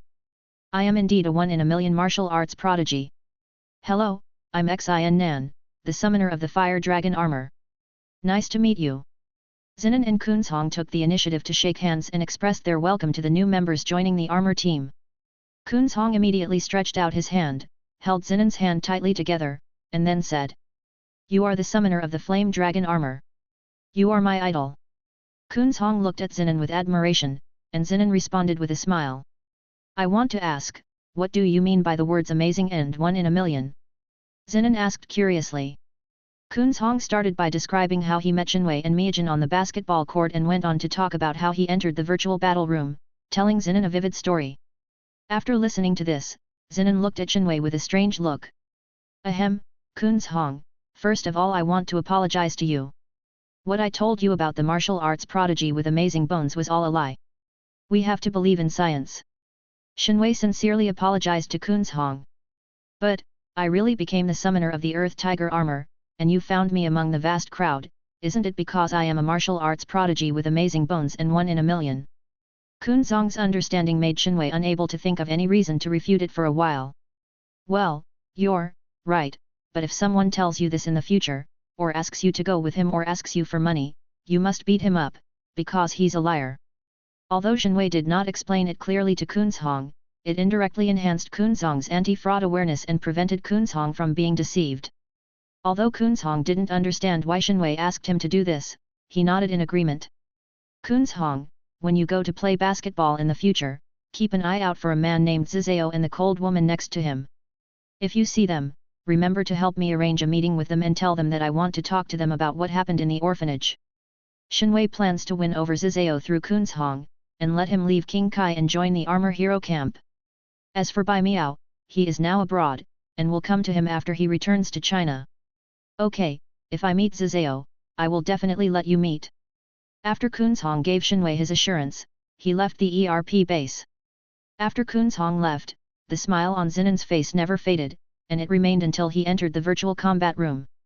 Miyajin had a video call with her brother, Dr. Garu, and they talked about armor. Shenwei felt a little bored, so he went to the Happy Dumpling restaurant. Aunt Hui was making dumplings there, and Shenwei helped her while learning from her. He planned to make dumplings for Mito and Myra to try after successfully learning from her. If he could block Mito's culinary career, that would be killing two birds with one stone. Shenwei helped out at the Happy Dumpling restaurant for 7 consecutive days, and occasionally went to the ERP base to see how the summoning of people was going. Photos of 3 armor heroes fighting against supernatural beasts have been published in recent newspapers. The 3 armor heroes in the photos correspond to Zinan, Dongshan, and Kunzhong. The 3 of them have recently eliminated a lot of supernatural beasts. That day, Shinwei entered the ERP base and met Miyajin and Dong Shan, who were worried. Shinwei, you came just in time. Recently, there have been more and more cases of supernatural beasts attacking humans. How did they find the descendants of the Five Elements village? Miyajin thought about it for a long time but still had no clue. Just then she saw Shinwei coming, so she hoped that Shinwei could give her a spoiler. It's the air pressure. The air pressure in the bodies of the descendants of the Five Elements village is much lower than that of normal people. That's why they can combine the light and shadow armor from the universe. Shinwei revealed the method by which the shadow world could always find the descendants of the Five Elements village, which made Miyajin suddenly realize.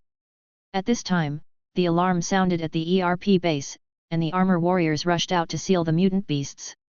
After a while, Zinan came back with a little girl. Shinwei had an impression of this little girl. He remembered that she was Bei Miao, the summoner of the water black rhino armor, and her half-sister Xioxi. Shinwei couldn't help but sigh that time passed so quickly. In a blink of an eye, the thorny Bei Miao was about to show up, but there was still no movement from Zizao. Shinwei wandered around the ERP base and planned to go back to the Happy Dumpling restaurant to continue learning from masters. When Shinwei returned, there was another person around him, who was the little girl, Bei Miao's half-sister Xioxi. Shinwei was taking Xioxi back to the Happy Dumpling restaurant, but unexpectedly he met the assistant director Zhou Zhang on the way. When the assistant director Zhou Zhang saw that there was only a little boy next to the target, he became bolder and rushed over directly, wanting to kidnap both of them. Xioxi hid behind Shinwei in fear. Without saying a word, Shinwei stepped forward and punched the assistant director Zhou Zhang in the eye. The assistant director Chujiang's eye socket was bruised, and he fell to the ground with a cry. Boy, if you know what's best for you, just be good and let go of that little girl. Otherwise, I will be rude to you. Chapter 97. Boy, if you know what's best for you, just be good and let go of that little girl. Otherwise, I will be rude to you. Assistant Director Zhou Zhang covered his eyes, got up from the ground, and tried to threaten and deceive Shinwei, hoping to scare Shinwei and successfully complete the task assigned by Yingba. At this time, Yingba's voice came from the Bluetooth headset of Assistant Director Zhou Zhang. General Zhou, you must bring her back safely for me to study. Remember, no hair of her can be harmed. Shinwei stepped forward and knocked the ugly Assistant Director to the ground in no time. He sat on his back, slapped him on the head and said, Assistant Director, who are you going to be rude to? Shinwei sat on him and slapped the back of the Assistant Director Chujiang's head again and again. Xioxi stood behind him and kicked the Assistant Director Chujiang's butt again and again, muttering to himself, beat to death you bad guy. Yingba's voice came from the Bluetooth headset of Assistant Director Zhou Zhang. Ugly General, you are such a loser that you can't even beat a child. Assistant Director Zhou Zhang ignored Shinwei. Why did they call him Assistant Director? He felt so wronged that he wanted to cry. Why was he so unlucky? He offended this evil star as soon as he went out. Little brother, great hero, I was just possessed by a ghost for a moment. Please forgive me for this time. I will never dare to do it again. I will definitely turn over a new leaf and become a new person in the future. Although the Assistant Director Zhou Zhang begged for mercy humbly, he was fantasizing about summoning a supernatural beast in his heart, hoping to see the supernatural beast eat the little brat who was tired of living. Assistant Director, I'm going to ask you a question. If you can answer it, I'll let you go. If you can't answer it, I'll continue to beat you. Shinwei suddenly felt that the personality of Deputy Director Zhou Zhang was very similar to that of Black Zetsu, and hoped to find out the whereabouts of Black Zetsu from Deputy Director Zhou Zhang. Master, you said, as long as I know something, I will tell you everything I know. Assistant Director Zhou Zhang had already made plans to betray the film industry and leak its secrets, but he didn't expect that Shinwei didn't ask anything about the film industry at all. If one day you were forced to hide somewhere, where would you choose to hide? Shinwei had finished asking questions and was waiting for Assistant Director Chujiang's answer. If it were me, I would choose to hide under your nose. The most dangerous place is the safest place. Assistant Director Zhou Zhang answered Shinwei's questions and waited for Shinwei to let him go. Shinwei thought for a moment and felt that what the Assistant Director Zhou Zhang said made some sense, but he couldn't figure it out for a moment, so he started thinking about it. Assistant Director Zhou Zhang didn't dare to disturb Shinwei, so he let Shinwei sit on his back and waited for Shinwei to finish thinking and then let him go. Shinwei finished thinking, stood up and released the Assistant Director Zhou Zhang. Xioxi immediately hid behind Shinwei, fearing that the assistant director Zhou Zhang would do something bad to her. Assistant director Zhou Zhang limped to his feet with panda eyes on his face, looking as embarrassed as he could be. He said words of surrender but cursed Shenwei in his heart, and secretly hated Yingba for not saving him. At this moment, two tentacles suddenly appeared and entangled Shenwei, making him unable to move. It was Yingba's mutant beast that arrived at the scene. At this time, the assistant director Zhou Zhang limped to Shenwei and said proudly, "Boy, weren't you very proud just now? Now, be more proud and show me." Assistant director Zhou Zhang decided to slap Shenwei dozens of times to avenge Shenwei for bullying him. Assistant director Zhou swung his hand and slapped Shenwei hard on the left cheek, but he didn't expect that he hit nothing, and because he used too much force, the slap hit the mutant beast hard. Before the assistant director Zhou Zhang could react as to why his palm had passed through Shenwei's body, he felt a strong force in his stomach and his body involuntarily retreated backwards and fell on his back. The fate of the assistant director Zhou Zhang was caused by Shenwei's activation of the pupil technique Shenwei, which enabled him to become virtual and break free from his restraints. "Assistant director, who did you want to hit just now? Say it out loud, maybe I can help you." Shenwei walked up to the assistant director Zhou Zhang and spoke in a friendly manner. You, don't come over here." Assistant director Zhou Zhang was frightened by Shenwei and was rolling and crawling on the ground, trying to get away from Shenwei. Shenwei approached the deputy director Zhou Zhang step by step, and was about to kill him directly, but the mutant beast behind him had already caught Zioxy, and was attacking Shenwei with its tentacles without knowing the consequences. The tentacles passed through Kamui's body. "I'm ignoring you, but you're still pushing it further, right? I'm going to turn you into a card, Susanoo." Kamui summons Susanoo to fight against the mutants. Kamui only used the third form of Susanoo, which is a half-human form wearing armor. Kamui first swung the Fang Tianhuaji to cut off the tentacles of the mutant beast and save the little girl Zioxy. Then Shenwei put away the Fang Tianhuaji, controlled Susanoo, held down the mutant beast with one hand, and smashed it with the other hand. The alarm sounded at the ERP base, indicating the presence of a supernatural beast. Zinan and Dongshan were sent to the scene, where they saw Shenwei beating up a supernatural beast. Zinan and Dongshan hurried over to carry the little girl away and take her away from the battlefield. At this moment, they even felt a little pity for this mutant beast. At this time, the mutant beast could no longer hold on and was smashed into a card by the power of God. "It doesn't matter which of you two, transform and seal the mutant beast." After all, Shenwei cannot summon armor and cannot use the Kyunkan bell to seal the monster cards, so he can only let the armor summon people to do this. Kamui released Susanoo and wanted to teach assistant director Zhou Zhang a lesson, but he was nowhere to be seen at the scene. "Shenwei, Kunzhong asked me to tell you that he has met the Zizao you mentioned. He asked me to ask you where you agreed to meet." Zinan, the human-shaped megaphone, said. "See you tonight at the dumpling restaurant." Shenwei arranged the time and place, and let Zinan, the human megaphone, convey the message to Kunzhong. Assistant director Zhou Zhang limped back to their film industry's base, but was greeted with a barrage of scolding from the movie tyrant. "You useless bastard, you still remembered to come back. You were actually bullied like this by a little kid. You really bring shame to our film industry." Assistant director Zhou Zhang lowered his head and listened quietly to Ying Ba's scolding. He did not dare to talk back, but in his heart he began to have the urge to become stronger and to take revenge. "Ha ha ha, as long as you swear to be my servant, I can make you achieve everything you want." A voice sounded in the den of the Shadow World. "Who's talking?" Shadow Tyrant glanced across Shadow Realm's lair, trying to find where the sound had come from. "Okay, then I agree to be your servant." As soon as the assistant director Zhou Zhang finished speaking, the voice rang out again. "Okay, let's swap." The next moment, countless white electric currents passed through the body of assistant director Zhou Zhang, causing him to howl in pain until his body was taken over by the Shadow Guardian. "Who are you? Why are you?" Before Yingba could finish his words, he was killed by the Shadow Guardian.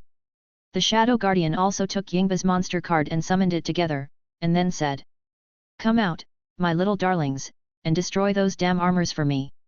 The monsters took orders and left their lair in the Shadow World one after another. The Shadow Guardian turned into the assistant director's ugly general again, lurking beside King Kai in the name of surrendering but actually monitoring him. Zinan summoned the Fire Dragon armor, sealed the monster card, and returned to the ERP base with Dongshan.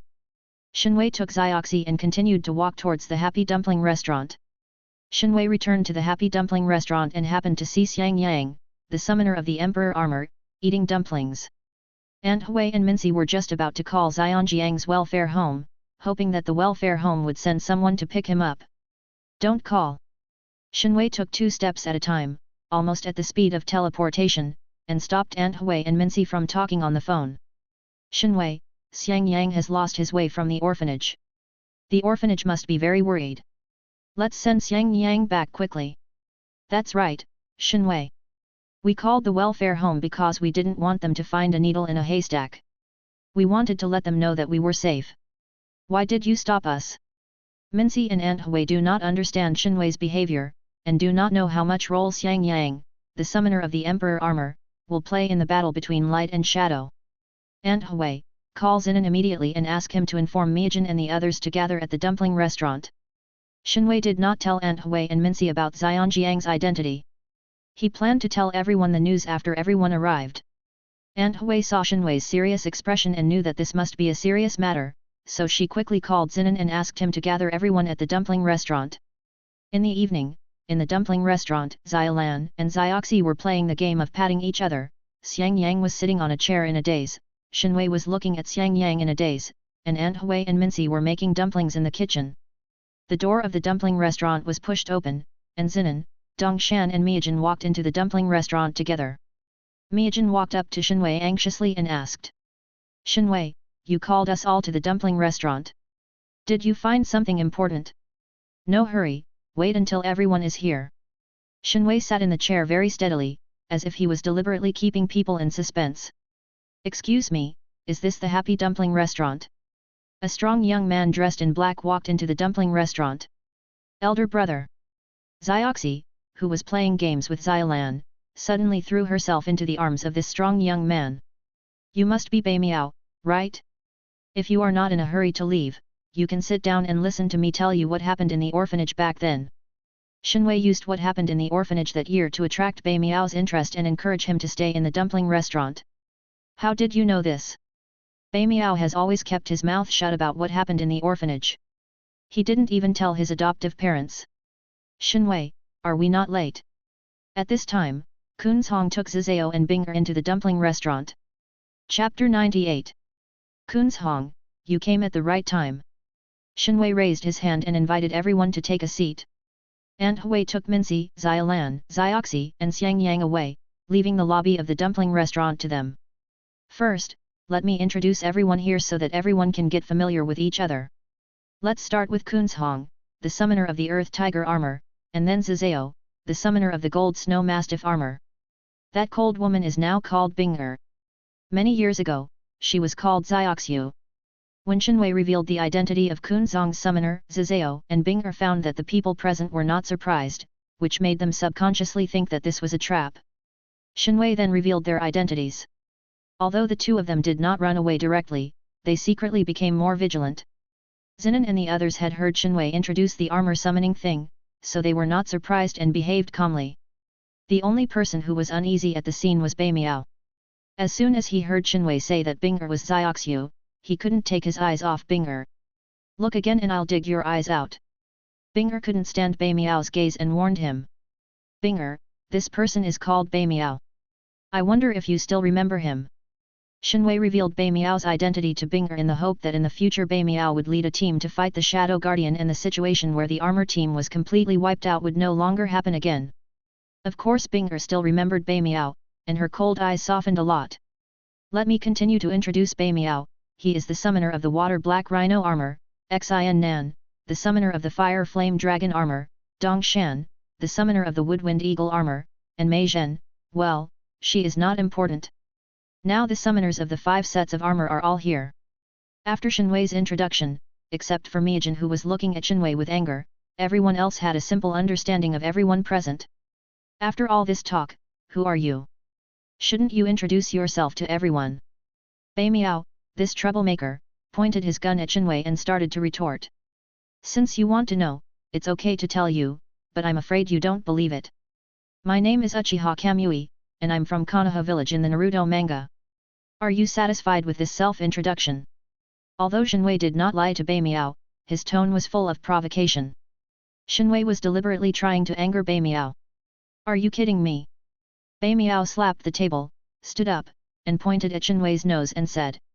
Is this the way I am now, am I kidding? Kamui opened his Sharingan and looked at Bai Miao, quietly exuding his aura.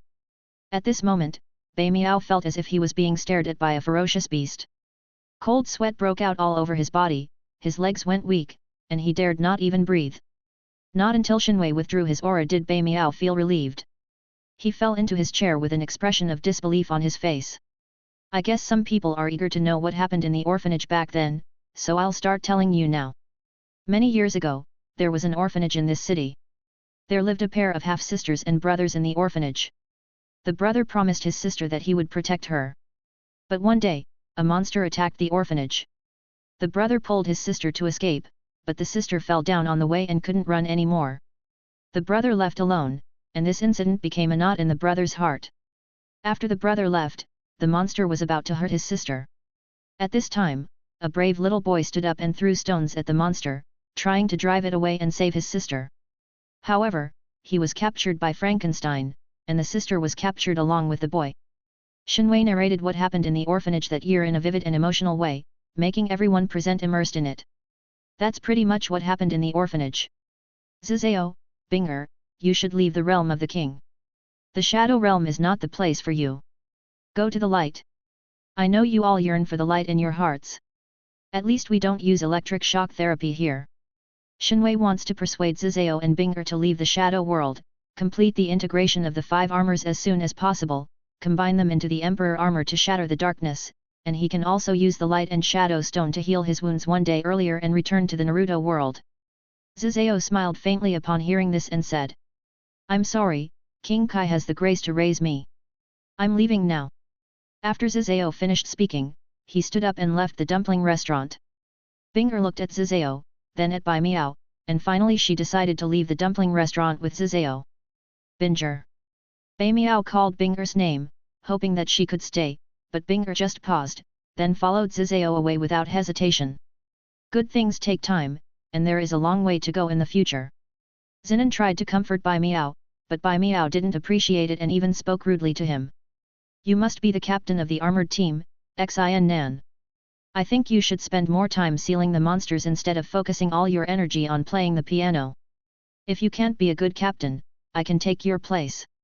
After Bai Miao finished speaking, he took his sister Zioxi and left the dumpling restaurant without looking back. Shenwei, you called us here, what exactly do you want to say? If there is nothing else, we will go back first. Miyajin now also reveals her intention to leave the dumpling restaurant. In fact, there are 6 sets of light and shadow armor. In addition to the 5 elements armor, there is also an ultimate armor, the Emperor of Light armor. It is also the strongest armor among the 6 sets of armor. Shenwei gave everyone a brief introduction about the Emperor armor, which aroused everyone's interest in the Emperor armor.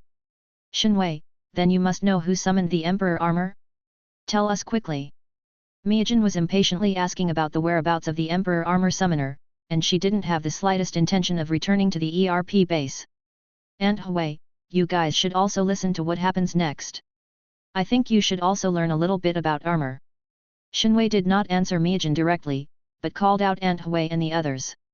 Soon Aunt Hui came out holding Xiaolan, and Mincy took Xiang Yang with her. They sat on the chairs in the lobby and listened to what Shenwei would say next. Actually, I asked you to come to the dumpling restaurant today because of the Emperor armor summoning someone. He has already appeared, and he is Xiang Yang. Shenwei pointed with his hand, and everyone followed the direction of his finger and turned their eyes to Xiang Yang. Shenwei made Xianjiang's identity public, allowing Aunt Hui and Mincy to understand why Shenwei had mobilized them to send Xiang Yang back to the orphanage.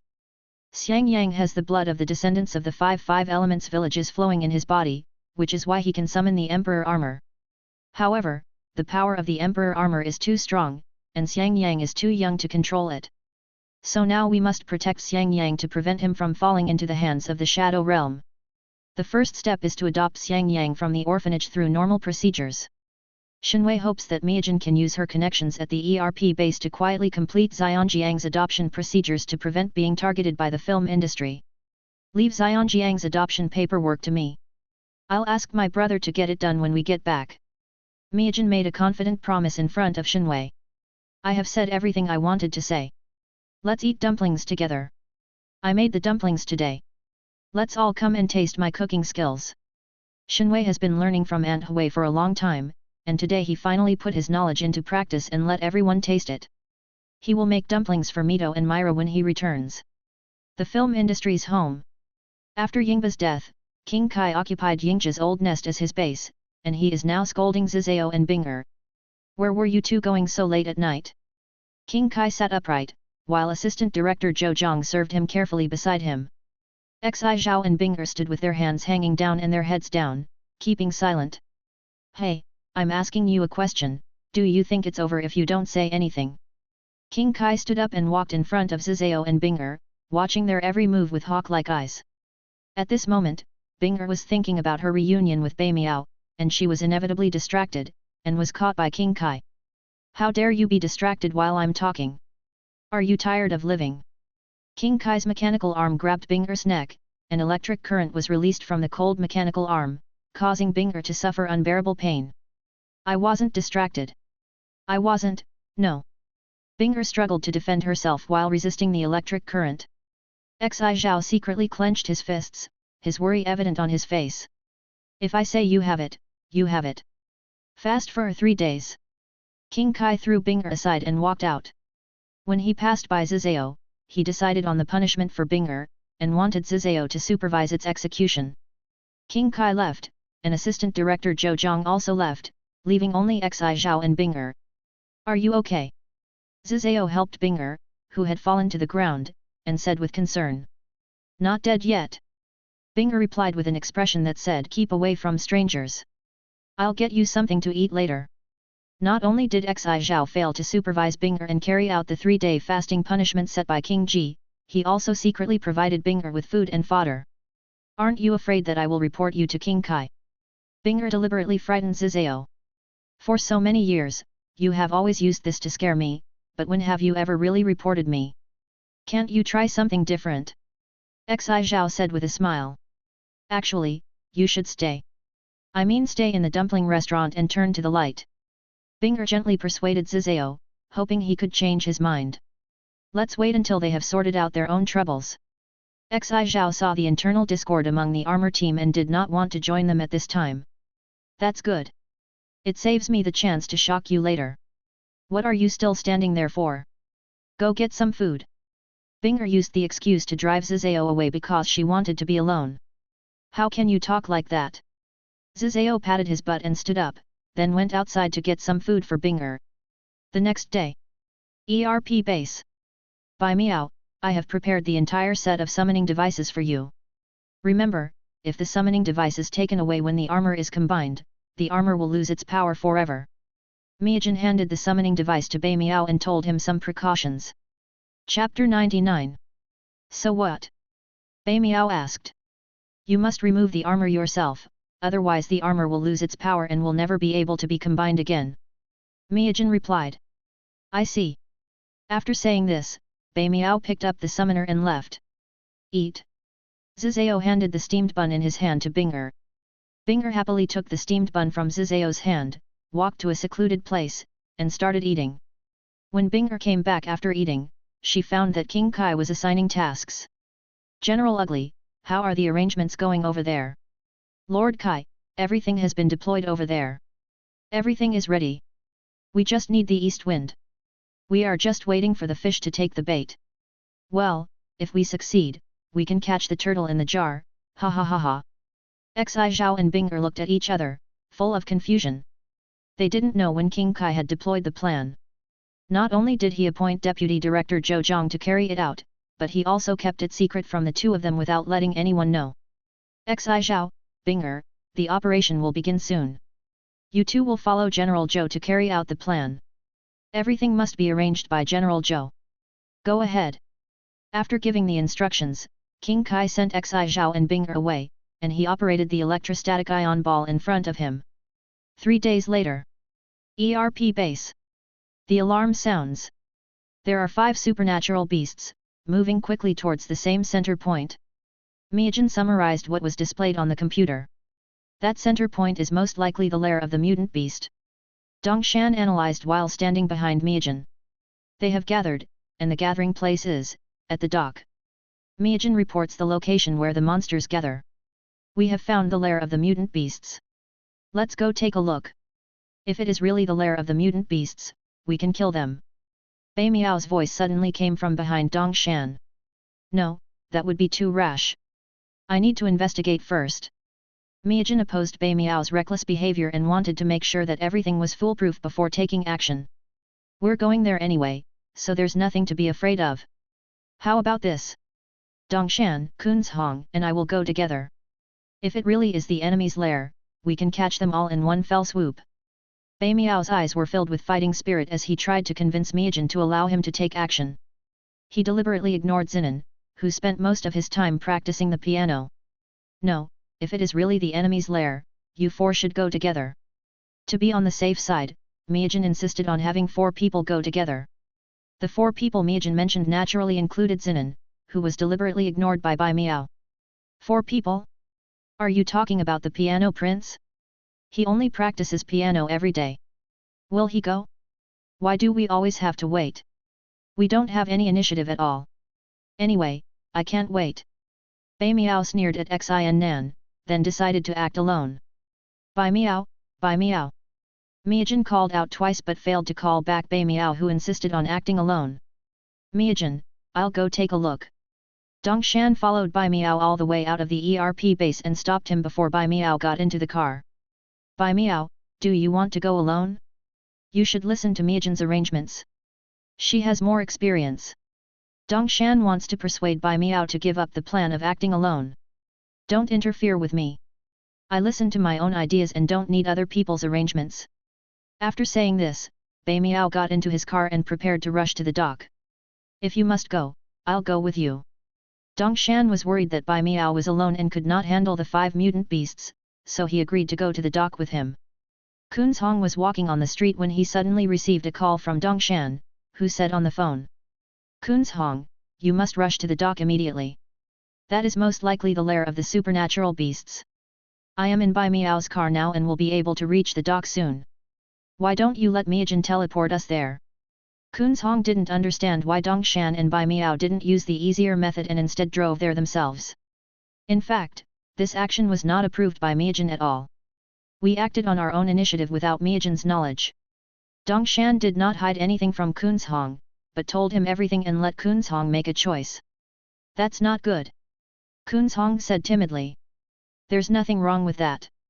If we can catch all the mutants this time, then even if we act on our own, the result will be good. I don't think Miyajin will blame us. Bai Miao snatched the phone from Dongshan's hand and strongly advocated this action to Kunzhong.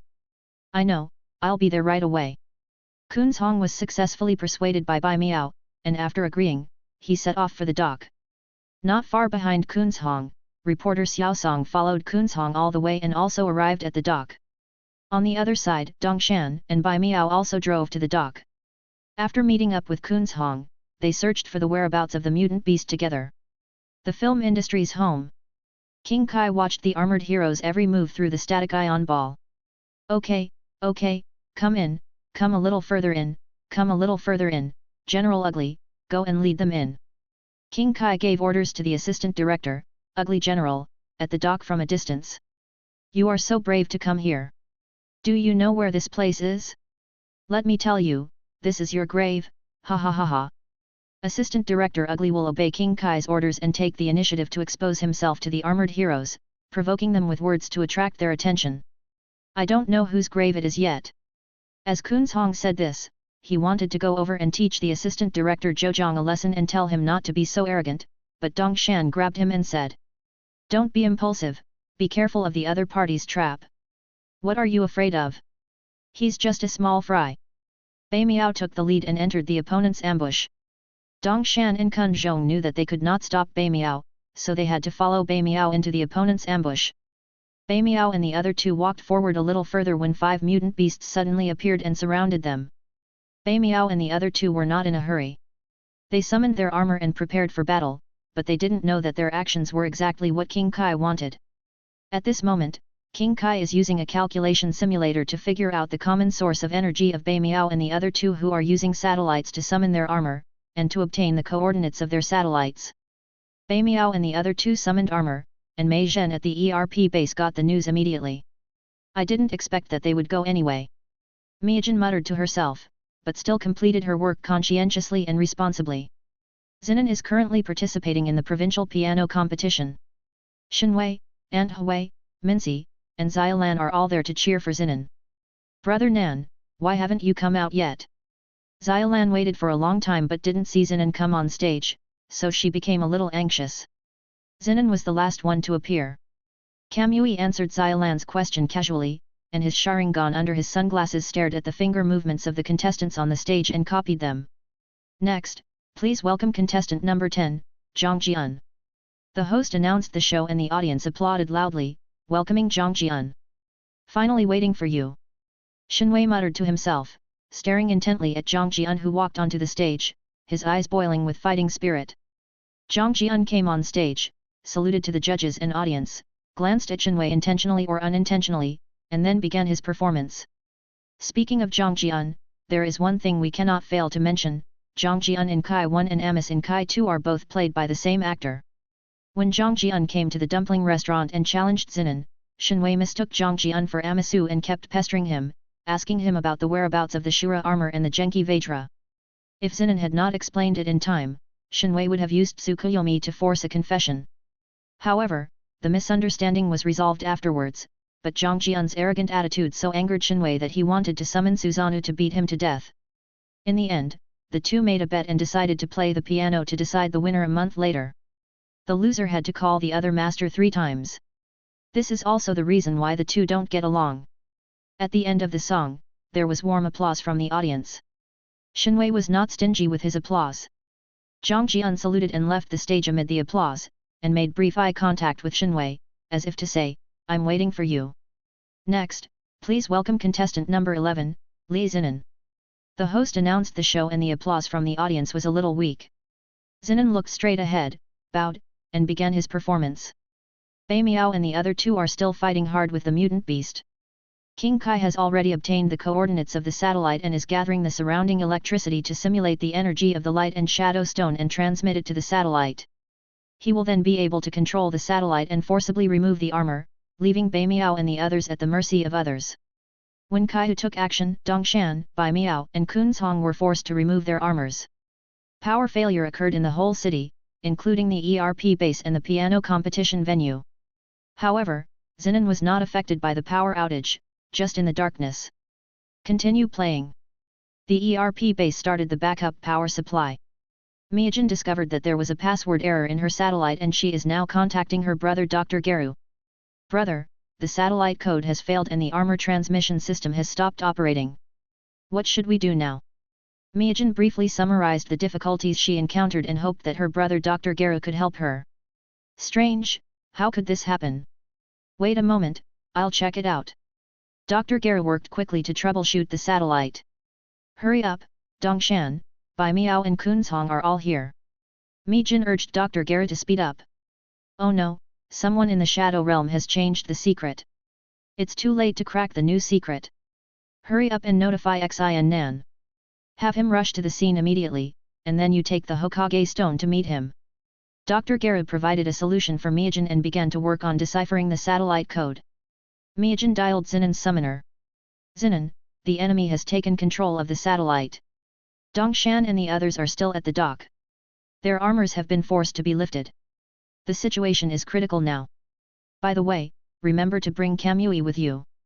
Mijin said anxiously. Mijin, after hearing what you said, I feel like I am redundant. The one who connected to the summoner was Shenwei. Chapter 100. Shenwei? How come Zinan's summoner is in your hands? Where is Zinan? Mijin was very surprised that Shenwei answered Zinan's summons, and hurriedly asked about Zinan's whereabouts. Zinan is performing on the stage. His summoner is temporarily in my hands. After all, it is safer in my hands than in his. Shenwei feels that after spending so much time with Mijin, he speaks a lot more truths.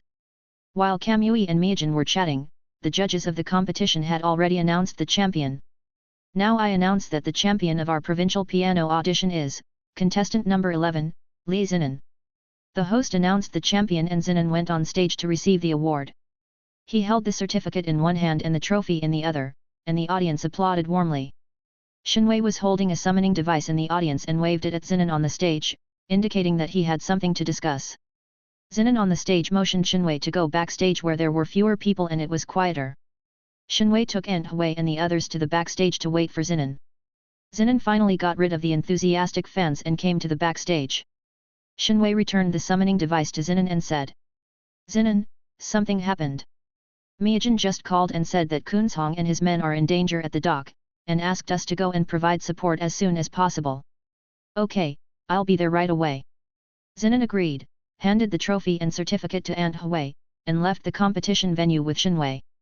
Zinnen rode his motorcycle with Shinwei and rushed to the dock as fast as he could, praying in his heart that everything would still be in time.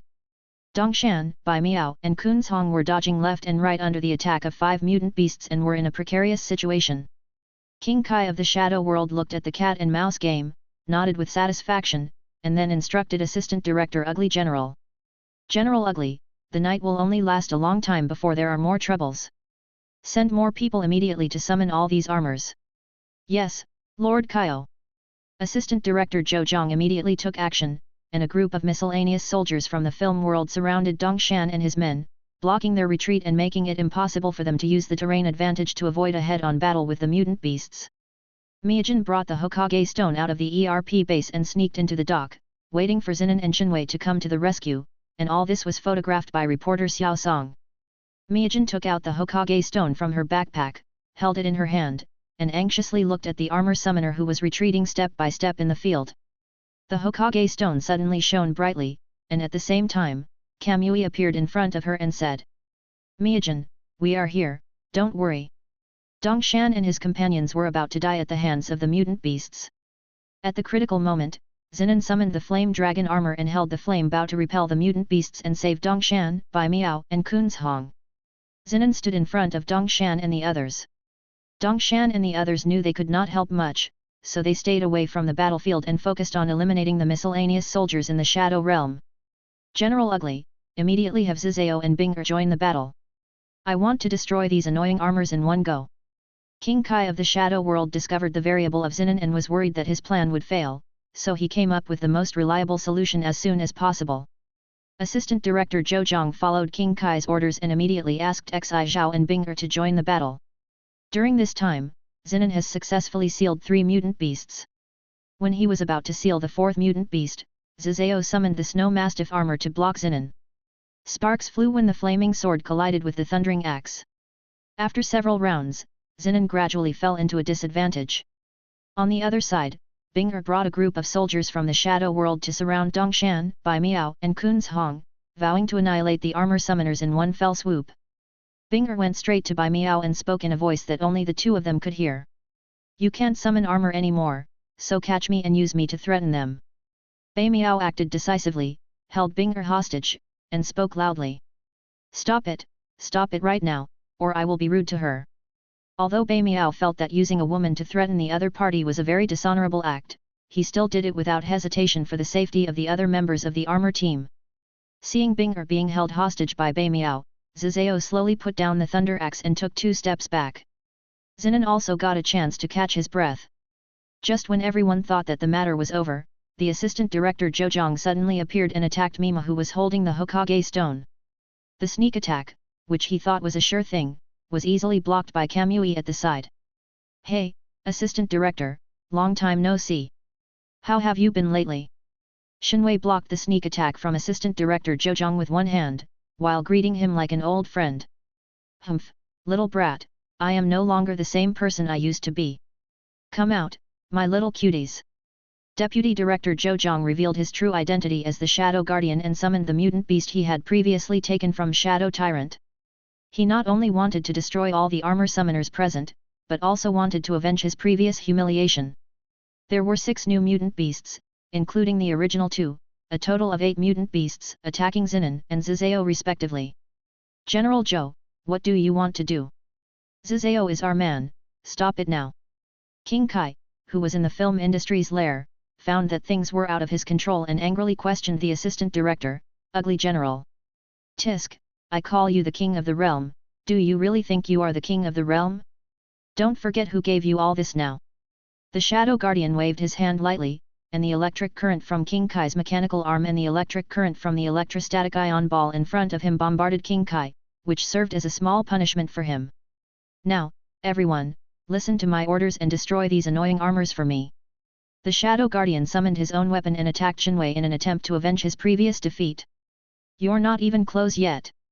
Kamui summoned Susanoo, protected Mima inside it, controlled Susanoo to draw the bow and arrow, shot 3 arrows in succession at the Shadow Guardian, and then took Mima to rescue Tosuji and the others. Shinwei's 3 arrows are designed with particularity. The 3 arrows are lined up in a row. The 2 arrows on the left and right draw 2 arcs, blocking the left and right sides of the Shadow Protector respectively. The arrow in the middle has no fancy moves and flies straight towards the Shadow Protector. When the divine arrows came, the Shadow Guardian had no choice but to block them with weapons. The divine arrows collided with the Shadow Guardian weapons, and the power carried by the arrows directly severely injured the Shadow Guardians. The Shadow Protector was so frightened that he was about to hide in the black area when 2 arrows arrived from the left and right. They collided in the air and changed their original trajectory. The 2 arrows pierced through the Shadow Protector's shoulders, and the power of the arrows carried him and nailed him to the wall. There are Miyajin, Dongshan, Bai Miao, Binger and Kunzhong in Shinwei's Susanoo. Shinwei protects them while drawing his bow and shooting arrows to kill the mutant beasts to relieve the pressure on Zinin and Zizao. Finally, the 8 mutant beasts were sealed, and the miscellaneous soldiers in the Shadow Realm scattered like birds and beasts. Zinin and Zizao took off their armor and gathered with everyone around the Shadow Guardian. At this moment, the Shadow Protector did not look arrogant at all, he was clearly a lamb to be slaughtered. Xi Zhao, go and seal him. The Shadow Realm has no room for you anymore, so we welcome you to join the armor team. Shinwei suggested that Zizao seal the Shadow Guardian in the hope that he could completely break with the Shadow Realm and join the armor team here. Yes, Zizao, I have always thought that you can join the armor team in the future. After Shinwei made the proposal, Kunzhong also followed suit. Do you still want to go back to King Kai and get electrocuted? Others won't be as gentle as I am. Binger's cold words showed that she also wanted to leave the film industry. Okay, I'll join the armor team. After thinking for a moment, Zizao agreed. Except for Bai Miao who said nothing, everyone else welcomed Zizao to join. Zizao summoned the Snow Mastiff armor, sealed the Shadow Guardian, and completely broke with the Shadow Realm. Everyone wait for me, I'm going to get the Golden Shadow Stone back. Since Xi Zhao has chosen to join the armor team, he can no longer leave the Golden Shadow Stone in the Shadow World's nest. How can you go alone? I'll go with you so I can take care of you. Kunzhong is worried about Zizao and wants to go with him. Kunzhong, you can't summon armor now, I think Zizao and I should go together. Zinin was worried that Kunzhong would not be able to summon his armor and would not have time to protect himself if he encountered danger, so he stepped forward and wanted to go with Zizao in place of Kunzhong. To visit the old nest of the film industry, of course we have to go together. Zizao, lead the way. Shinwei is a man of great skill and courage, and he doesn't worry about any danger in the Shadow World's lair. Okay. When Xi Zhao thought of Shinwei's strength, he felt that what he said about going to the film industry's lair for a tour and a visit didn't seem excessive at all, so he naturally agreed. Everyone followed Xi Zhao into the Shadow Realm's lair, and the first thing they saw was King Kai lying on the ground, dying. Xi Zhao, you are so brave that you dare to bring a stranger home. King Kai's weak voice was mixed with anger. You are the king of the realm, right? Don't you know that you have been abandoned by the Shadow Realm? Kamui wanted King Kai to accept the reality, but King Kai was very unwilling to accept it and wanted to summon the mutants to make a last-ditch effort. Kamui was quick and swift, and with one illusion he made King Kai calm down. He then took away the monster cards from King Kai and gave them to Zizao, asking him to seal them all at once. Zizao found the Light and Shadow Stone and gave it to Miyajin for safekeeping. At this point, the 5 Light and Shadow Stones were finally collected. Everyone took King Kai away from the Shadow World's lair. Zinin, no matter what, I want to say thank you. After Bai Miao expressed his gratitude to Xi and Nan, he left in a hurry, and Binger followed Bai Miao and left. Seeing that the matter had been resolved, Shinwei and Zinin returned to the dumpling restaurant and celebrated with Aunt Hui and others that Zinin had won the first prize in the provincial competition. The others returned to the ERP base together. Miyajin put the Hokage stone and the gold shadow stone back in place, and contacted her brother Dr. Gara to decipher the satellite code. Dongshan took King Kai to the ERP headquarters and handed him over to the headquarters for supervision and processing. Zizao entered the virtual battle room to communicate with the heart of Kamiyama and feel the power of the armor. I almost forgot, there is also Kun's Hong, forget it, it's a free one when I recharge my phone bill, it doesn't matter where I go.